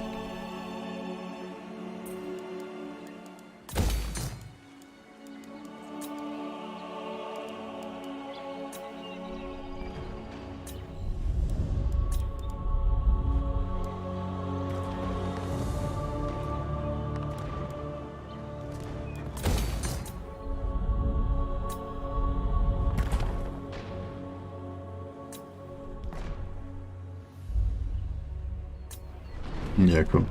We played Taurox or Oxyotl first. Hey, Michael Lopez. We were just talking about that before. I think I'll probably play Thorek first. Because like out of those three, of the three new lords, the dwarves is the one that I'm vastly more interested in.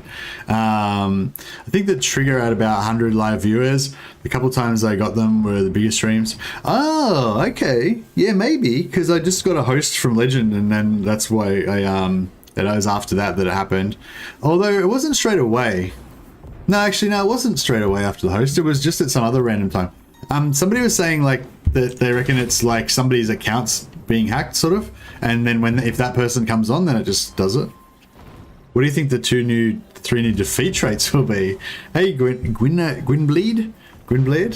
I got no idea, man. How would I know? Taurox will obviously be personal armor. Oh, there you go. Dash is completely confident about what it will be, so there you go. I would have thought that would be something that no one could even have a hope of guessing remotely. But yeah, no. Dash is like putting his best foot forward. He's like, I know what it'll be. Oh, what's happening here?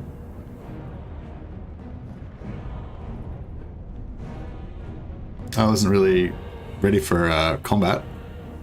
I thought I was just, you know, chilling. So this is not a siege because they're attacking me, obviously. So if that is what? The gods have spoken.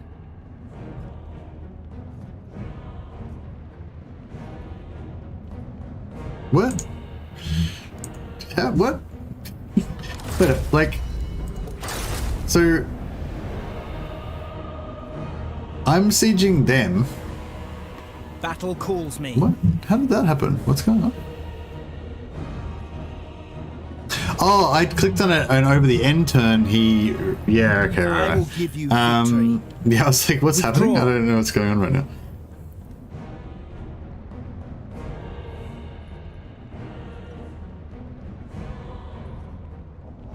I'll Steady hand is just needed. continue the siege. That way if he does attack me, I can always just pull back. Not immediate, but it's never had it with streams under 100. Okay, yeah, I'll have to keep an eye on it. That I didn't actually notice. I thought the first time it was on a stream that was less than 100, but it might have been. Yeah, maybe it was. Maybe I got a host, or maybe I was just had a lot of people there for a while or something. What's like an honor? Their initiation. Yeah, that's right. It's initiation. Okay, so who's? So is it this dude? So he's in the garrison. These reinforcements. Ah, fuck, I don't know whether it's... Oh, wait up, so... It's this guy that's attacking me. This guy here is attacking me, right? So if I beat them, that won't knock the settlement down a level, will it? Because I'm not attacking the settlement. So even if I crush the settlement army, it'll be fine. My powers sure. are needed here. Intimidate you trigger attack. Yeah, that's right, yeah. Physical resist would be cool, but doesn't really. It doesn't. Is there in personal armor? It doesn't really. I'm pretty sure there's another lord that gives you plus personal armor, isn't there? No, Goshen. Yeah, maybe not.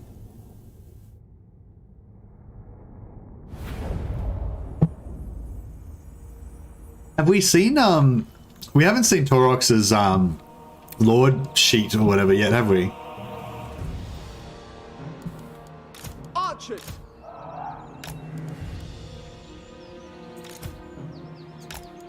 As you say. Loyal! Noble! It shall be done! You got a horse yet? No, shit. Noble! No. Really need to get a horse for him at some point. Master of And the then right probably put this guy's up here.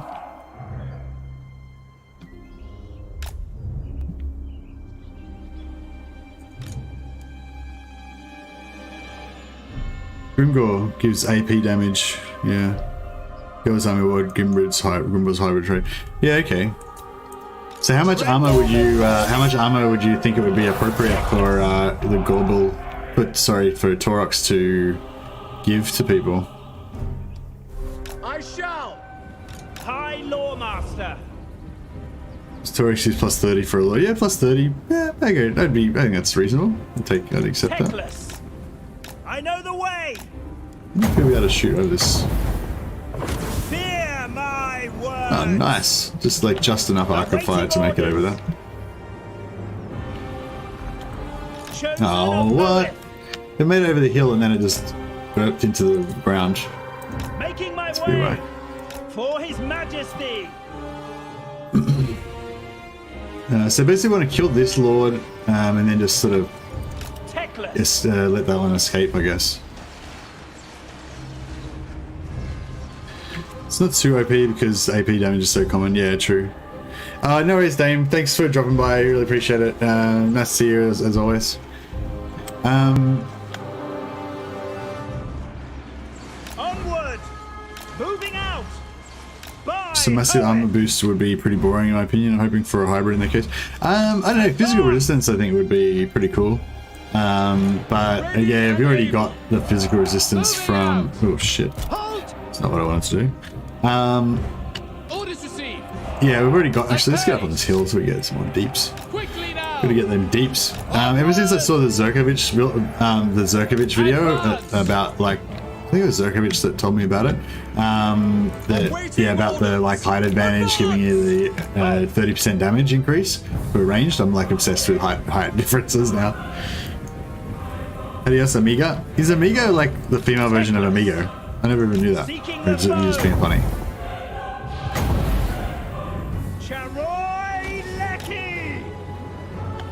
Setting for. Don't have any heals on this character, do we? I go forward. Not really need it. You're gonna wreck anyway. Hear me. I am ready. Forward. Yes. So that's the one we need to capture, and we need the other one to live. Ever on! En Louis! A pace! Seeking the foe! Stop! Setting for!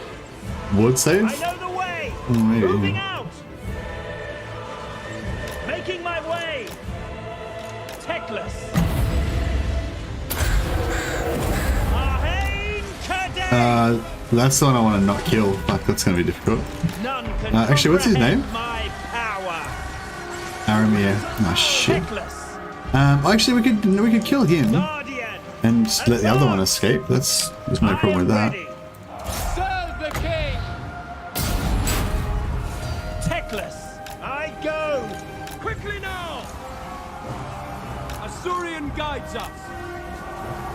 Is he dead? Yeah, he's dead. Cool. High Loremaster! Forward! Fear my words! Alright, so we need to not kill her. We can manage that. On me! Archers! Ancestors! Understood! As you say! For Assyrian!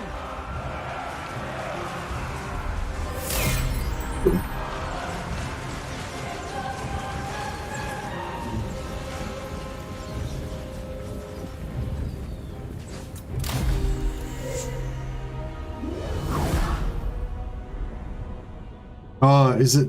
Oh. Wait, that's not going to automatically take... No, it doesn't matter. I don't really care, really. It's fine. Like, we're just working on our infinite money, really. So nothing really else matters as long as we don't screw up the infinite money too badly. And we need to kind of get the infinite money happening a bit more.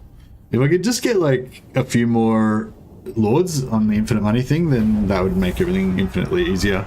I'm sort of, like, on the edge at the moment. Like, I've just got enough money to maintain and be fine. But if I had just a little bit more, it would be Shackle them! really good. Let them go! Enslave them!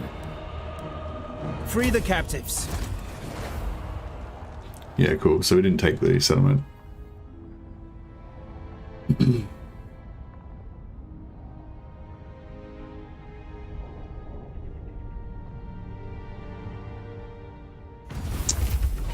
Yeah. Leroy Jenkins. Leroy Jenkins. Physical resist plus armor hybrid. Yeah, that could work. Yeah, if Thorex gave like 5% physical resist and plus 10 armor, that would be pretty cool. I'd like definitely go out of my way to get that. Just, you know, for all those one-man armies that you want to send to Legend of Total War, you know, you're getting the getting that for sure. Alright, so can we get another resilient Loremaster? Are restive. Yes! Fucking resilient again. Well, wait up, we have a need tier 4, shit. So we got this one. How many turns we got left? 2 turns.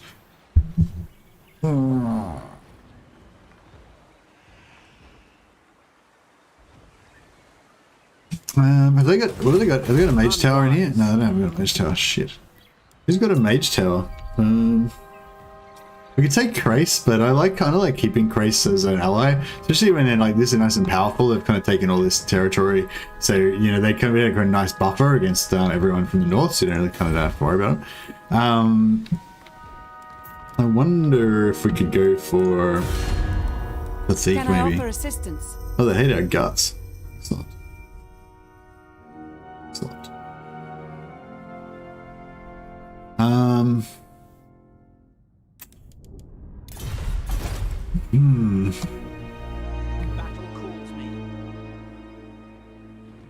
Wish there was somewhere we could get more Loremasters. I guess once we get tier 5 on White Tower of Hollith, that'll be good.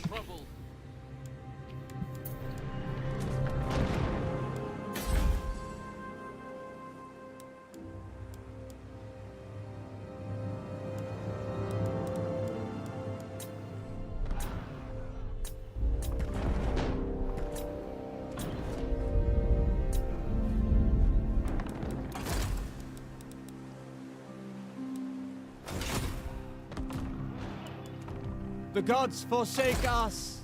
Tyrion, heir of an Aryan.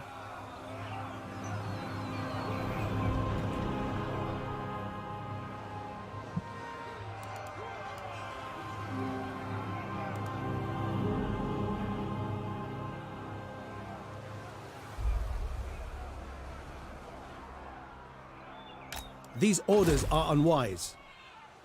I cannot rewrite reality. Protector of the Everqueen. Attack! I am ready to fight.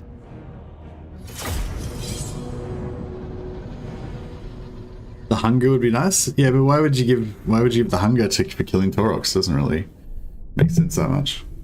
Not very thematic.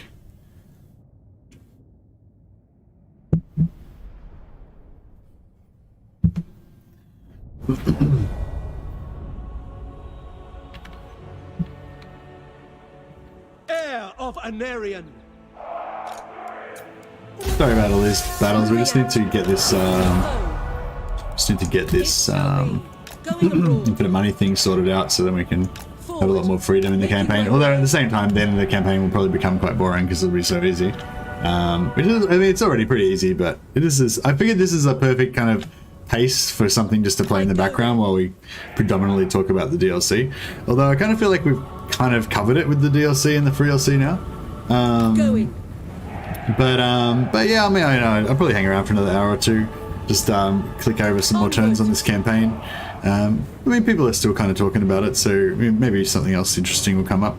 Setting forth. Linksy said he made a video about the dwarves, but he didn't tell me like what was in it or anything. So I don't know if it's. Fuck! Just realized I don't have the capture on, so I can't.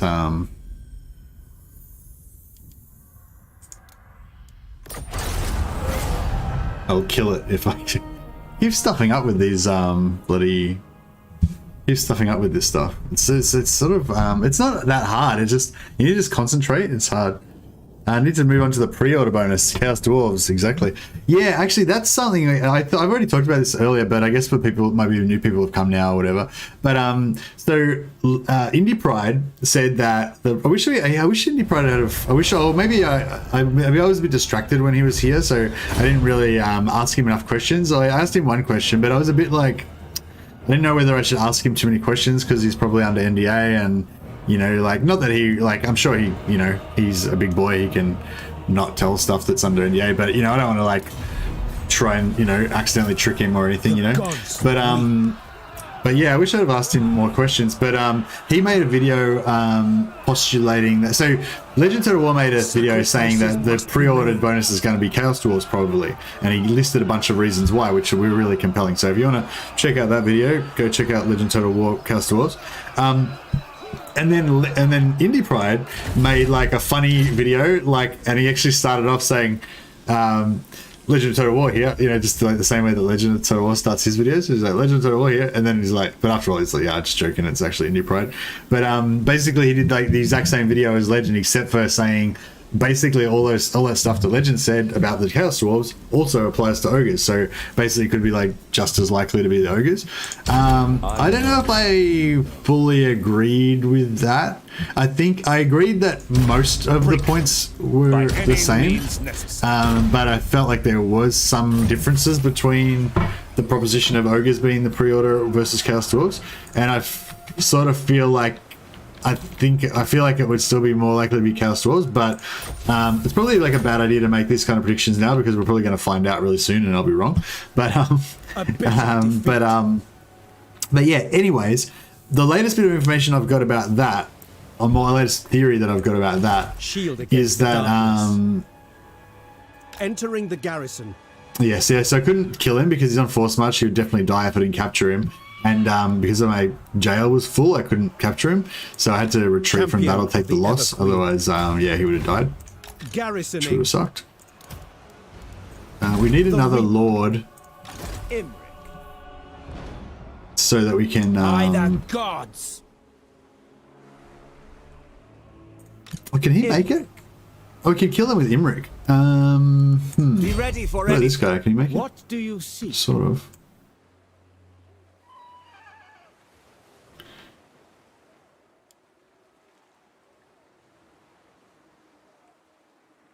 Knowledge awaits. Warrior supreme. Well, yeah, we'll do this like so. A simple crusade. We'll do What do you seek? this. Off I go. Seeking truth. Onward then.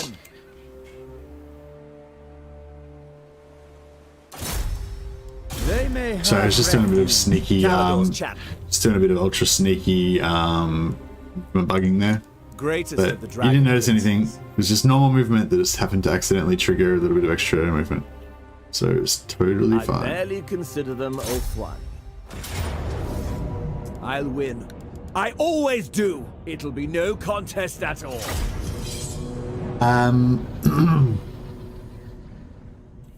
fair amount of them are not very familiar. Yeah, that's true. It could be anything, you know. But if you're gonna like theorize about stuff, you got to base it on something. You can't just make up random shit. You know what I mean?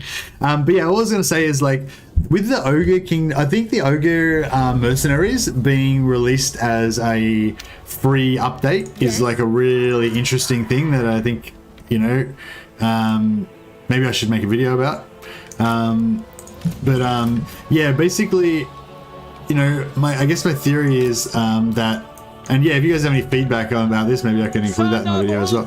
But yeah, my theory is that the Ogre Kingdoms might be like a free LC race, you know, because the ogres are a what am I doing here? Oh yeah, I'm just gonna try and kill this guy.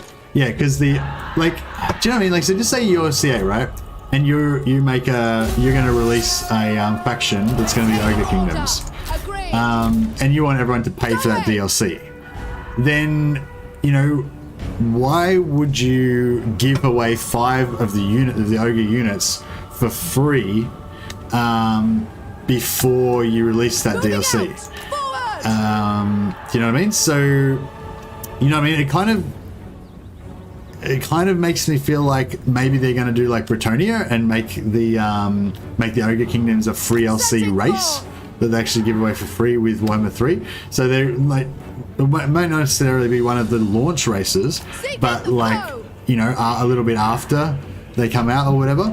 And they might also use the Ogre Mercenaries as placeholder units for the Ogre, like the places where the Ogre factions are going to be later on. Sort of like how they did with Bretonia. So I think with I can't remember the exact order they did it with Bretonia, but I think basically Bretonia came out. Originally Bretonia was just Empire. I think when the game first released, I think Bretonia just used Empire models, yeah? And then they built a little bit of stuff for Bretonia, but it was very limited and it was really crap. Can't really remember much about it. And then they brought out more stuff for Bretonia that made it like a proper faction that was kind of alright. So I was sort of thinking, like, yeah, maybe they're going to do that with the Ogre Kingdoms as well. I don't know. What do you? Does anyone have an opinion about that theory?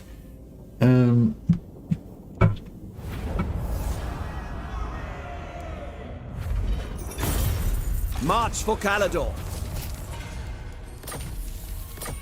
Does that argument seem reasonable, or is that just nonsense?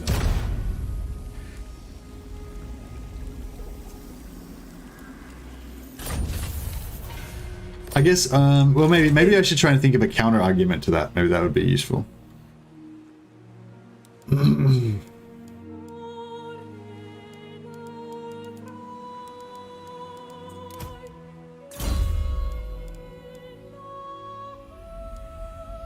I don't know, it'd be kind of cool to make a cavalry army with Imric as well.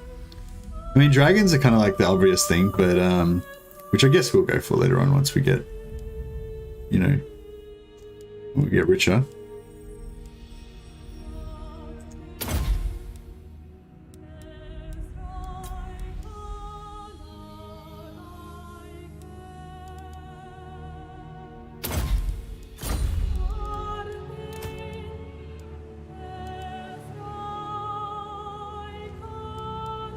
Get rid of this mage and get a better mage. Maybe we'll almost, yeah, maxed out on everything. So yeah, we get rid of this mage and get a better mage, but we'll keep her in just now for...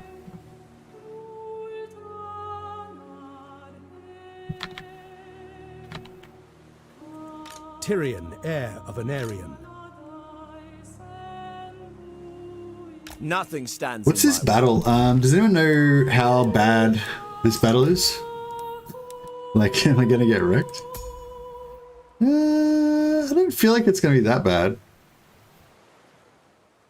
I'm gonna have pretty bad units though. Strategy beyond compare. Dragon Rider.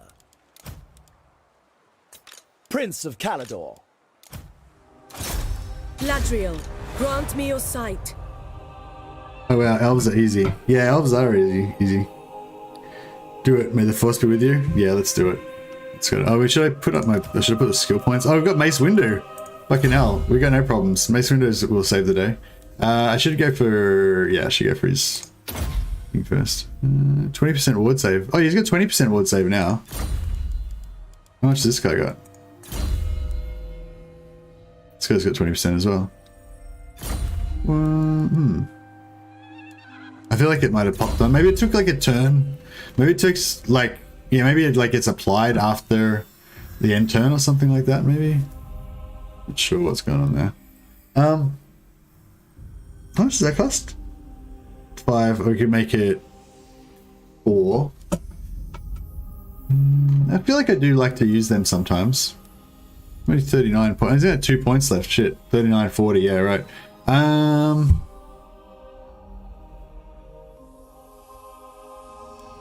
Just go bang bang. Give him more weapon strength.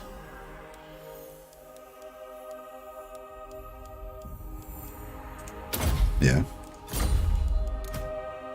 Malagor's not very experienced with elves. Malagor not right. You're talking about yourself in the third person? I like it. I do that too.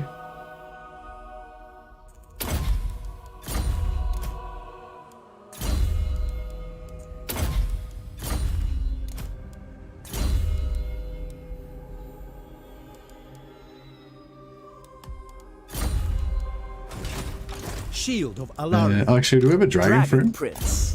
I don't think he's got it yet, has he?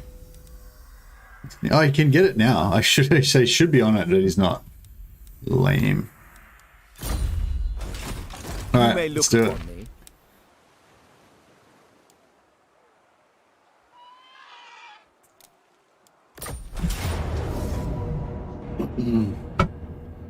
Alright, we get to listen to a speech. These fools have no chance.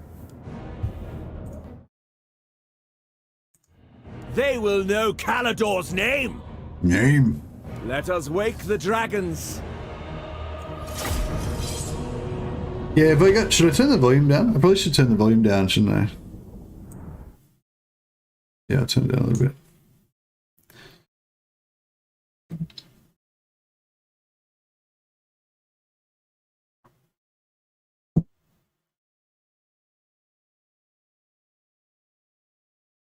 Well, this has been a really fun stream, guys. Like just the excitement, just the hype about the DLC. I wasn't that hyped when I started, but yeah, my hype level's just gotten more and more because like Beastmen and Beastmen are two of my least favorite factions, But then when I found out about the dwarf stuff from Turin's campaign, Turin's thing, and from Indie Pride's video, that really pumped me up. And then, so it is true. The blood dragon dons the lost heirloom of my bloodline. His minions may be many, but when he falls, his control will crumble, along with his shambling minions. The stench of gunpowder and brine is thick in the air, for the fiend brings undead artillerymen of the sea. Already they have dragged their rickety cannons onto the field. We must be wary of their bombardments. And what is this? He has brought some Druki thralls to battle with him. This vampire certainly knows how to get my attention. This indignity must be met with all the rage of Calador. The rage of Calador. The vampire Calador wishes to drink the blood of my allies, the mighty drakes. But he will do no such thing. I shall defeat him and send him and his minions back to their graves. I feel like you should get a dragon or something for this, but yeah.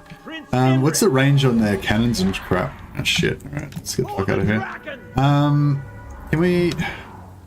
I feel like we're supposed to be like rushing these guys first. Yes. Maybe we could set up like over here. I guess we'll keep some of these in there just for a bit of personal defense. Forward! Command me! Ever onwards! Earthwind Mage! No, within 6 or so. Artillery. So, tanks. My power is So archers. at once. Actually, Imric's probably the best cannon dodger, isn't he? Noble! As one! Glory is mine! Oh, he's on foot. Oh, crap. I forgot to put him on his horse. I thought he was already on his horse. God damn. Can we get some artillery wasting happening? Oh, shit. No, it didn't work. I was hoping that they were going to, Dragon Prince! yeah, go for these guys. With me! I will go! Ready. Following Ethua. Alright, Mace Windu. Right, not Darth Vader. Mace Windu, get in there. Forward!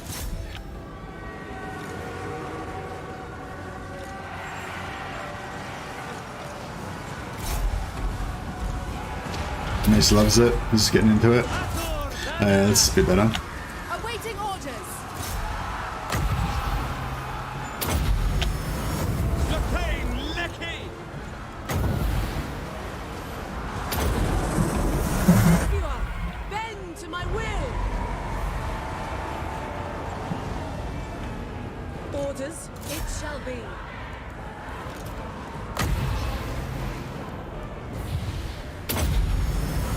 Ethua, bend to my will.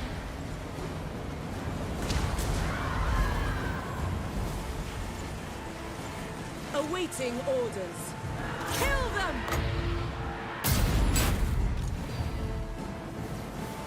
Never fail! My power is yours.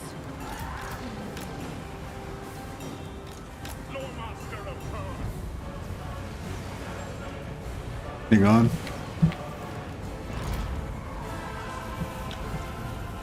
He's gonna give the dragon a big suck. I know. What's going on with that? Okay, so the undead are coming. Yeah, good. Undead are coming.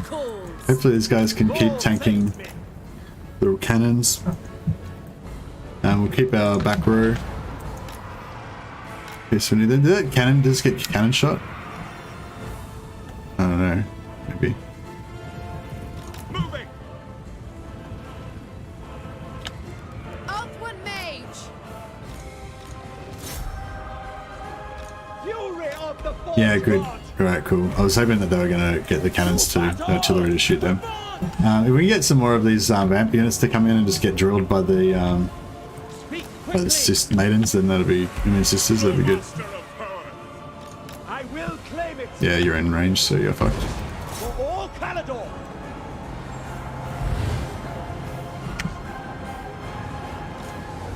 Yeah, I want to get this. It's a bit of a bummer that we're on the low ground, but yeah, it's fine, I guess. Noble!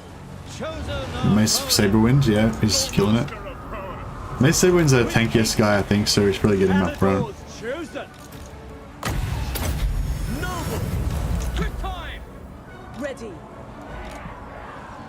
The winds rise. Ulfwan! As you say. I seek glory! Yen Louis! What the fuck? The thing's like fucking. Earthwind Stop. Mage! Freeze. Stop. Yeah. The thing's not dying at all. Not even a bit. Earthwind Mage! Going! Awaiting orders! And Louis! Orion and Louis! Oh, don't know why I did that, but whatever.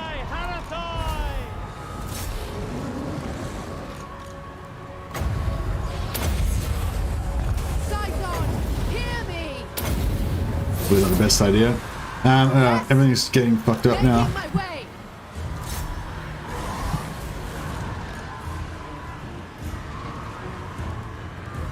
Orders! Going abroad! Winds of magic rise! Seal! Duty calls. Prince Imric. Fucking dragon's still not dead. Shit. Awaiting orders. Making my way. Yeah, that was really bad. Maintaining order. To battle. Taking position. Attack! Fine. Ulfwan Mage. Is this fucking thing gonna die or what? To war! Moving out!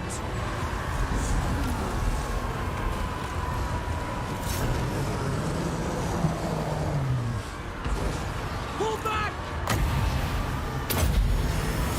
Lakoi Sarior! Gyran protects me. Ready! This dragon is just tanking the whole army. Shit. This is not good. Mace Windu's fine. He's like not bothered at all. Just drilling. Sithon Steel today. Mage! Abua! Bend to my will! My power is yours! A superior vantage. Loremaster of power. Lafe Lecky. Sent by the forge. Chosen of power. Gen Louis. Very well. Orders going abroad. My Yeah, power can't like is get these guys out of there.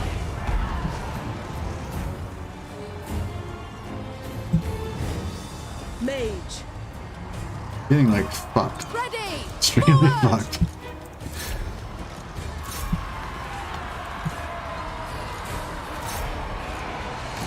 Behold as I march. Lafe. Ready. Yes.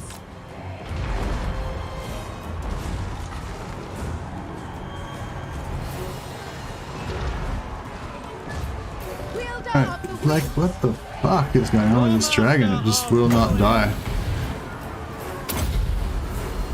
Sir Louis Sinner. It's going down slowly. Yeah, I just didn't get enough deeps on it with the right enough. Yeah. Yes.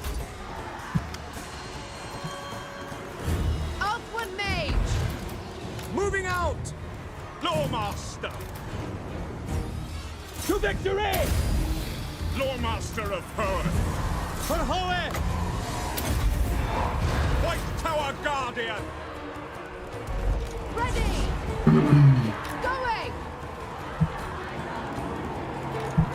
For the Everqueen.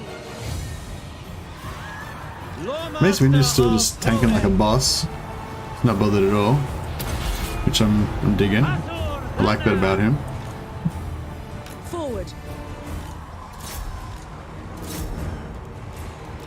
Master of battle. Elfrai Harathoi.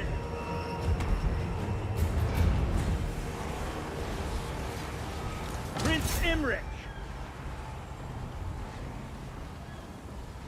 The whole point of doing this was to get more influence, which I think we've achieved. That was the wrong person to cast that on, but it's fine. Loremaster of power. Well, that was rough. But it worked out in the end, so you know, it's all good. All's well that ends well. Only 95% of this unit got killed. They're probably going to get wiped out though.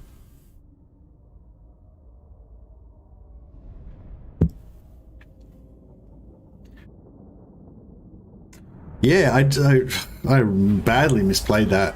Badly. I thought that this guy would just go down. Like, I thought he would just eat it, you know, and just be dead.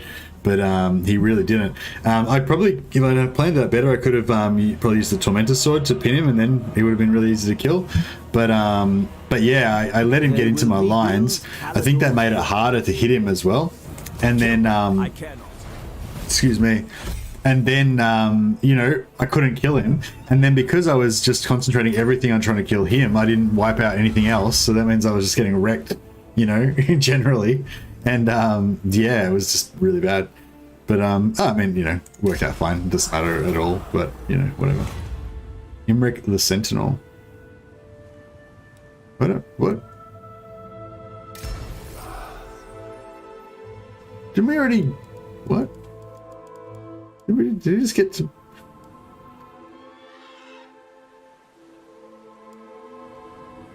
Did Imric just get the Sentinel twice? Imric. Is that what happened, or was I confused or something? No, he's only saying they have it once anyway, but yeah. Imric the Sentinel. Yeah, Imric the Sentinel. I don't know, I feel like I just got the Imric the Sentinel thing pop it up twice. Yeah, it did pop up twice. Okay, yeah, cool. Yeah, that was weird. I don't know why the Sentinel came up twice, but that's fine, I guess. Okay, so this, Shield against the darkness. The last Phoenix. This one is Shield against the darkness. probably going to be the best one to farm this guy.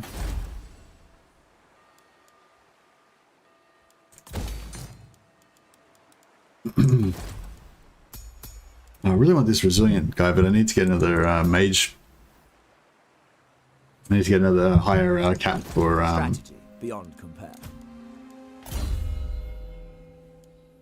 You don't need this guy. Really. So we get rid of her. And so this one's Limber. This one's Genius. Yeah, we don't really need a Genius either. But they can be good for like if you're trying to, because these guys have the block army trait. So if you're trying to pin somebody, like it's kind of good having Genius. So you've got that utility to make sure that they're going to, you know, successfully get it to work. So getting a Limber Fire Mage, which I definitely could go for.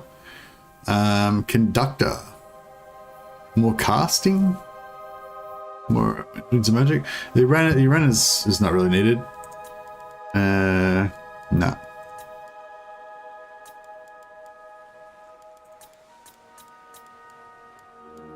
Fire Mage is the only one we really want, but we really could, you know, like a good trait that we actually want, but.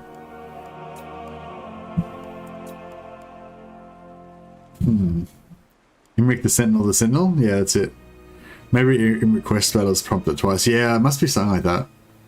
What, actually get another Fire Mage, or should I just wait for a Limber Life Mage, maybe? I'll get another Limber Fire Mage, fuck it. You have use of Just so that way they can just start leveling up, you know.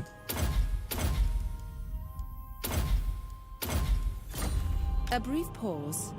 And Nobles were capped out at the moment. Okay, so Imric's done all these quest battles now. Sort of Peckless, Hoeth, blah blah. Yep. So I don't think we need Imric to actually be on the campaign map anymore. We'll give him Mythlandus, so if you ever. So he's got that, and Dragon Pact is pretty cool as well. But yeah, so we don't. Armor of Calador. Yeah, so he doesn't have any more quest battles to be done. Already got him unlocked everything that he needs for global stuff, so he can pretty much be excused now. So we will in Alariel already. Alariel the Everqueen. And we'll start power leveling her because we need to get this +1 hero capacity and recruitment all provinces. And Tyrion can go. He can head back over this direction, and we will give him some recruit some Sisters of Avalon with him when we are able.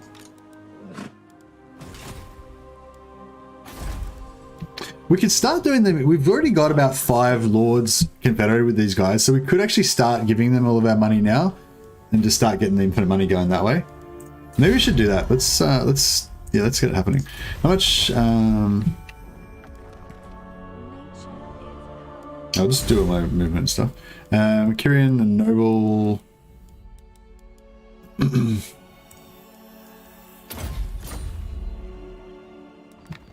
My powers are needed here.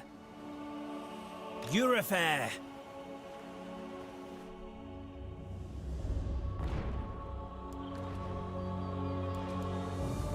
Alright, so we'll send Teclis Steady hand is needed. Moving on. back to High Loremaster of start dealing with Marathi. Wisdom leads me.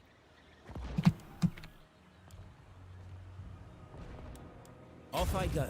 The gods guide me. Handmaiden of I the stand Evergreen. with you. Yeah, cheap lightning's good. Tyrion, the Sentinel, is going to go Bloodline of Lorien, but not yet. Should we go for Stand Your Ground? I never actually take this on him, but because he's got this as well, so I kind of feel like you can pop that, and you can just go ballistic with like really high melee defense. But he's already going to have... Nah, his melee defense is already going to be super high anyway, so it's kind of redundant. I await your command. Terra is... I await your command. just chilling here, Moving getting public order stabilized. This Standing guy... by. looking There up. will be carnage.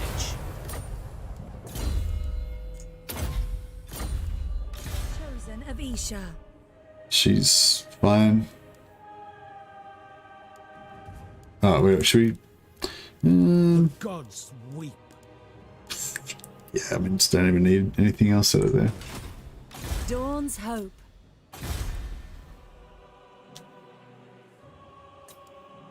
Sacrifices. Fighting on Alpine's always a mess. Yeah, it's a little bit of a mess, but it's it's under control though, you know. It's not like too crazy. Yeah, we can probably wait a long time with that. Oh, this we need to get up. Okay, so we've got 12,400 minus 3,300, which is 9,000. So we'll give these guys 9,000 gold. Far beneath an archmage. Let's hear it. It pains me to hear your barbarous tongue. Be quick.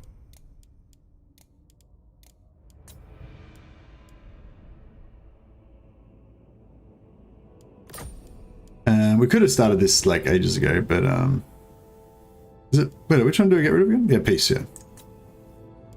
Cool. So we give them 9,000 gold, How wise. and then we should be able to start getting the infinite money rolling. Good evening. Glad I could catch this stream tonight. Thanks a lot, Evil Monkey. I'm glad you could come as well. Yeah, it was good. It was really cool turnout. Thanks for everyone who joined the Legend stream as well.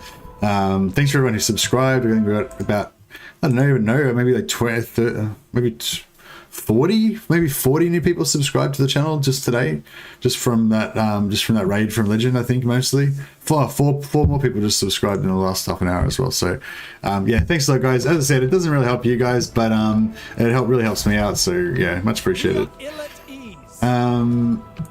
Alariel the We're doing. So we gave them the money. So yeah, so basically wanted to see how much money we're going to get at the start of the end turn. So I'll have my 4,000, my 3,500 or whatever. I'll lose 3,300, so I'll be down to like 500 gold, and then the indoctrinate money will pop on top of that. And so we'll see basically how much money I've got now will be exactly how much indoctrinate we're making, and then we can. Oh shit! Oh, can't win this, can I?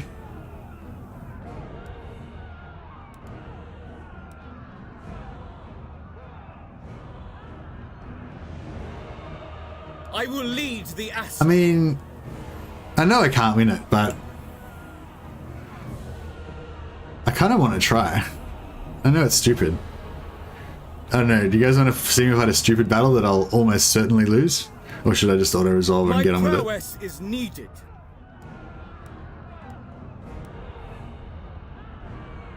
Play it. Let's do this. Let's do this. Down here, down here, down here.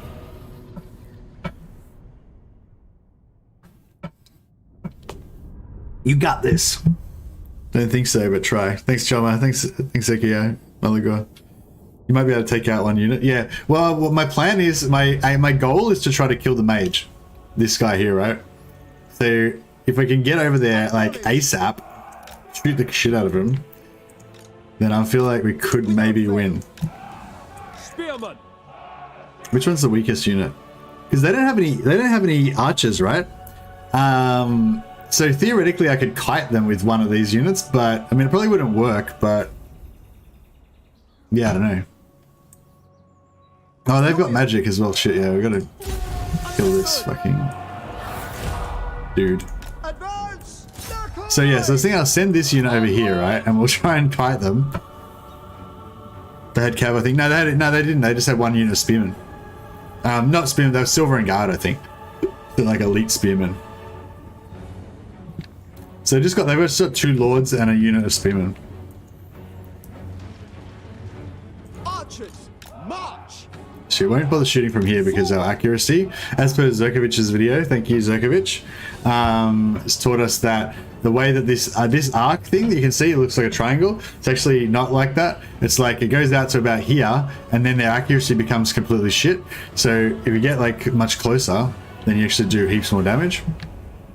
And we need to do a lot of damage. So we just want to get as close as we possibly can without this guy like running away. And then we'll just shoot the shit out of him at point blank range. Hopefully. I think about there is probably good enough, yeah. Hopefully shooting through this tree is not gonna ruin our shit. So it's like pretty good damage. For order! Spearmen! Loyal!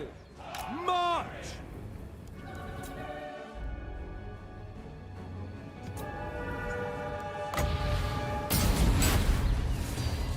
Spearmen! Asa, move!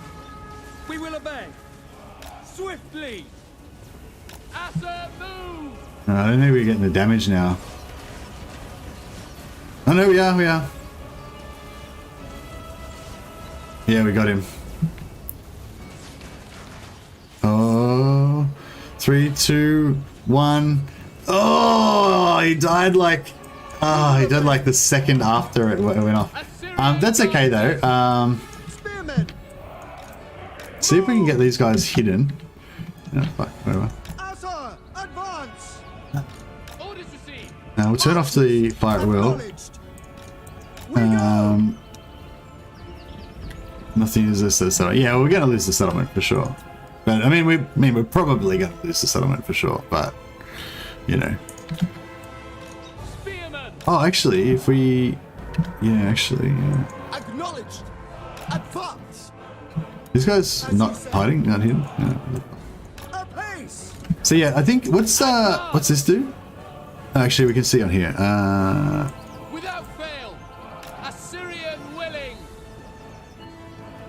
Oh, here we go. Speed 80%, melee attack 80%. So what I was thinking is, if I get like here, then if you start kiting, where's my other unit? I'm shooting over here. Yeah, so if we put like if we put a unit on the other side, maybe we can like try to get them to run back and forth in the river, you know, and then use that to sort of like. It will be done. Oh shit! All right, they're fucked. Archers. Orders received.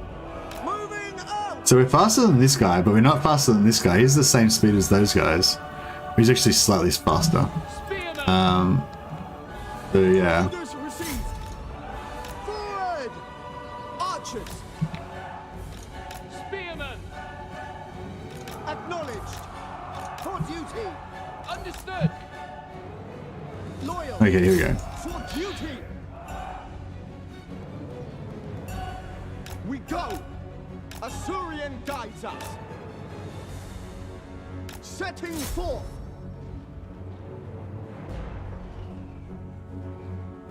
We will obey. By your command. Spearmen. Archers. Asa, forward. As you say. Moving out. We advance. Spearmen. We advance. Loyal. It will be done. Swiftly. It shall be done. Kill them. Setting for. Spearmen. Archers, we away! To the fray! Okay. Step 1. No longer needs to work on Saturday. Yeah, no, I don't need to work on Saturday. I do need to make a video probably though. Just like I might just make a silly little video about my thoughts about the DLC and stuff. I wasn't going to because I didn't think I really had anything worthwhile to say. But then, I don't know, I've kind of had a few thoughts and stuff. I wouldn't mind just crapping on about them, you know? I don't know if they really matter, but it didn't really matter as much, so...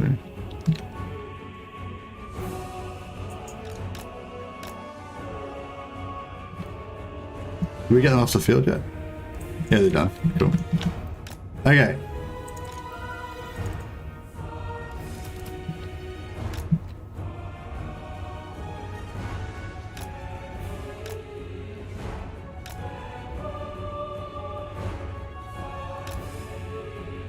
Okay, so hopefully we run this guy around for a while.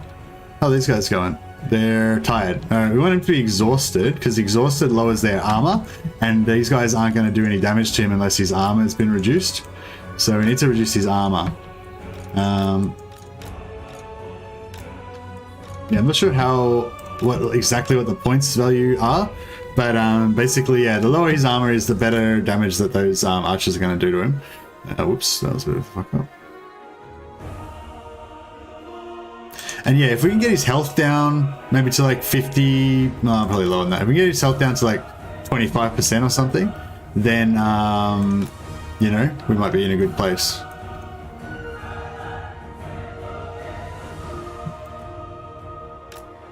It's gentle, nice gentle arc. Shit, he's getting away from us there. Try that. Yeah, so we need to reduce his armor. I'm pretty sure, yeah, I'm pretty sure that getting him really tired will eventually reduce his armor. Shit.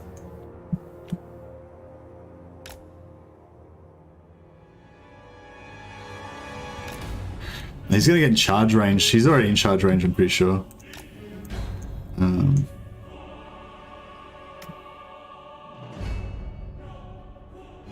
Oh shit. Oops. Just let him hit us. That's bad. Oh crap.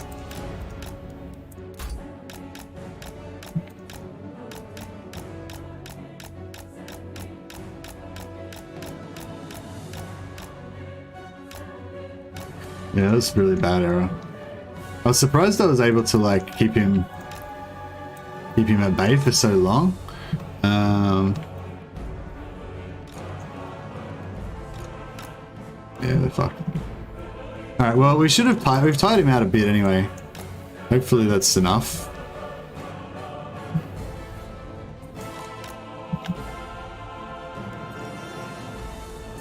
Alright. Spearman, quickly now. Onward! It shall be done. If we can get high ground on him as well, that would be ideal. Orders received. Spearmen, march! For order! Quickly now! Without fail. Swiftly! Apace! Assa forward! Understood! Archers! Assa advance! It will be done! Spearman! For duty! Spearmen! Assyrian guides us! Yeah, he's still got quite a lot of armor, hasn't he? Archers! We will obey! Acknowledged! Archers! For Loffen! Move! As you say!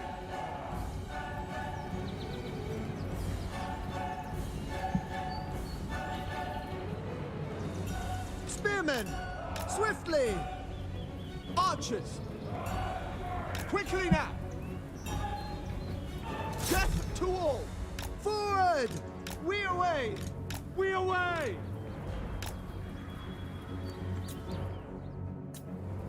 Without fail! Acknowledged! Loyal! Attack! Advance! As you say! Advance! It will be done! Move! Quickly now! Understood! It shall be done! Onward! Assyrian guides us. Spearman! Understood. You're it there! Without question. Can I be praised? Oh, I fucked up. Now he's in there. Spearmen! Asa, move! Asa, advance! March! For Ulthuan, orders received. We advance! Asa, forward! It shall be done! Setting forth! Moving out! We go! We will obey! Apace! Orders received! We go! We advance! As you say, move! Following orders! Ancestors! Understood! For duty! We will obey! Asa, advance! That was good. That was good. Swiftly! Quickly now! Asa, forward! By Alariel! Setting forth! Asa, move! Spearman! Battle calls! It shall be done. Archers! Forward! Advance! We advance! March! Move! As you say! For order! Moving out! Archers! Setting forth! Onward! I think we nearly got him. Spearman! There we go. Assyrian guides us! Yeah, we don't necessarily want to kill him because we might possibly have him indoctrinated, so it would slightly reduce our income. Probably not a big deal, but yeah, we may as well just let him run away.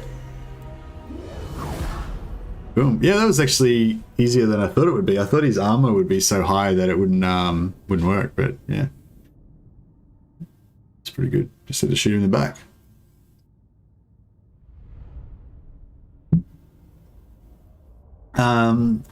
Sorry guys. Yeah, no, I don't have early access yet. Dylan, sorry about that. I was I was enthralled. Yeah, the sleepers for the week. Oh, nice. I started pretty late today though, Noggle. I didn't start at my normal time. But yeah, I'll probably wrap it up pretty soon actually. I wouldn't mind getting this infinite money happening a bit more. I might just try and flick one or two more turns just to. Hey, I wonder if this. The settlement captain's not going to get the trade, is he? Because I want this +1 influence, but I'm pretty sure there's no entity here for this to go onto, so I won't actually get the +1 influence. There's nothing else, so I may as well get 100 gold, I guess.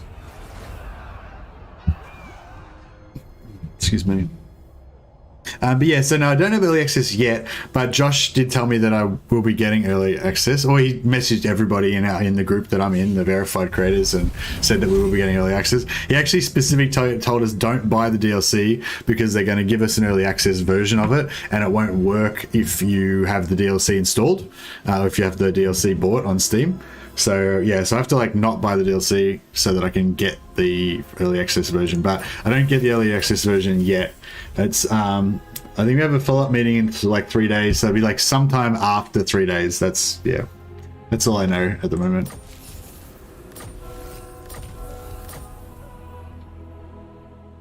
Turnus rules here. Okay. Even the Loremaster could not.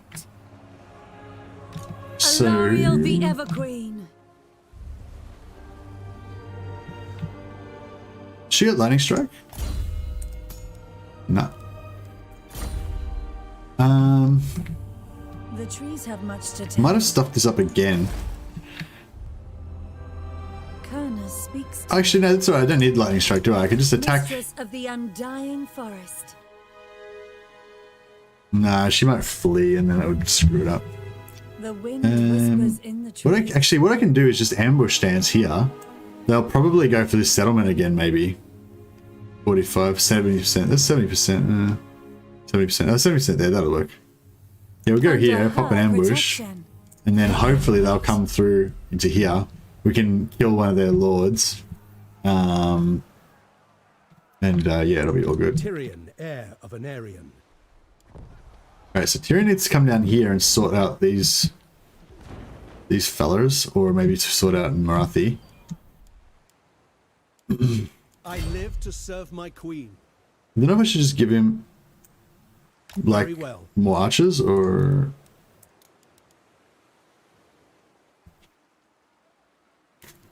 sorry, thought I could hear something odd.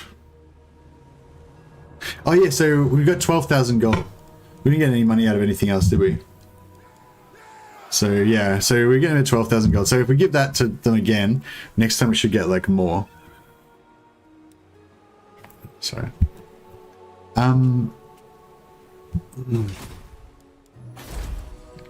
We have shaped this world. One turn left on Confederation, so we could pump some influence into somebody and try and get the Confederation. I guess this is going to give us the mages the fastest, unless Kathik has got... Light has driven darkness back.